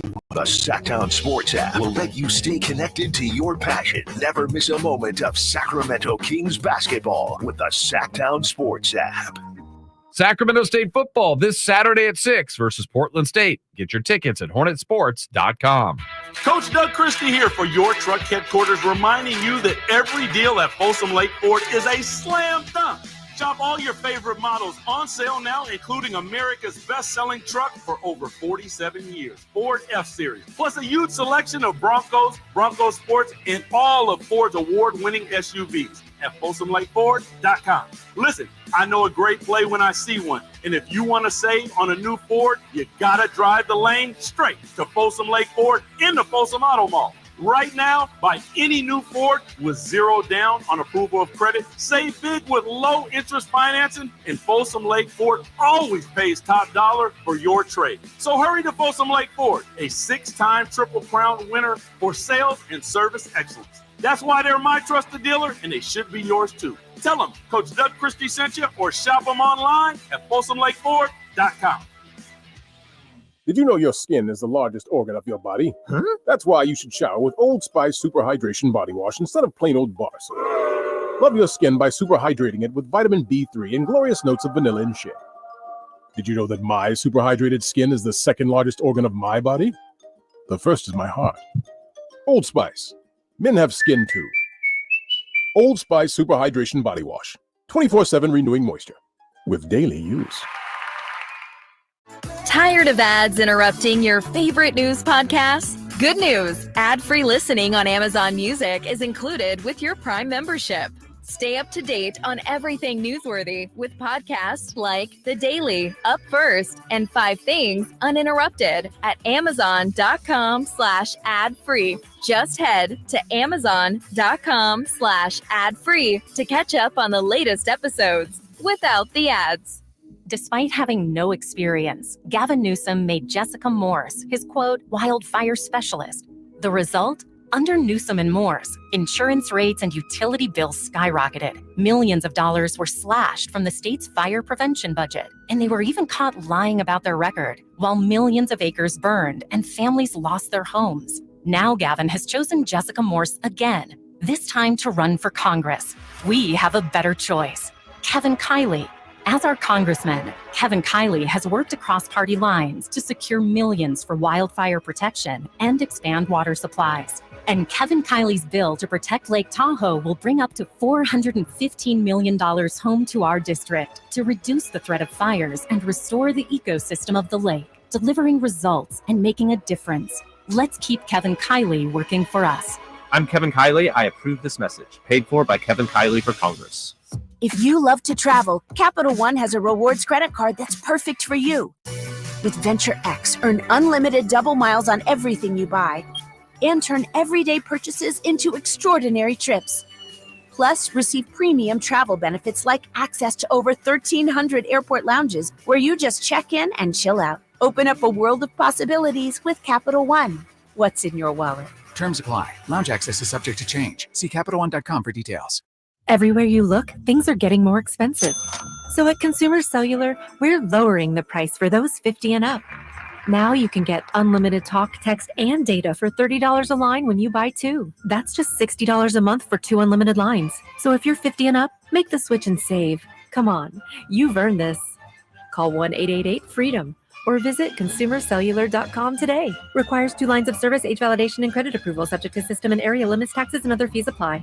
Fall is here, and as winter approaches, your health and comfort are our top priority at Advanced Infusion Center. Whether you're managing a chronic condition or looking for IM or IV therapy, our personalized treatments are designed just for you. Our dedicated team ensures your care is safe, comfortable, and supportive every step of the way. With locations in Sacramento and Yuba and flexible scheduling options, getting the care you need has never been easier. Discover compassionate care at Advanced Infusion Therapy today. Visit us at advancedinfusion.com for care close to home. Twin Peaks is the best in the game. Here, it's bigger game days and bolder fight nights. I mean, where else can you find a scratch kitchen that always comes in clutch every day from lunch to late night? Only at Twin Peaks, the #1 sports bar.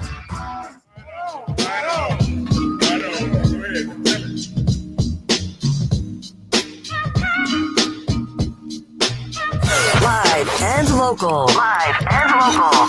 This is Sacktown Sports. Whitey Gleason! Yeah! Happy Halloween! Whitey. Yes. Favorite candy? Payday. No comment. Absolutely no comment. I find that always gets a nice response. Why? People just go, "What?" I'm not. My father really likes paydays. Those are the peanut ones, right? Yes, sir. Like Is that 80% peanut? Caramel? What is that? That's holding them together. It's either caramel or a caramel-like substance. Yeah, It's like caramel and nougat had a baby. That's what it. Yum. Uh-huh. Yum. And that's a payday for you. Yeah. I'm good. That's crazy. Scary movie, Whitey. Yeah, my favorite Mr. scary Friday movie? Night Theater. Come on. Either Halloween or Alien. I don't know. Okay. Or Hellraiser. I don't know if you've ever seen Hellraiser. I've That never movie is seen like, it, but Great answer. the screen, the movie poster just gets Yeah. me every time. Pinhead. Yeah. No thanks. Cenobites. Yeah. Yeah. I'm not in. Yeah. It's kinda, you know, so those movies that make you kind of go, "Ugh." Make your skin crawl. Yeah. I saw a couple days ago Arachnophobia was on. That wasn't that scared. That's scary. I don't think. I don't really, spiders don't bother me. What about a Eight-legged birds? freaks. Ugh, that one got me. About birds. I mean, when I was really little, I remember seeing that. Now I watch it and go, it doesn't even end. You know, Right, it's like, right.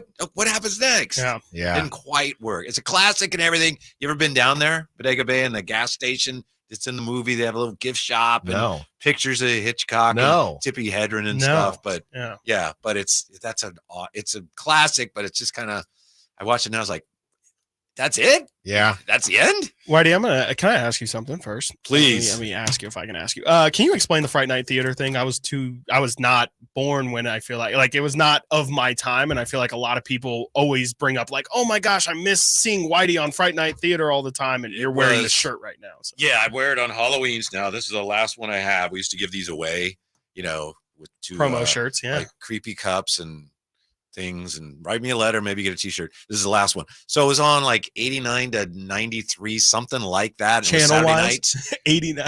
Oh, channel 58. 58. Ah, there you go. Yeah. And it was Saturday nights at 10, sometimes 11. And it was just stupid, supposed to be scary movies. A lot of them were really, really bad. And then I do introduce it, come on with a few, you know, comedy things in between and stuff like that. So it's great fun. Interesting. I don't know if I've ever had as much fun in broadcasting. Really? Yes. Oh, awesome. Wait, was that live or was it? No, we taped? tape it like on Thursday. Oh, okay. Wow. Yeah. Oh, interesting. Yeah. No, it was dead. Everybody always Ugh. brings it up to you, and so I was just like, you know, I know it's a big part of your story. I just never knew many details. It's about fun. It's one of those things like kind of forgotten, and people bring it up. It's like, oh yeah, that Yeah. was fun. Just on Yeah, Halloween. I love seeing the screenshots of young Whitey too. Every time I'm like, that is definitely Whitey Gleason. Thank you, Chris. Yes, Mhm. absolutely. Did you have hair like Nate? Yeah, maybe Probably, even yeah. lighter. Yeah. The toner. Yeah. Whitey, the Kings, I know we were talking a little bit about the bench unit and their offensive efficiency, defensive I efficiency. heard you guys talking about that. Yeah. We were trying to, I guess, figure out, obviously small sample size, but what you should be worried about with the Kings right now. I'm really worried about the bench, but it feels like maybe there are areas of the bench that I am way too worried about, and there are areas of the bench that I should be worried more about. I'm worried about small wings, too small, can't play basketball. I'm a little worried about size. You've been working on that one, haven't you? Not really. It just kind of came in my head. Wow. So that's what I'm worried about, if they could get away with, DeMar DeRozan as a 4, and maybe they can. You're telling me you're not working on this right now? Come on. You and Nate are in cahoots. He's never pulled up something Come on. that fast. That's crazy. Not for us. That's nuts. I'll tell you that much right now. Small wings, too small, can't win basketball. So that's kind of what I'm There you go. Yeah, I like that. It's a good start for sure. I like that a lot, Whitey. We were looking around the NBA at other teams that are playing well or other teams that have been a little. You must be happy. You're Warriors, huh? Why are we doing this now? His buddy. They do look good. Yeah. Buddy Hield is a freaking folk hero. Well, it's funny. Crazy. You didn't even hear our conversation. You must not have heard our conversation yesterday. I did hear a little bit of that. About the buddy one? I heard some of that, yeah. Came in the middle of it. Yeah, so But you're on my side. I wasn't sure what your side was. When you explained your position at the end, I was left wondering, what? So I agree that he's one of all the former Kings still playing, he's probably the most disliked. Yes. Probably. Yes. Yeah.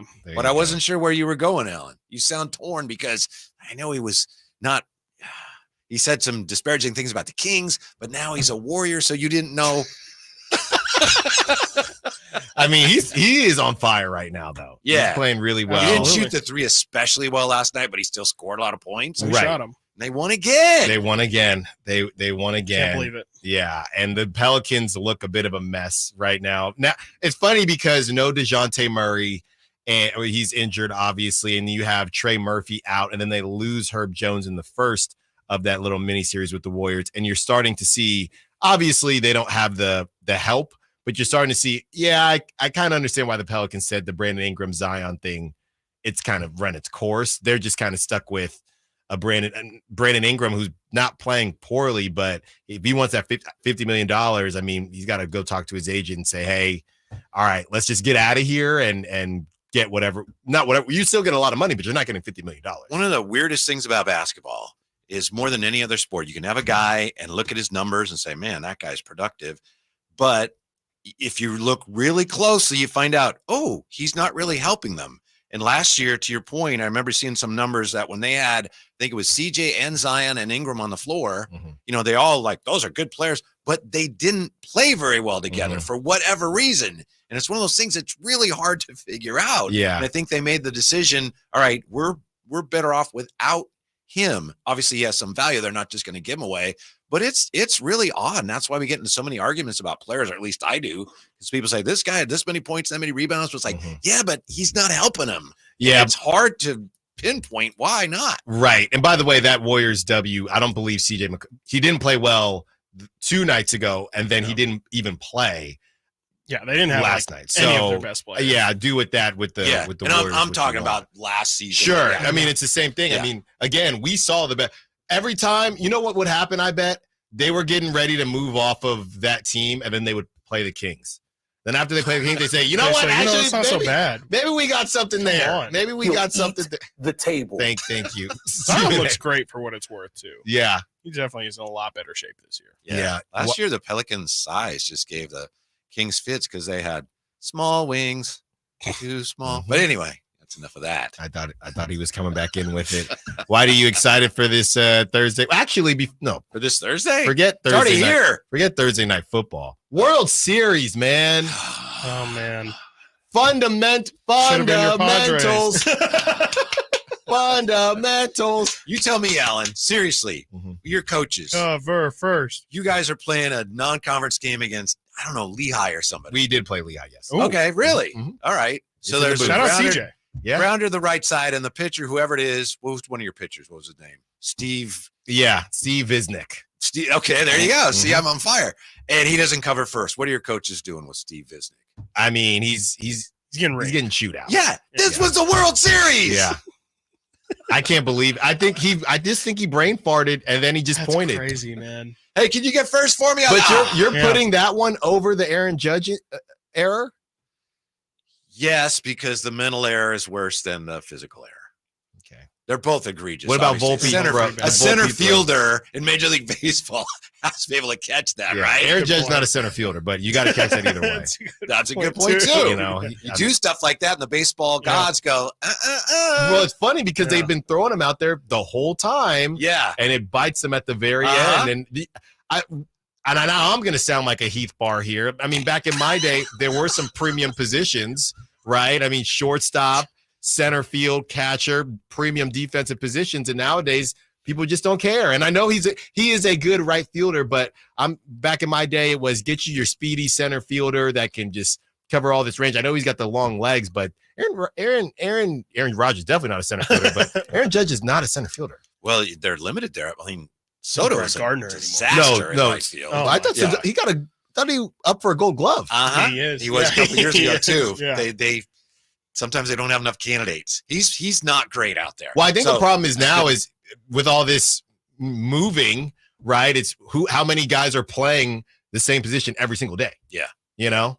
Positionless baseball. Positionless baseball. Yeah, that's right. Zach was on it So first. yeah, all the credit to the Dodgers, and they deserve it. But that was an embarrassment. I was embarrassed for the Yankees. Bad stuff. Hopefully you're not having Frankie on today. I don't think he'd come on. Yeah, I don't think so. No, I don't think so. I think he took the day off, and rightfully so. I mean, they were going to lose in L.A. Maybe. Yeah, probably. You get that series tilted back in your favor, and the Dodgers start, we don't want to be the first team to blow a 3-0 lead. Yeah. I mean, if there's one team, it would get tight. If there's one team that could choke in that situation, it would have been the Dodgers. Who's your least favorite Dodger right now? I know you got to go. On the team? Yeah, because to me, I don't know why even Kike Hernandez. Yeah, I can't stand him. Yeah, Kike. Gavin Lux bugs me too. Can I say as a casual, Freddie Freeman has no aura whatsoever? Zero. Like him being your best player is like the least cool thing He's on Canadian. the planet. There you go. Yeah. There you go. There you go. I couldn't have said it better myself. There you go. More small wings with YT. Drive Guys coming up next. It's not bad. Kyle Draper, Whitey Gleason, Jay Johnson. Until tomorrow, thank you to Nate. Congrats to the winner. And thank you to our callers, Sack Chatters, and Texters as well. Until tomorrow, secure the bag. Like the beam. All right. Domantas Sabonis plays here. He finds Sabonis. Put the frosting on the cake. Put the